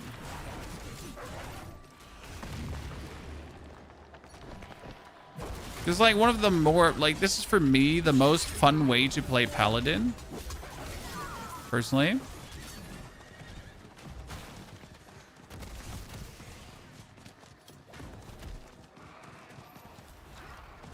Softcore Alchars are immortal. Sir, you couldn't be more wrong, but it's cute how you're trying to be wrong, so please try harder.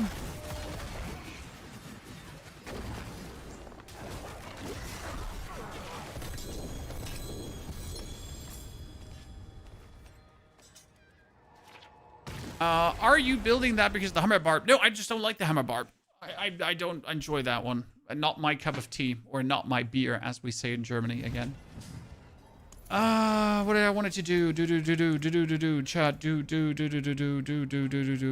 Zeal. Ah, yeah. There's a second zeal build, and that would be Divine Lance. So you can actually take Divine Lance, okay, and you can turn it into a Zealot skill as well. Divine Lance now steps 2 additional times, and dealing damage each has increased critical strike damage.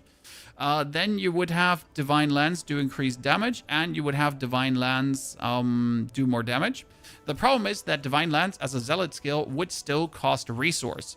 The advantage is that you're not forced to play the Red Sermon. The disadvantage is you again have one less kind of thing to use. I'm not sure if you could use the Grandfather on that build, because realistically you should be able to. If we then use Grandfather, maybe or maybe not, we would be able to go crazy. Don't really know. So someone said like they are stuck at pit 112. So let's do 110 now, and then see how far we can go. Building meta is kind of boring. We said that earlier at the start of the stream. We have reached the point of the league 4 weeks in, right? Where I can now do whatever build I feel like, and people are going to be just happy to have fun builds to play. Again, start of this season, no one is interested in these fun builds because people want to, like, they want to see results, right? They want to get their seasonal journey done. But I assume that most people in here have their seasonal journey done, right? You probably have that. You're good. You have like your Lilith kills, you have your whatever kills, right? You're decent now.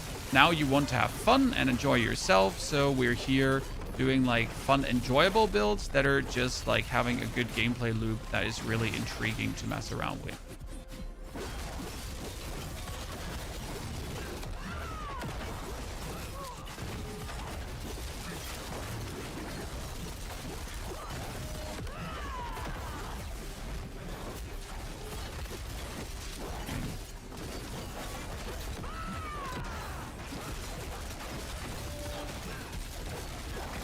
Making the mistake of pressing my thingy too early. Okay, something here is poisoning me, and it's causing me grief to no end because it forces the thingy out of my hands. How are we not dying? Oh, we're insane.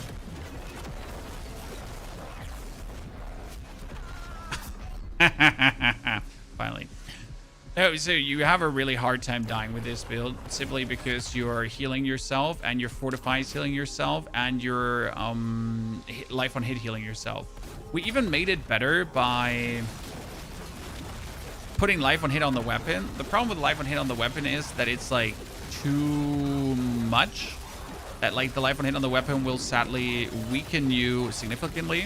I mean, it will make the healing better, but it will just weaken you in general. Oh, that dude has reprisal, chat. This is like where my life is just going right now.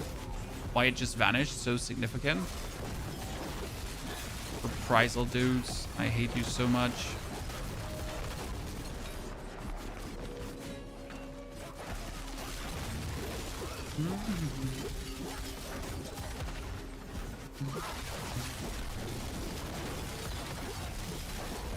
But the biggest problem is with stacking the Crown of Lucian.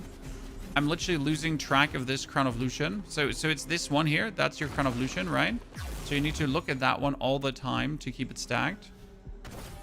But sometimes I lose track of it, and that's bad. And then I don't stack my Crown of Lucian enough.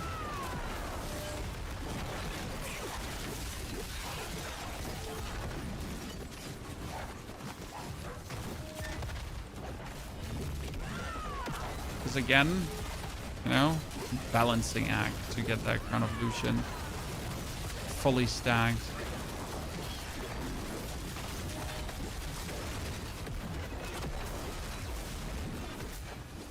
I'm currently mostly sitting like at 2 Crown of Lucian stacks, not even more than that.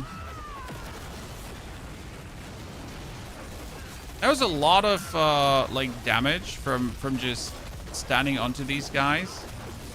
But yeah, despite only having 25,000 life, we're surprisingly tanky, chan.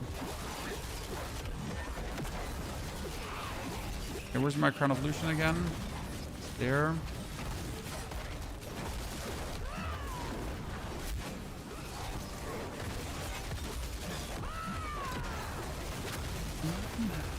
Okay, 5 times stack Crown of Lucian, maximum damage incoming, ladies and gentlemen. 6 times stack Crown of Lucian, maximum damage commencing. Let's wait 6 times stacked again. I can repeat the 6 times stack another time. Let's go. Put that down. 6 times stack on the crown. 6 times stack up. 5-minute clear. Still 6 times stack running. Oh god, it's gonna run out! No, it's run out! Oh, down he goes. That's fine. There's a good one. So 5 minutes. Pit 110. Dun. Absolute demon time, Chan. Like, sadly, absolute demon time for you know, Paladin. That means I can definitely do that 112 that you're struggling with, sir. Ryan? How can you get 4 zeal charges? There is a aspect for it.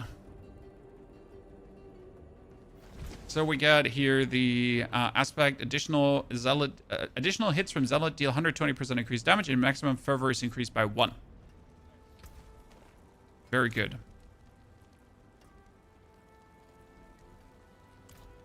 We get that one even stronger now. Jack's Fervor also stronger. And technically it's important for Jack's Fervor because Jack's Fervor stacks with bonus shebangs, and then you get a lot. But I'm not entirely sure if it actually properly stacks, right? Okay, I'm really surprised how tanky we are. Let's do the stupid thing and see what happens when we throw ourselves a Torment 12 Mephisto.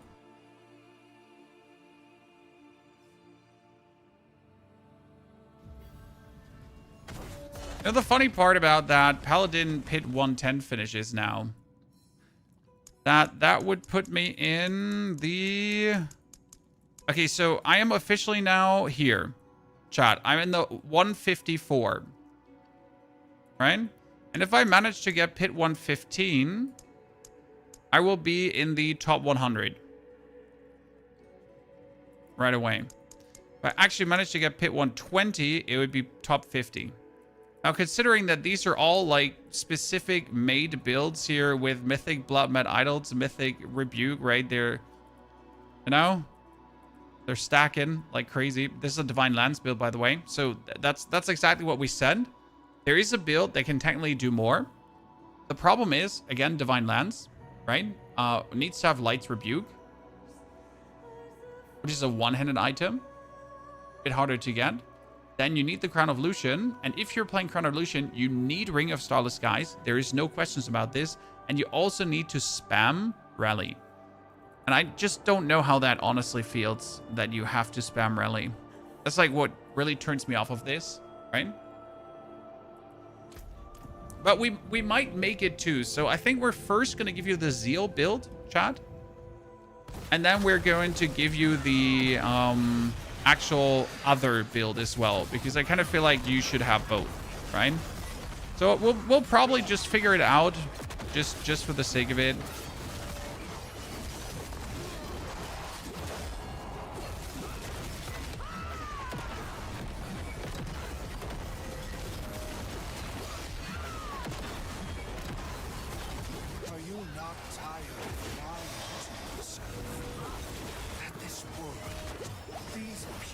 So I can pretty much like face tank him.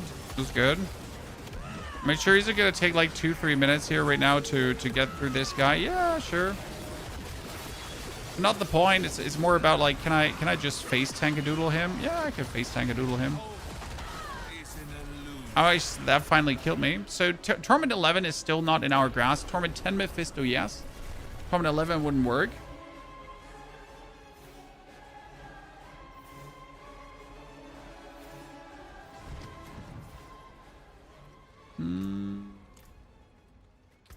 Let's do a 1-5 to push the other thingy quickly. If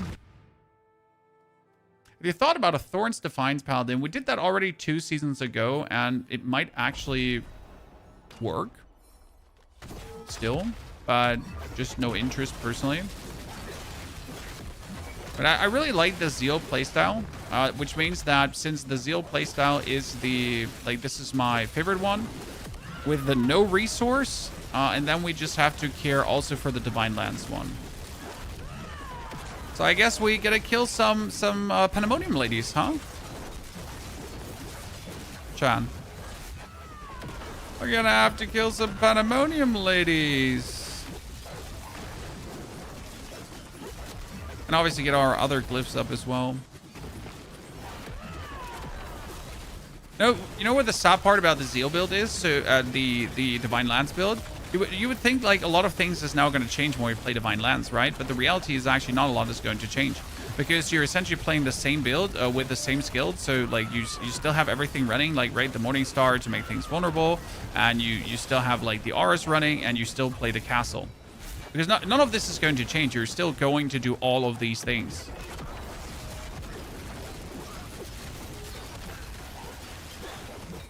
Because that's simply how it works on Paladin, right? Always the same with a little bit difference.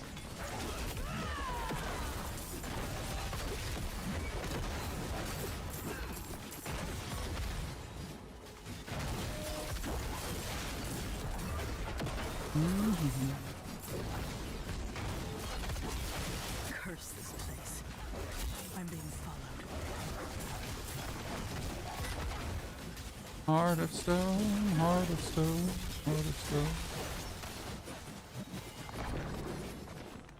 Do you have any information about the next season? We have 0 information about the next season. However, if Blizzard acts as they usually do, then in the next 2 weeks, we should finally be getting information about the season 15 PDR. Because usually like 5 to 6 weeks in, PDR news drop, then like 8 weeks in or so, we're getting the PDR that there's like 4 weeks left until the season starts. So that's usually the way forward, in case you're new to this, a new season and that kind of stuff, right? So we should be having it somewhat soonish, around the corner.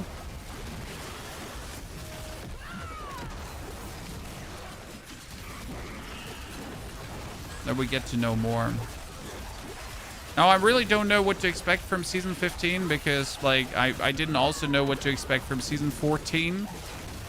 I don't think anyone expected much from this season. I gotta say, I enjoy the season more than, like, the theme made me believe. Because, let's be fair, the seasonal theme is not the most exciting one. Like, upgrading uniques to mythics. That wasn't just, like, the revelation of the century that made you go, like, gasp.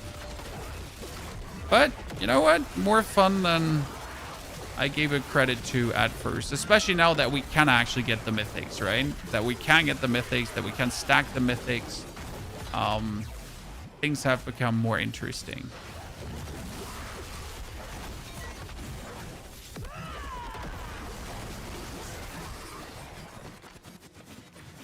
The tiers in Helltide are actually great. The turrets in Helltide are amazing, and I hope they stay. Because how else are we going to get to the Reaper, you know? So, like, if Blizzard learns anything from this, then maybe the tiers should be part of the standard gameplay loop. Because they feel fun in the pit as well. They feel fun in the Helltides. So I wouldn't say no to this becoming like a fixed part. What and since the tiers are becoming a fixed part, they should then get their own war plan activity tree. Because that would be like, this would be like a real evolution of Diablo, learning from the season, right? Making the most out of a season, of actually taking what the season gave you and putting that into the existing gameplay loop. Now, I still believe that Blizzard is sadly a bit too dense to do these kind of things. I'm sorry, like, this is not meant as an insult, right? But Blizzard is, for some reason, super scared of adding permanent things to the gameplay loop.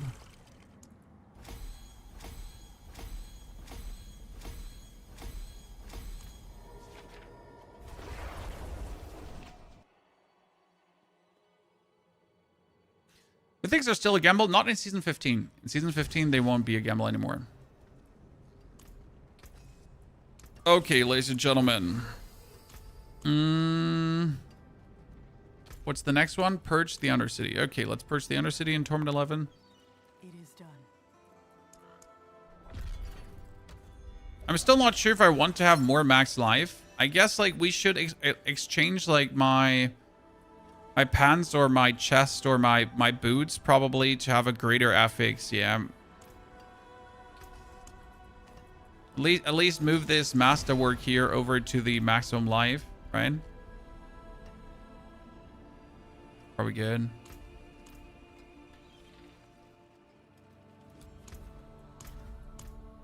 Okay, we need the Divine Lance item to also make the... So that's my goal now, chat.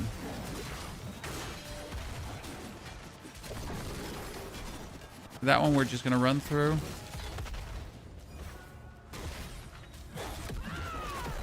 You know what the advantage about the Divine Lance build is, chat? That the Divine Lance build is actually going to use a core skill to activate the Crown of Lucian. So you don't have to, like, think about having the Crown of Lucian active. It's definitely going to be an advantage.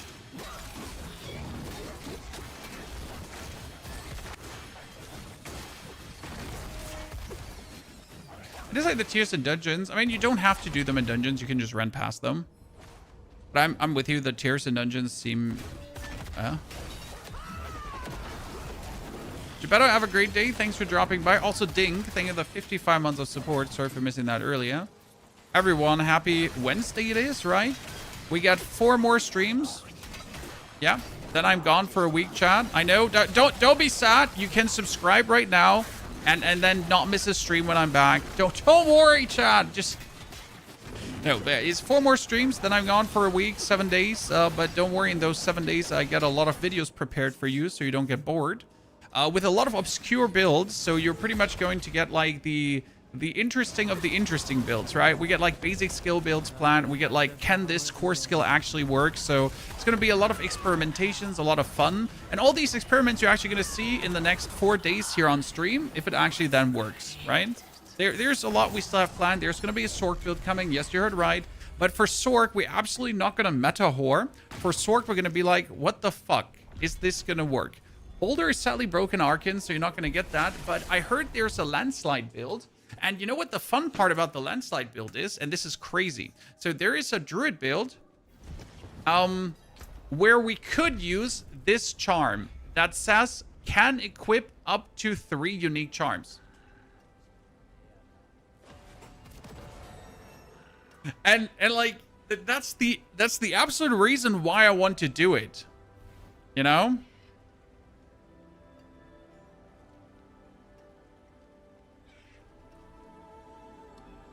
Do you have a bid for this Arcan? Generally speaking, if you're looking for druid builds and diverse druid builds, I can recommend you a content creator by the name of Screamhard, because he's the guy that lives, breathes, and shits druid. I definitely have taken inspiration from the thing that he has done before, certainly, or from Mr. Steve from Icy Veins. Those two guys are my druid gurus that I converse with if I need some druid ideas.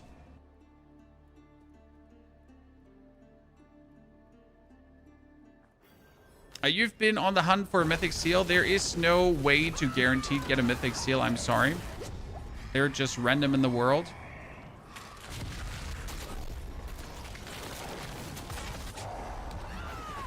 There's no do this, do that to get them. It's just like, maybe if you're lucky one day.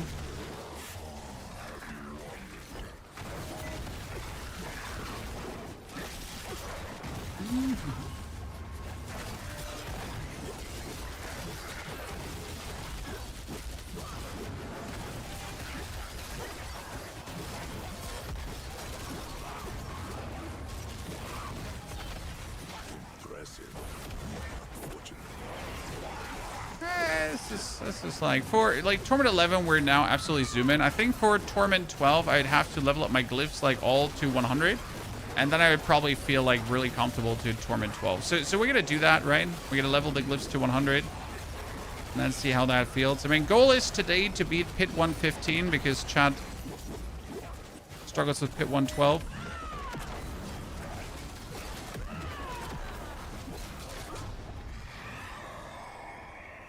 Mythic armor is just RNG. Either you get it, you don't get it, but you should kill the Reaper. So we're gonna have to kill Reaper as well today. More times. Get more fragments. So you have Druid. Do you need a weapon damage on both Axe Totem, or can you just have it on Axe and roll it on the Totem? Sir, you only have to have it on the Axe, not on the Totem. However, I did not play Shred myself, so I don't feel qualified to give you Shred tips. Generally speaking, though, like the Totem does not need to have weapon damage, no. Pandemonium boss for Mythic Seals. I mean, yes, he will drop Mythic Seals, but the chance to drop Mythic Seal is as likely as a normal Mythic, so you might get a bunch of normal Mythics before you ever get a Mythical Seal. We wanted to go for the Cry rune. I forgot. We need to change runes, ladies and gentlemen, to make this build now more convenient so we don't have to run for every corner. So what rune combo would you suggest, ladies and gentlemen? What rune combo would you like to see? I mean, currently we're running Barrier with Nagu because I kind of like running Barrier, right? But that doesn't have to be Nagu. That could be anything else. We can obviously not use Neo. Neo doesn't work. Noct doesn't work. Puck doesn't work. And Zen doesn't work. So none of these is like an option. Ergo, we have to like you could use Sir, obviously, right?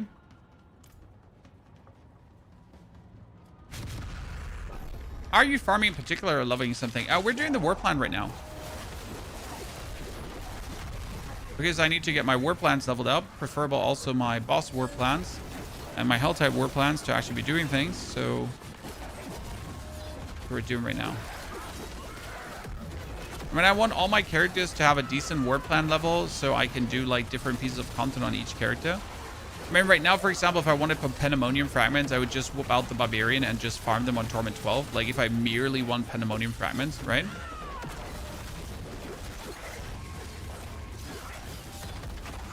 The advantage of having like a bunch of different characters, they're all good for something. Apart from Necro, he's not good for anything. That's not true. Necro's love. Hey, so Runes, I sold self-found, sir. I cannot take your donations.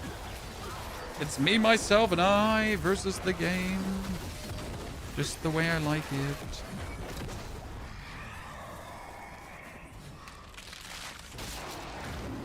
The Massing Masses. I think Massa is my favorite one. Especially when you have like the offering in the Masses and then you have to them reform and then that goes crazy. Best way to get Ring of Starless Skies, you're going to go to the blacksmith and then you're going to craft mythics there for 50 million each, and that's going to be super fucking expensive. But you might eventually get Ring of Starless Skies. That is the best and the only way how to guarantee get it as quick as possible.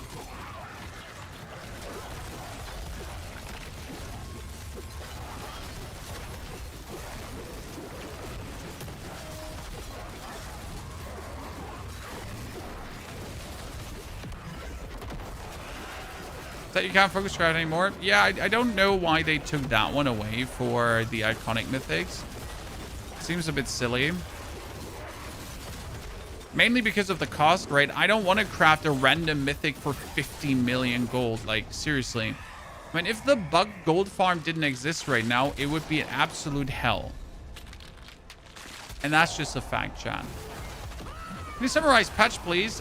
You get keys from Glints of Hope now for the Reaper. That was the patch.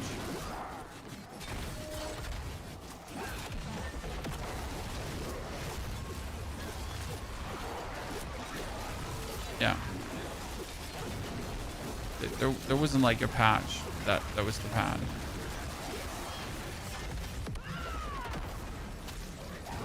Guaranteed mythics from tier 12 tributes? Yes, but only one. I tried a tier 12 tribute with the Portal Pranksters, and the Portal Pranksters did essentially nothing. Which is plenty weird when you consider that, like, the reason to have Portal Pranksters is to, like, make more out of your tribute. But if it then does nothing, it's just shitty.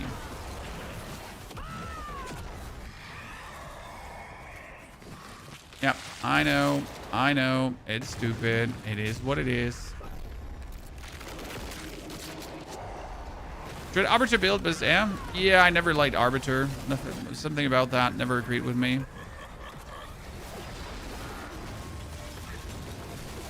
This is here Zeal, because Zeal is fun to play.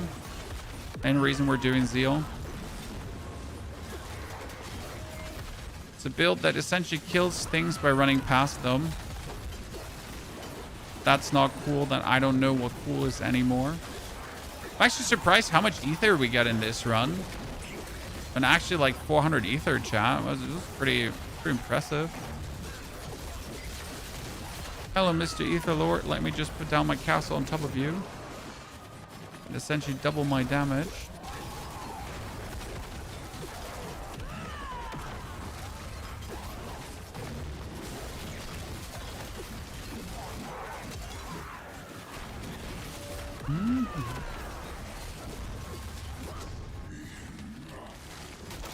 Kill the council.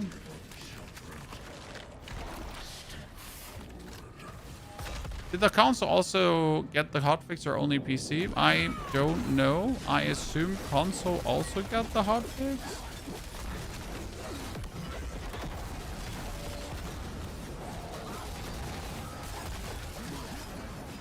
Good.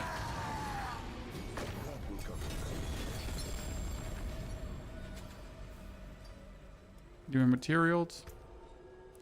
I've been running out of Forgotten Souls. I need every piece of Forgotten Soul I can get. Right? Will the Frozen Wolf rune combo work for this build? Wolves freeze with Zeal kills? Oh, why would you want the wolves to freeze? I mean, like, what are you hoping to achieve with that?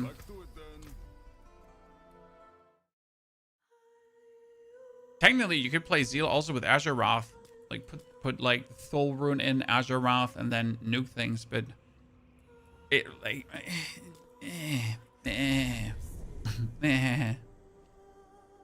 don't worry, feel that, right? Oh, wait, I gotta check if my wife wrote me a message.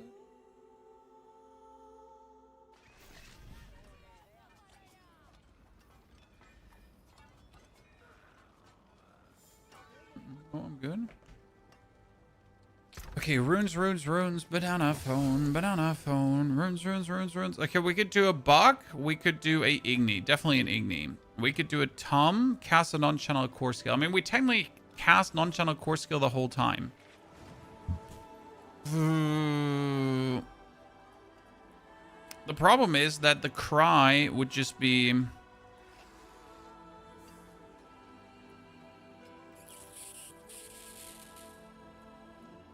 When Cry's just 300 offering, that means how many non-channel core skills would I have to cast before I pull things together?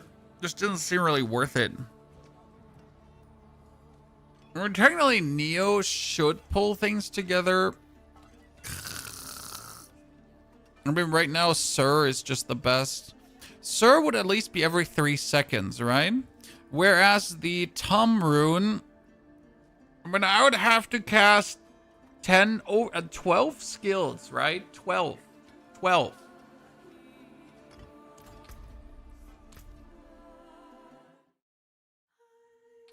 How do you not have the ring finger, the wedding ring on your ring finger? Oh, that's actually really simple. So when I got married, I was around 130 kilograms. Now I'm less. So what happens is that this ring has a chance to really easily slip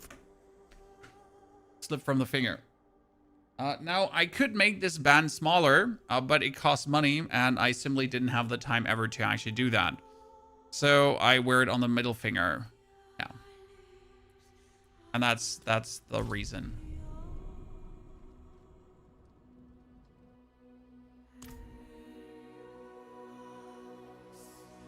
Take no damage per 2 seconds. Yeah, the problem is with the Neo Rune that the Neo Rune wouldn't actually do anything for you. Because if you think about it for a single second here, quickly, then if we use the Neo Rune, then we're still better with the Sur Rune for Cry.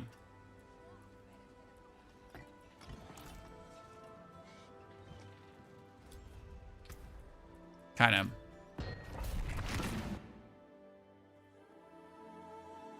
So we're better anyways than just using it.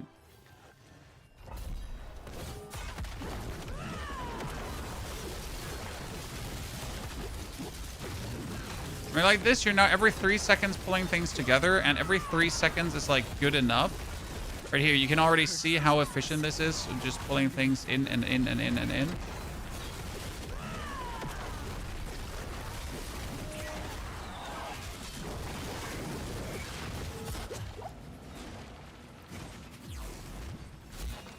Okay, come on. I just want to grab this and not care about your shit. Let me grab my Heart of Stone or bust.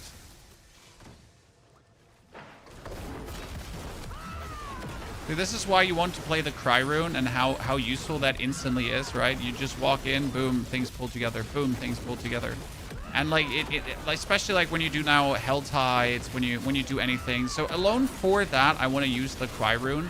Because it's just quality of life. Quality of cry. No? Okay, Chad. Tough crowd, tough crowd.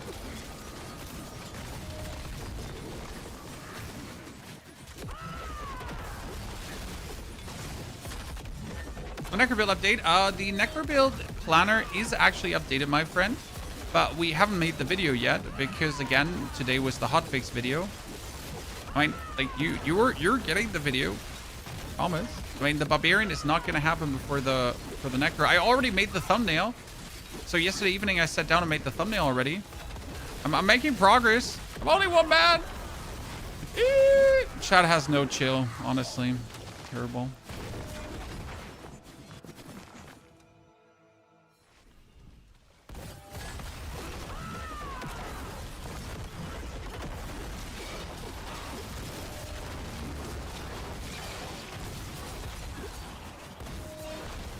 I forget the hard is behind me. I'm not going back. Not happening, Chan. Can't be asked to go back. Yeah, what I think is, like, due to the Cry Rune pulling things together, you're just going to be hitting more things at the same time. So automatically the Cry Rune should allow us for quicker clears. Alright, because if I can pull things better together, then things are easier in castle. If things are easier in castle, then I can just better do damage to everything involved. So it's actually a wholesale good thing for more damage. Especially in some dungeons, enemies just really annoyingly stand far away from each other.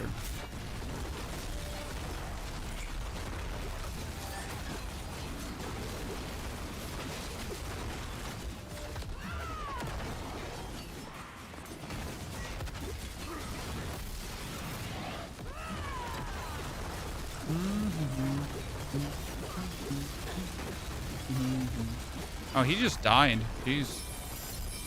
You get schnish-schnazzled, Chan. Schnish-schnazzled's pretty good. Okay, finally, we got all our glyphs somewhere reasonable up. So this is not everything to 100 yet, but at least close to it, right? What do you think of Igni Cry? No, Igni is for Kui because I still feel like we want the barrier, Mr. Ryan. I mean, like, as much as I don't want to use the barrier, I still feel like not using the barrier is just stupid because end of the day, bonus barrier, bonus defense, bonus survival. Why would I be so averse to that? Okay, we got this one up, we get that one up, and now we just need pits. Like, we need 3 pits here. 1 Hell Tide, and look at that. This is what we need because then we now have the pit with a bonus upgrade, right? Chad, that's the most insane thing that we can do. Let's actually try to see how Torment 12 would feel now. As I said, I think in order to enjoy Torment 12, I really need to level every glyph up to 100 because then you're just reaching a nice level of this is good. Is that some sort of Zeal build? No, that is Zeal build. Zeal build. Sorry, it's the German. It's Zeal build. Sorry, my German came just through there for a second. Pardon me. Zeal. This isn't like Torment 12 also possible. Let's go for the Lady of the Helltide. Oh no, we can't go for the Lady of the Helltide, Chad. There are 2 portals close to each other. So it's Zeal. Yes, you got that, Steph. I see a man of culture as well.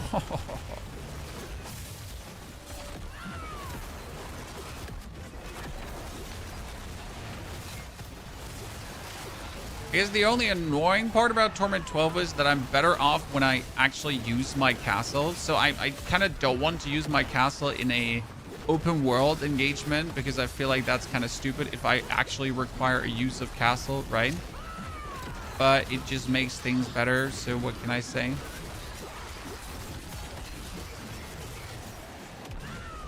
We can exist in Torment 12, so I guess one up.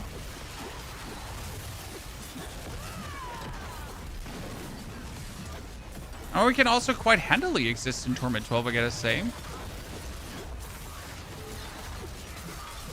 So technically, you could also use the Igni rune for Vex to get yourself,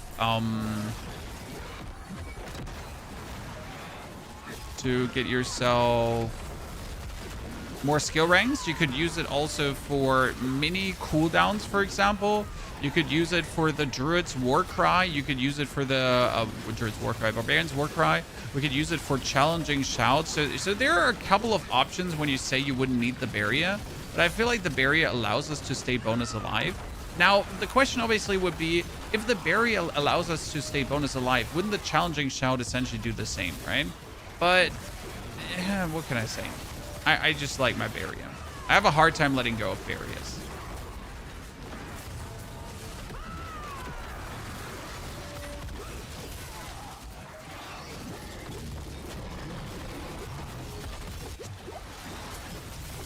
Realm Walker.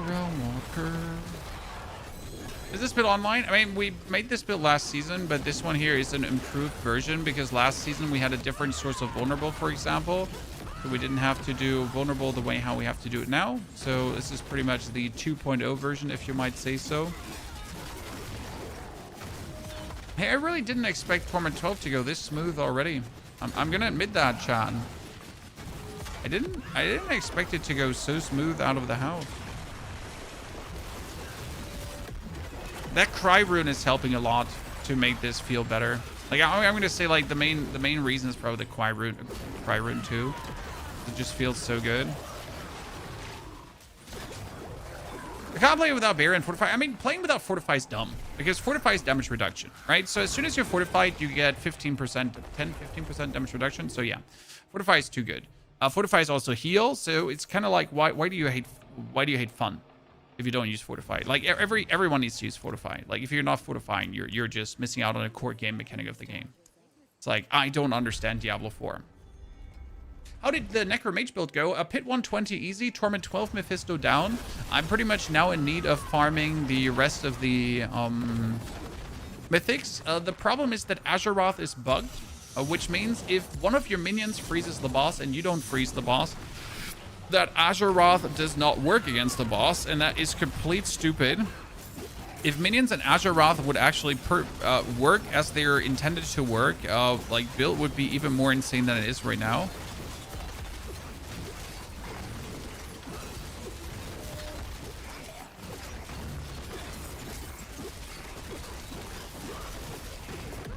How can you not use Fortify? Well, if you don't have a single skill that gives you Fortify, then you're not using Fortify.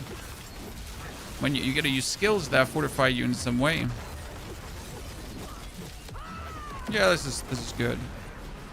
I mean, not comparable to the Barb, obviously, but if you wanted to exist as a paladin, you could.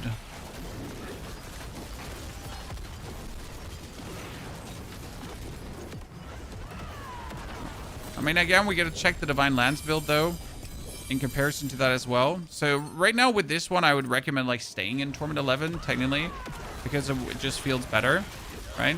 Not that Torment 12 is not possible, just that Torment 11 just feels better.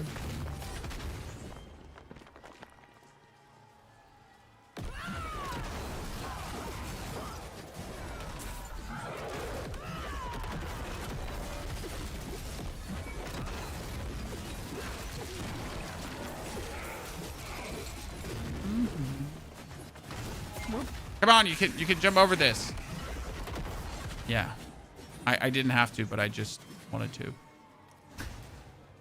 It was more want than need.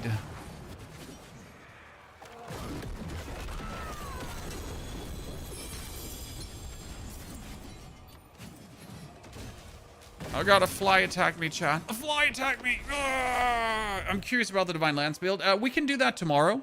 So let's finish Zeal today, then save the Zeal build, and then actually work on the Divine Lance build tomorrow, okay?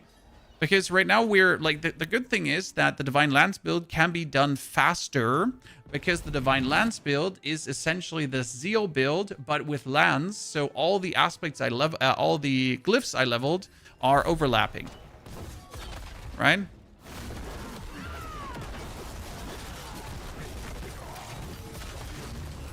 It's going to be like, this is why I like to do these two thingies, because you could essentially decide to, hey, I'm going to start playing Zeal. And then when I have the Zeal build done, I'm going to start going for that Divine Land slowly.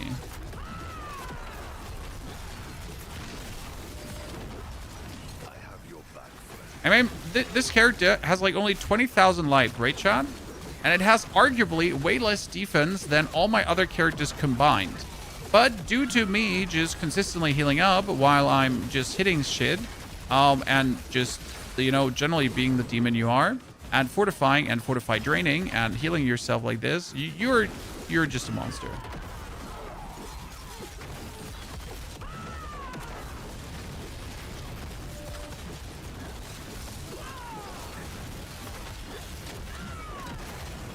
And look how we can just stay inside all of these effects and survive. You know what happened with my Necromons if I even stand like a pixel close to these effects, you know? You know what happened to my Necromons if he stands like 1 pixel close? By the way, do you see these enemies here, guys? These bandits, right?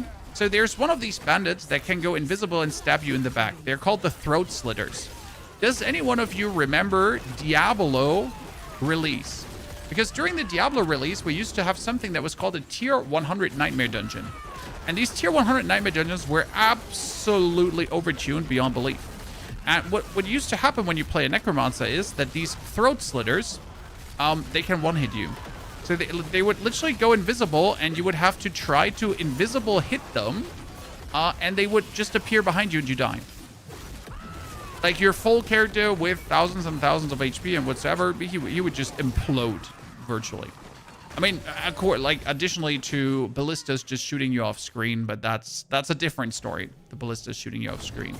But yeah, these Throat Slitters, they used to be absolute demons. Demons, I tell you. Not even remotely funny. I wish I was joking, but dude, Nightmare Dungeon 100 used to be an absolute nightmare of mine.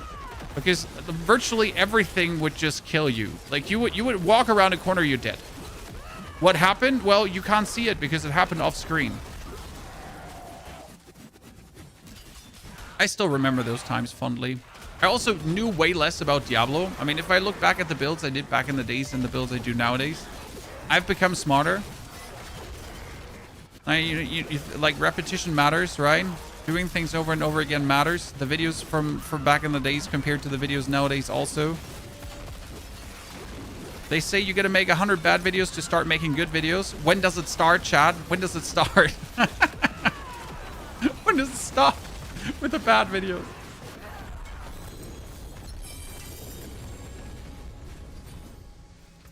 Honestly, I can look back to the start of Diablo and remember it fondly. It was terrible. Make no mistake. But it had charm. It had charm.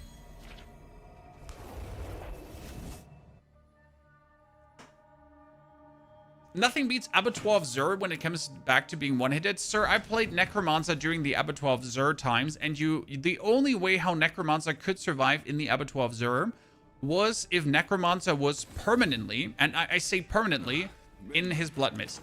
As soon as you stepped like a millisecond out of the Blood Mist, you're dead. You just die. It's like you're there, and then you're just dead.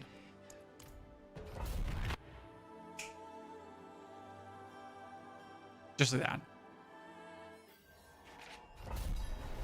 that. Like, Abattoir Zur was crazy. I literally stopped playing that season because I was refusing to play Paladin. So back in the days, Abattoir Zur, that was season 2, I was still like a one character Andy. So I was focusing on like playing one char mostly, and that was Necromancer. So yeah. It wasn't good.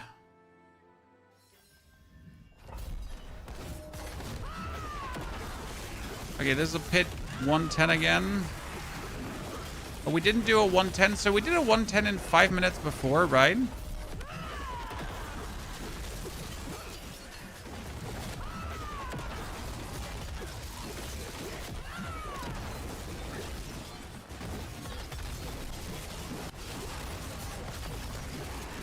I wonder what like instantly deletes my Heart of Stone off of me. Because I literally just walk into these enemies, right? And my Heart of Stone is just gone. And now I can't pick it back up. Probably this poison damage here.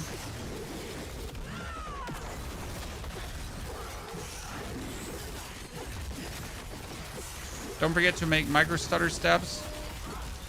Every now and then we forget to do them. By micro stutter steps, it's 80% more damage.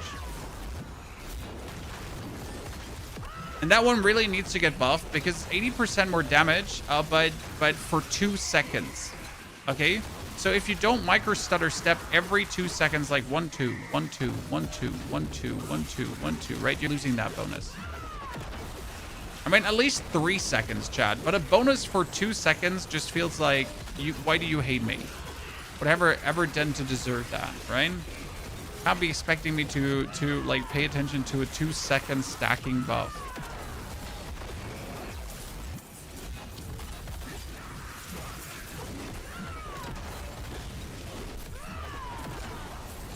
Yeah, I want to like pick up this Heart of Stone here, but I don't think I'm gonna pick it up anytime soon. What we're gonna have to do is we're gonna have to kill this guy. Actually, what we're gonna have to do is we're gonna have to ignore this guy. Demon time! Right?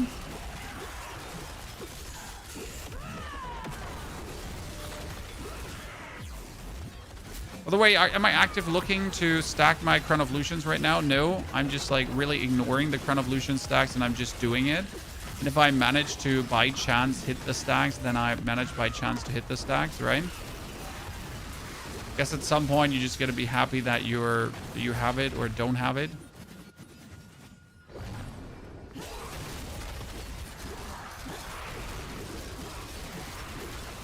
I think I get mostly up to like 4 before it fizzles out.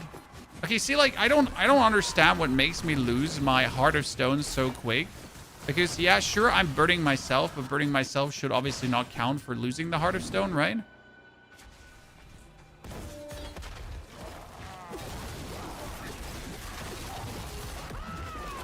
But it still feels like I'm pretty much contacting the enemies and it's just gone.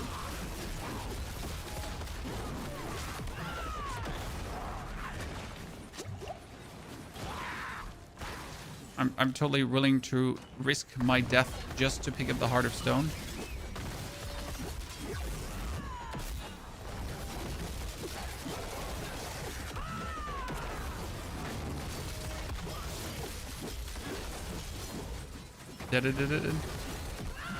Okay, we took 5 minutes before, right? What I said 5 minutes, correct?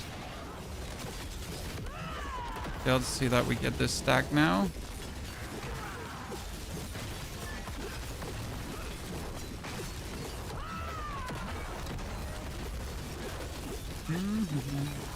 So like against him, I'm willing to try hard now to keep this up.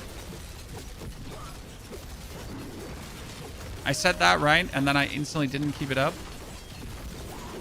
Okay, how is he not killing me? Because I know how, like, I know how my other characters would just die against him, right? Yeah, we have improved, Chad. We've improved. We've shaved off some timing here. For certain.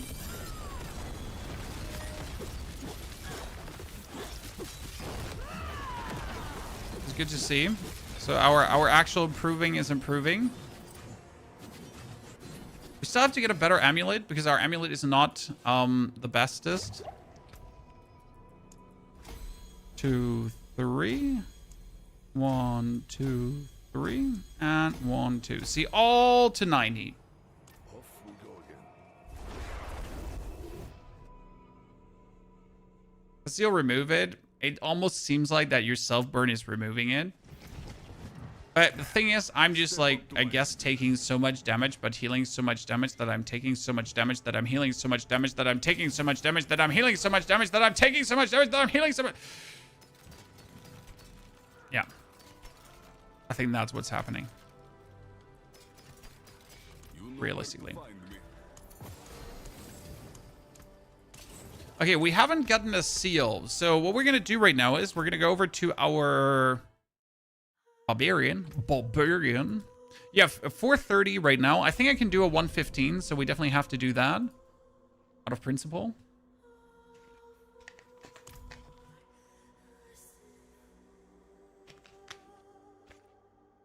Is it safe to open all the caches now? Yes. So my burb, for some reason, has +1 charm, so this is attack speed. Resource cost reduction. Maximum life, total armor, damage. See, as much as this one doesn't work, set-wise, it's still 18% more damage, right? And that's multiplier.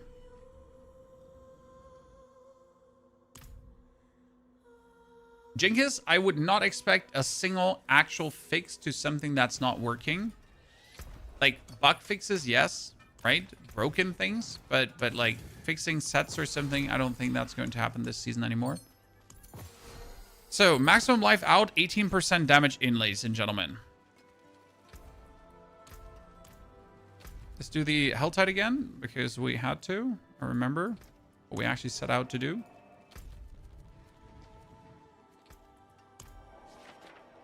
So we can get like our last pit upgrade, and then we can get one more seal upgrade, right?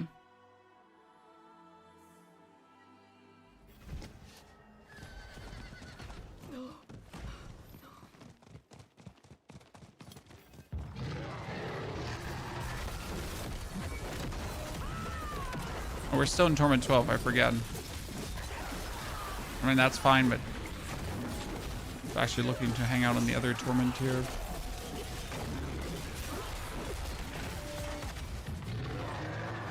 Please, give me more Bloodseekers.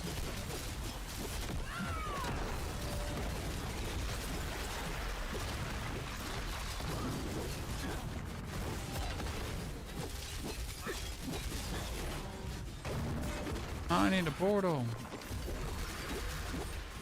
Almost 2 months and not fixed 2 sets. Yeah, I know. It's like actually upsetting.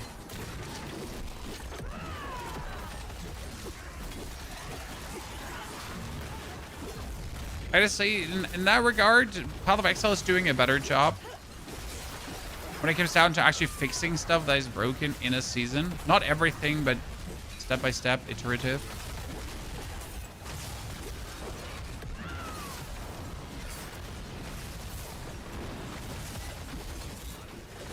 Oh, thank you, Mr. Druidman, for helping me. Appreciate your service of solitude.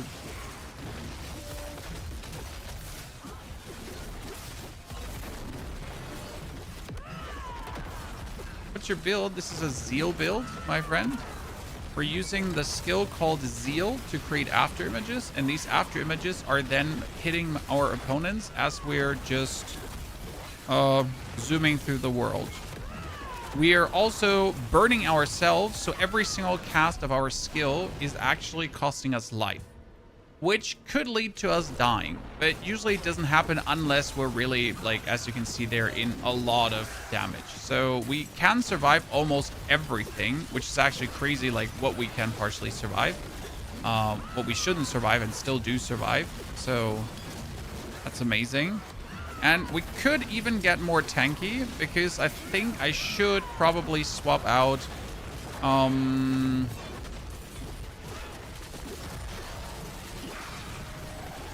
one or two pieces of the, like, I'm currently boosting like a lot of, come on, brain, say it. I'm boosting a lot of resistance, but my resistance is actually really high, so I should probably get more max life. Because a lot of my healing is obviously bound to max life, and the more max life I have, the more heal. So, just good. Zeal is the best build that represents Paladin. I feel like Zeal is at least something that's very active, right? You're zooming around, you're hitting things, you're having fun. It's flashy, it's nice, it's cool. It feels like, you know, it feels like you're a warrior of light. And then you get like Horadric, walk around, things die. Cool, okay, no hard feelings, but also not really exciting for me personally. The Spear of Heavens build was kind of funny when that actually worked, but I think they nerfed Judgment too much to make that work. Hammerdin is cool, but kind of like overdone, right? I mean, if you have played years of Hammerdin in the old games, yikes. So for me, Zeal is something like that embodies really the fun of Paladin.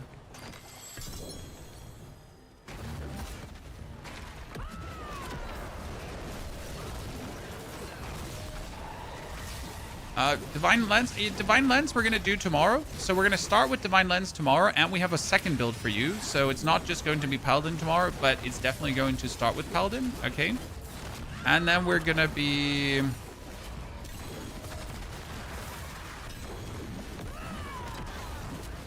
see what other madness we can come up with. Oh, I already have like 300. Why do I keep farming?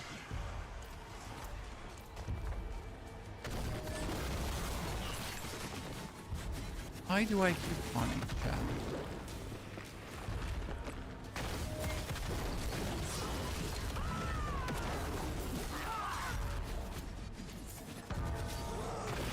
Ha! Surprise, motherfucker! It's I, Ponyhop. Oh shit. That's not what I wanted to do.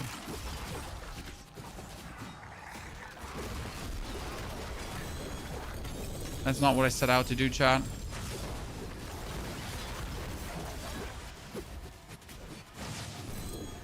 Barb build. The Barb planner is already updated, and we posted that in the Barb live stream. The build video is coming in 2 days. Tomorrow, you're gonna have Necro first. Okay, Necro, then Barb, then Zeal Paladin.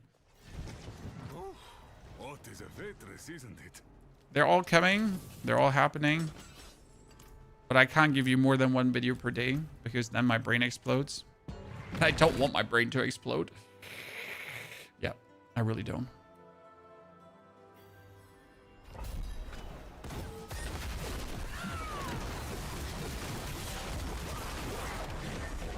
So after we finish this pit here, we're gonna go and do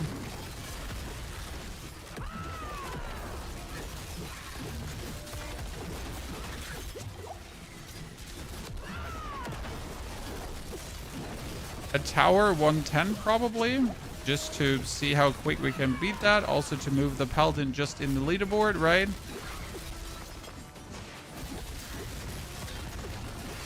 Then we're gonna do that pit 115 that people have been asking for and see how quick we can do it.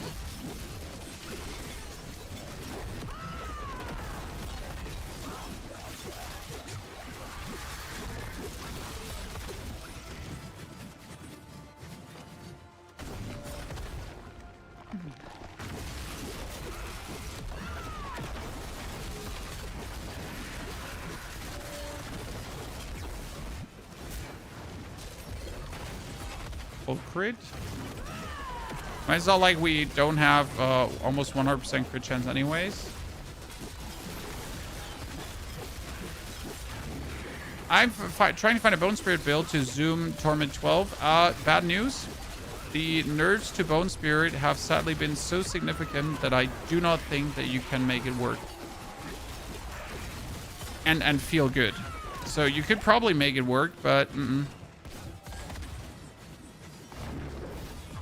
So, like, the overpower nerfs were just too severe. I mean, that was, like, a lot of Necros damage was down to the overpower scaling. And with that being gone, I feel like there is sadly not a option for Bone Spirit.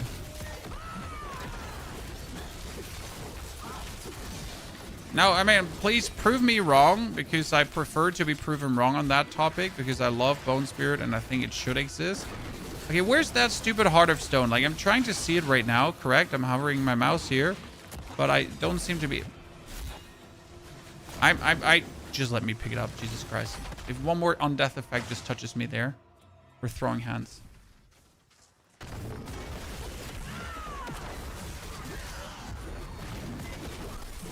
I know developers like their Undeath effect because obviously dying is not enough. You gotta die even on death even harder, right? Because that would be the fun if death would be it.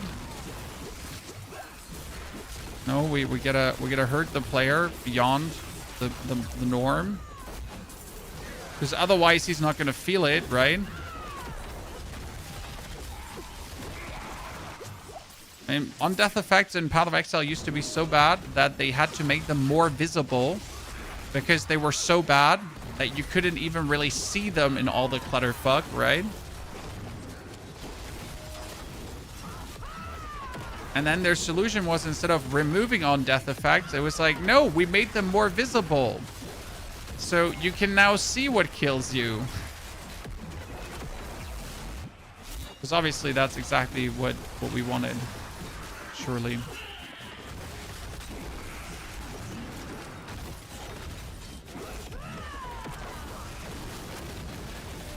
What's the best stat to temper to get stronger?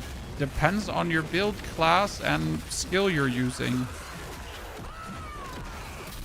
For most, it would be critical strike damage. For most. Not for everyone.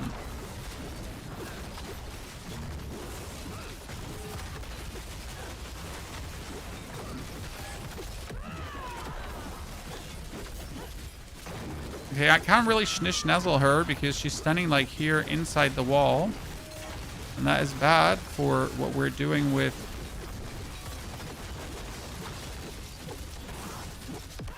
Oh, this is 430 again. So 430 seems like our average clear for this, right? For pit 110.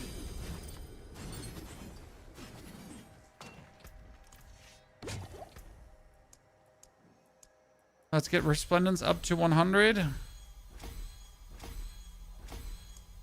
Mainly so I can just have the cooldown. Your Zeal just hit hit tower 115. Okay, sir. The game's on. Are there more death effects than patches before? Well, we had the Combat Reborn, if you remember, where they kind of reworked the whole combat to make it more amazing, better, elites, and stuff like that. Only that the Combat Reborn update made combat worse. I am sorry. I think the Combat Reborn update completely failed because combat did not get more meaningful. Combat did not get more fun. The updates to the elites and the way how enemies behave did not make it better. The only thing that happened is that combat got more annoying. There were more annoying shit added to the game, and essentially it's like a bigger clusterfuck than ever. So not entirely sure how they treat the success of Combat Reborn, but yeah, I cannot good conscience say that actually succeeded in any way, right?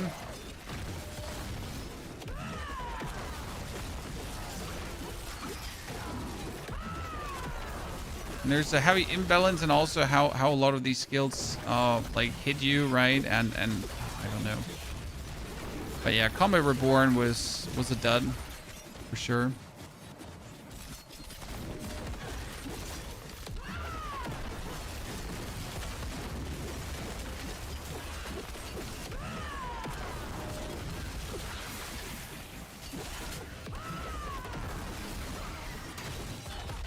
I'm sure I'm the only one that thinks like that, but I guess I'm definitely more annoyed since that than I'm enthused. Why do all classes not use Melted Heart of Cell like the Barbarian? So in case you missed this on the Barbarian, but whenever the Barbarian gets hit, he creates resource, okay? That is Barbarian's thing. Barbarians creates rage by being hit. Now, tell me another class that does that. Okay, no other class does that. Cool. Also, one thing that you might have missed about Barb is that Barb has 4 weapons. That means Barb can use 4 aspects. Now, for a lowly necromancer, for example, my amulet aspect is one of my strongest aspects. I can't just use a Melted Heart of Selig that doesn't give me any damage. Barbarian also has multiple items that give him more damage with the Melted Heart of Selig. So like maximum resource equals to more damage and whatsoever. The other classes don't have that as well. Now, not completely true. The Necro has 1 or 2 things that interact with that, but it would actually be more counterproductive than productive to use that. So why does not every class use Melted Heart of Selig? Because every class cannot use Melted Heart of Selig as efficient as Barbarian is doing. I hope that answers your question.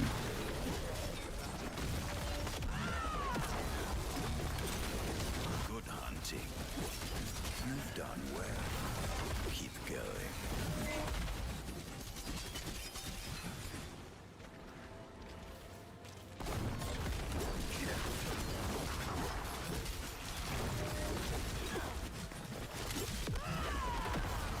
And yes, Melted Heart of Selig is stupid. I don't like it. I don't use it myself on my Barb, for example.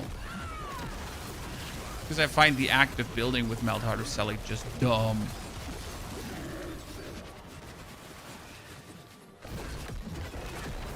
If this is going good for a pit, for a tower run, I feel like I kind of want to rush like from pack of elite to elites, right? Since I'm rather agile, I don't want to kill like normal blibs. I'm currently trying to just jump from elite pack to elite pack, right? Because the elite packs, they don't phase me in terms of like what they do, unless they obviously would have reprisal, but that would phase whatever build I would be playing right now. And yeah, when we just can take out these elites, then we're just good to go.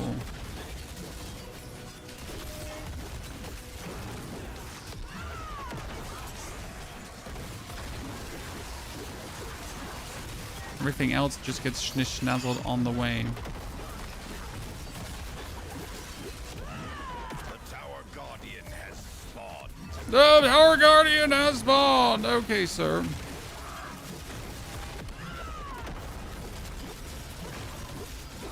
Oh, I saw the rare 100 billion damage there, chat.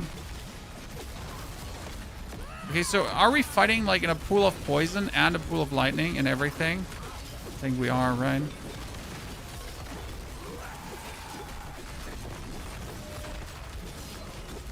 It's pool of poison, pool of lightning, pool of everything, and we're still not dying. Cool, cool, cool. I win, 5-minute clear, so I could... It's 165. Woo! Leaderboard! That a class can use twice the amount of aspects is fucked up. Yes, I mean, it's the biggest scam with Barbarian ever. And also the reason why Barb is, like, so stupid in my eyes. Because, like, of being able to just use more aspects. That's just, like... What the fuckery? Oh, I just got a... What was that? I got a second Mythic Tribute of Armaments. Wah! Big Scamosaurus Rex, chat. Big Scamosaurus Rex. Okay, let's do Pit 115 just to see that we can do it and how long it would take us to.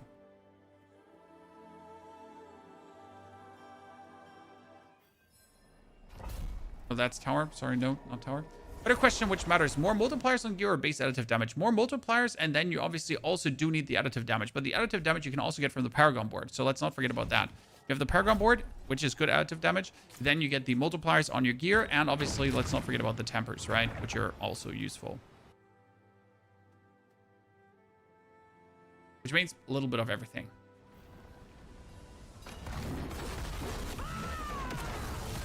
Okay, this is 115. I'm expecting it to take like somewhat longer, right?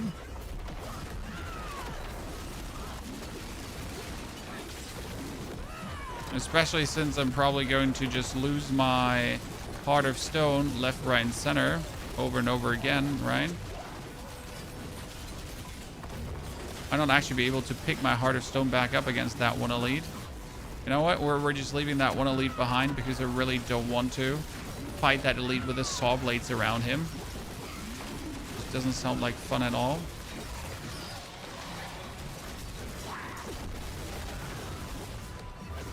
So there's something like really odd about these crawlers, because they partially do like they don't have poison damage, right? But they do immense amounts of poison damage. Did anyone also notice that? Because I've been wondering, like, I've been in dungeons with these and I've been like just losing my Heart of Stone pretty instantaneous every single time. I've been wondering what is happening in this dungeon against these dudes per se in general, and it's just so weird.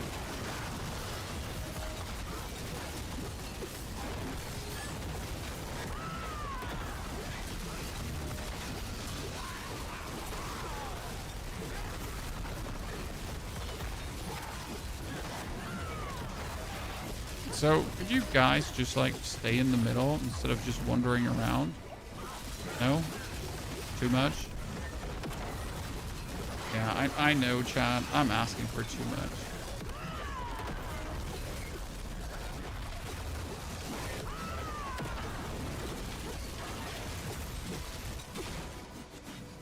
Get that.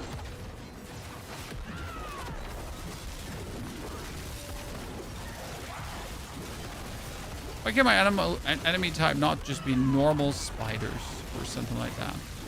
Oh, can I survive that? Chad? Okay, so we get the lightning, and then we get the lightning, and then we get the lightning. Let's see how harsh this gets.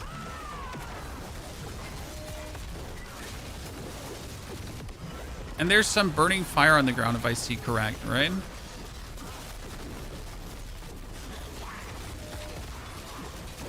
We're still relatively alive. Yeah, let's not tempt fate here by standing inside the biggest explosion possible. Aha! He thought he had me, chat, but he didn't. Yeah, that worked pretty well. So like I just jump into these guys and boom, instantly my Heart of Stone popped off me again. See, like, not even a second. What is responsible for that? That is the big question now. And I guess it's like because there's a poison dude and a lightning dude and another poison dude happening.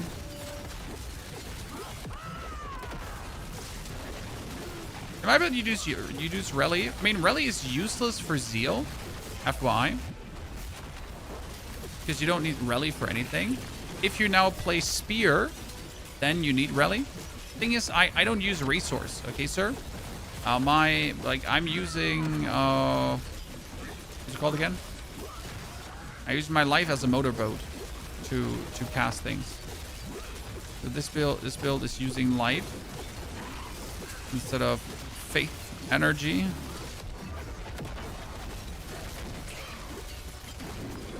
And that's why we don't have to care about Rally in the slightest.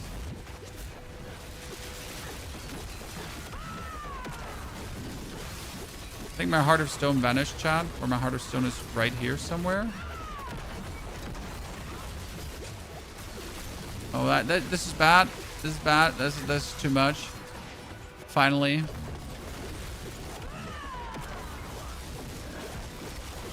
Meanwhile, bar speed farms. I mean, you can't compare these with each other. Like, if you like that will just lead to sadness. Well, we know everything is unbalanced, but when you're trying to have fun, you should just have fun. And with a Paladin, you just know that going deeper than pit 110 will be tedious, right? That's just a fact that you know and that you have to accept, right? If you struggle to accept that, then you shouldn't just play weaker classes for the sake of just playing them. Like one of these things that you gotta learn for your own sanity, pretty much. I refuse to leave my heart of stone behind. Pandemonium fragments you also get from the Reaper, my friend. So actually killing the Reaper in Zarbanzet does give you Pandemonium fragments. So we just went from like poison dudes to the other poison dudes because, you know, not fighting poison dudes would be overrated.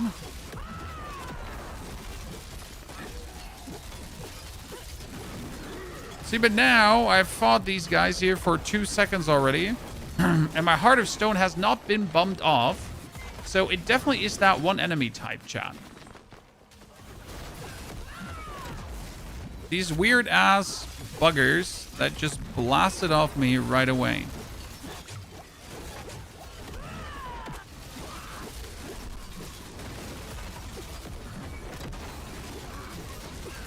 You're getting mythic for every chest now? Yep.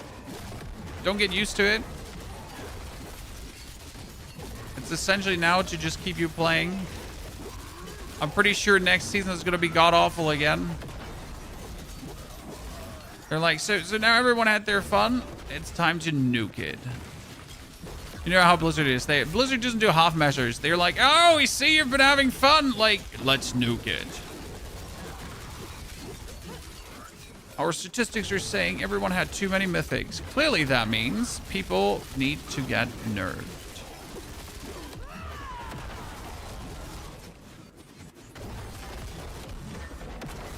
Fun detected, nerf supply. Ask Jonathan, he knows about that. Oh, finally death chat after all this time.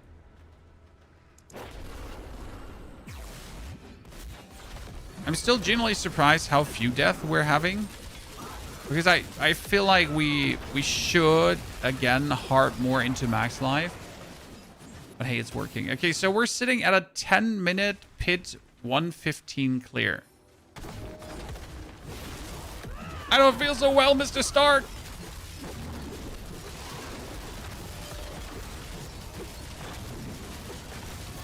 Insert Spider-Man quote here.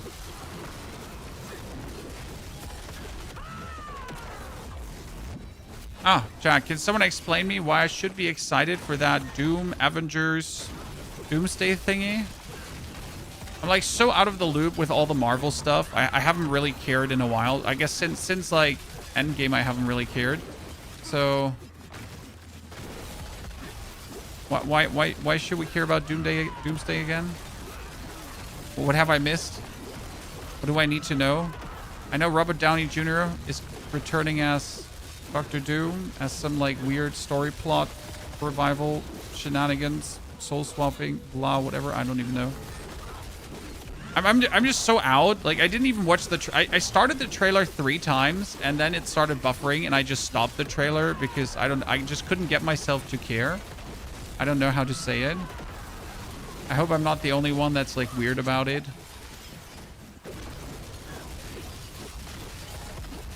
It doesn't hit the same anymore, you know? Okay, it's the convergence of Fantastic Four, X-Men, and the Avengers timeline, okay? Which does sound cool when you say it like that.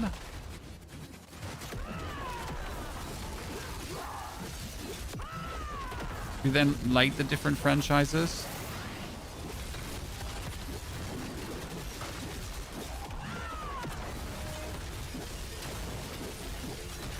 Okay, so we get like all of these together now. That sounds like a horrible.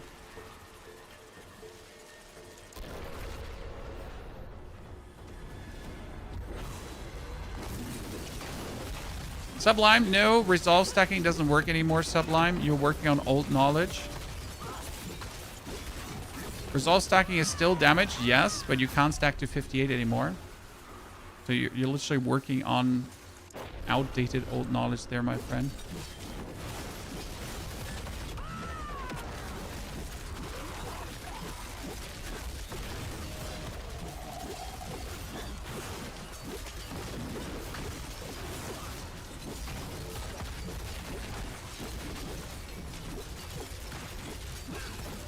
So my problem is that I need to like slice and dice him, but I keep like walking below him. But I also need to like stutter step, right? But I also need to not stutter step too much. But I also need to move every 2 seconds. But if I'm not careful, then I move and just like move inside his like frosty beam. And if I move inside his frosty beam, that just like tears me apart.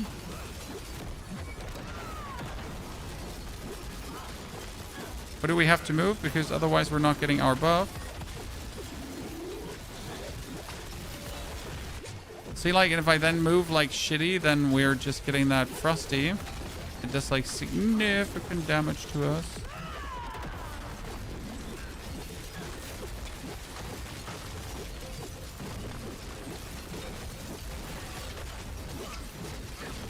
Yeah, I'm just trying to like do like micro movements and not like end up in his thingy, but I tend to miscalculate that and end up in his thingy.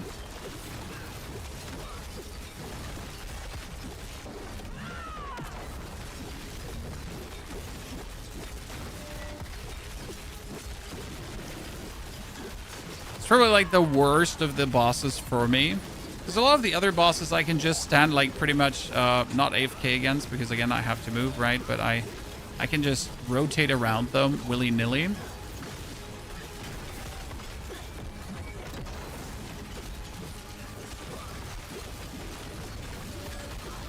Promise, I don't like this. I don't like this.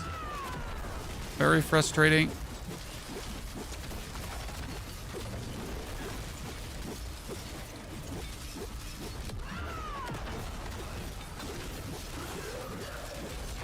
Very frustrating to not accidentally move around him.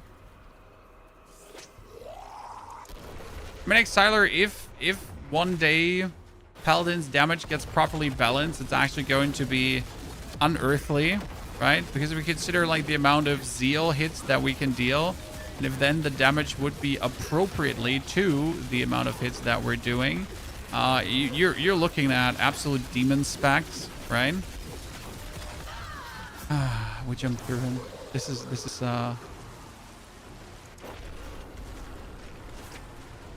he has 4 beams now, chat. Let's wait for him to come in this direction because I really don't want to move where he is. Could you teleport over here, sir? I mean, I can literally not enter the fight versus him because I will just walk here into one of his beams and just die. I guess I could always just jump backwards to get my, you know, here. To always just no, it doesn't work that way.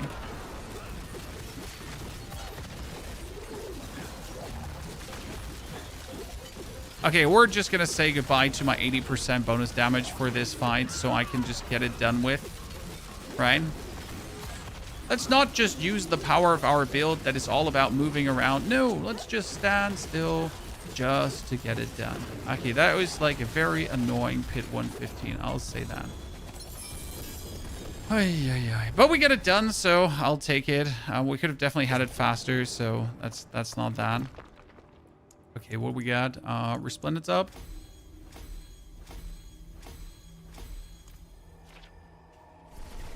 You might think Temerity might help because of the barium.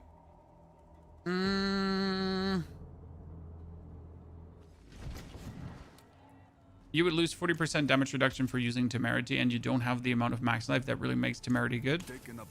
Technically, you could use Temerity. I just don't see it doing all too much compared to that 40% damage reduction. I do believe that is more helpful than Temerity in itself, right?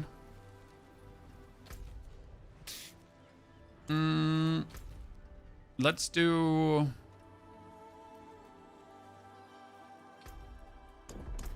Which pit was that? That was 115, which is amazing for Paladin because pit 115 already puts you in the top 100 of all Paladins, my friend. Yeah, I know, crazy, right? And if you clear pit 115 as a barbarian, you are in the top 1,000. Last place.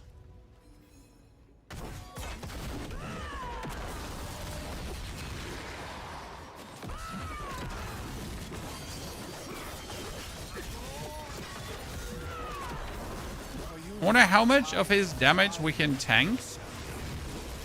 This world, these people, you impetuous fool! So my main goal would be being able to actually tank.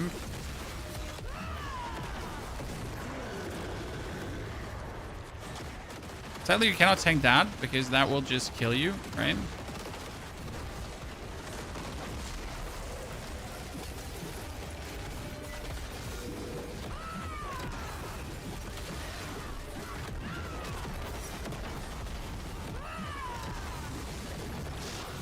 Okay, I'm taking it. I'm taking it.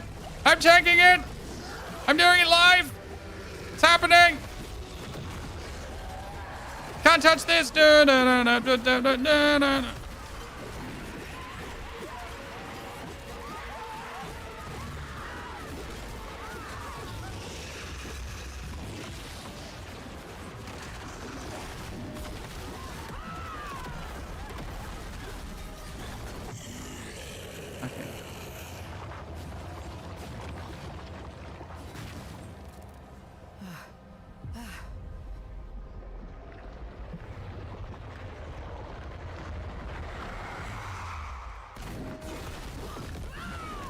Can I tank the hands? I can tank the hands, chat.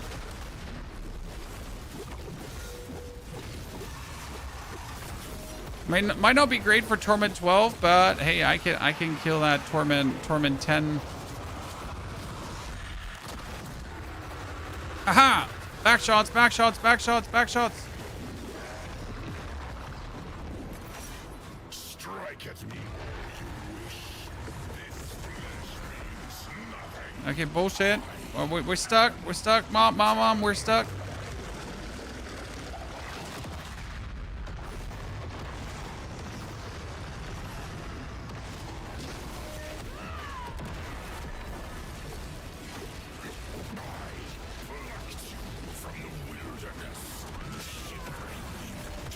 Nice try, but I win.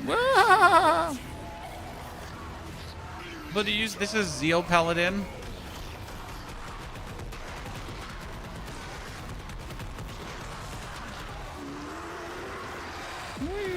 Running circles. Whee! Okay, ladies and gentlemen. Mephisto down. So that was Zeal Paladin today. Now, what are we going to do tomorrow? Instead of Zeal, we're going to use the skill called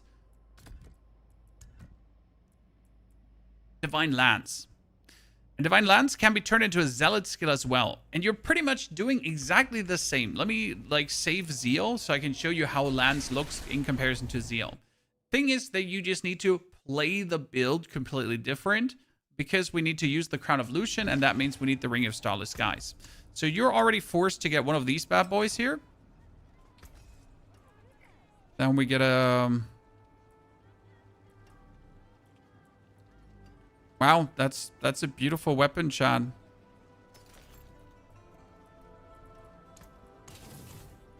So you're gonna have to... Let's save this here. Save. That's Zeal. And then for lands, you require this one because you need to reduce the lands cost. And you're going to pull this out, and then you put everything in lands. We didn't even have all... Wait, did I not have all 15 points in Zeal? Chat? I don't. Interesting. So we got here, this now, right? I'll get that ring. You go for the blacksmith. And then you kind of do the same. So at the blacksmith, you can craft unique, with resplendent sparks. But instead of Zeal, you now then pull out the lands and you do this here as well, right? Looks kind of cool too, right? But the problem is now I need to make resource, and then you have these happening as well. So it's kind of like the similar build, but we have to get faith regeneration on our gear. So faith per second or lucky hit chance faith or something in that direction. But then you're gonna spam these out, and then right? Rolling metal. You have to go here, blacksmith, then mythic unique crafting. You need resundant sparks and 50 million per cash, and it's random. By the way, did I just know, like, am I just stupid? Equip. So I have, how many points in zeal? I have 33, but I'm getting 22 points from, I don't have all points in zeal, do I? 1, 2. Why do I not have all points in zeal, chat?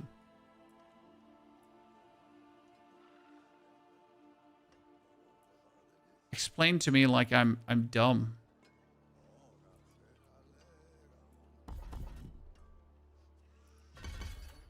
Yeah, now I have all points in zeal finally. Well, I like you don't need to put every point in your main skill. I absolutely overrated points in main skill bullshit. Why would you do that? Huh? Chat, huh?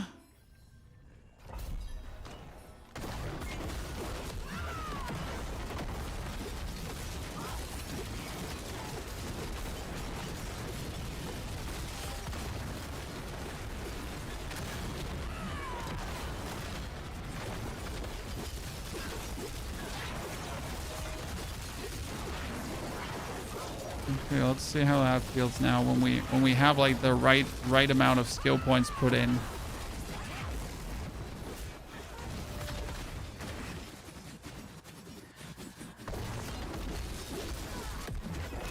How many points? One in zeal? Yes, exactly. All the points. It's like this enemy type here does not burn my heart of stone right off me.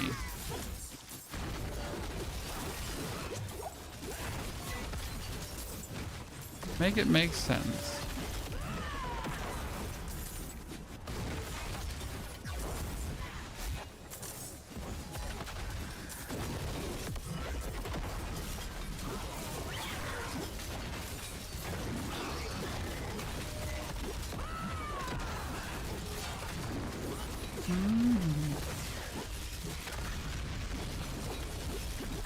I'm totally going to not die to that fire.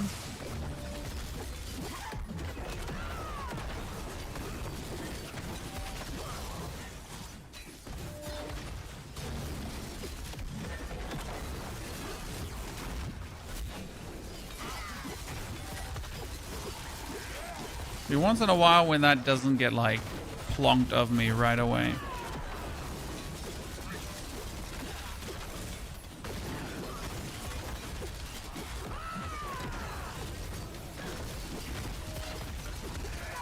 Curse this place. I'm being followed. Posting the bar build soon, Lawrence? Yeah. Soon means in the next 2 days, sir. We first have a Necro build to post, then we have the Paladin, then we have the Bar build, then we have the Paladin number 1 with Paladin number 2. But in the meantime, you're going to get even more builds. So be ready for the build galore, chat. We get so many builds coming your way, you're going to get all kind of whiplash. We get some Druid builds also to come still. We get some, like, we got to do our first Sork build this season. I'm not sure what to expect. Like, I'm a bit scared of starting Sork because I had so much fun last season with it that I really, like, I almost don't want to play it just because I know I'm not going to have the fun. So didn't we do a pit 110 in 5 minutes, right? And now since I put all my skill point actually properly in, we're sitting at a 3-minute clear of a 110. That's almost speedrun potential, chat. I mean, ignore that my barbarian can do it in a minute and less.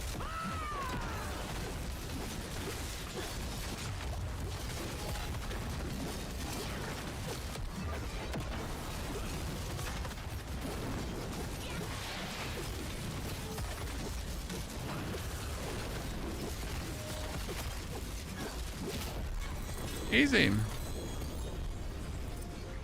That felt good.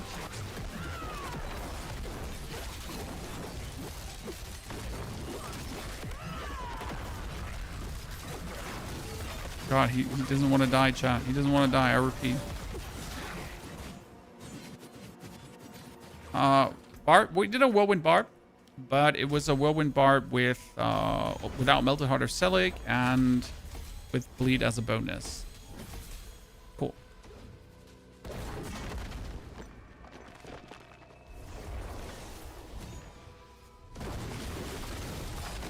Yeah, so with these 4 skill points or so more, or 5 skill points more put in, we're good. I believe there's still builds that are really OP and not is covered. No, Jinkus. No. No, they're not.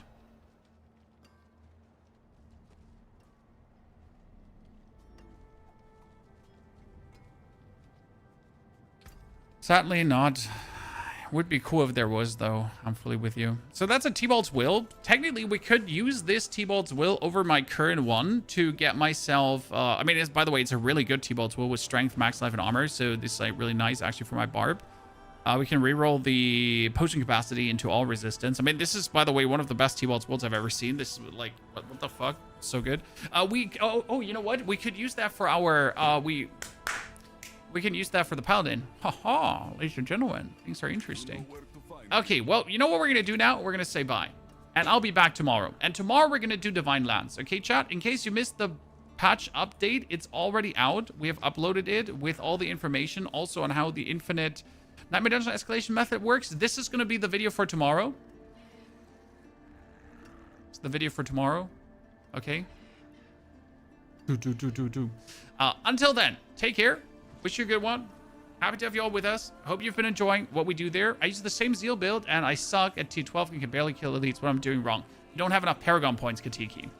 We can talk more about this tomorrow, so just come back tomorrow, and I can answer your questions more in depth, okay? Sorry that you just caught the end of the stream. I'll be there. I hope to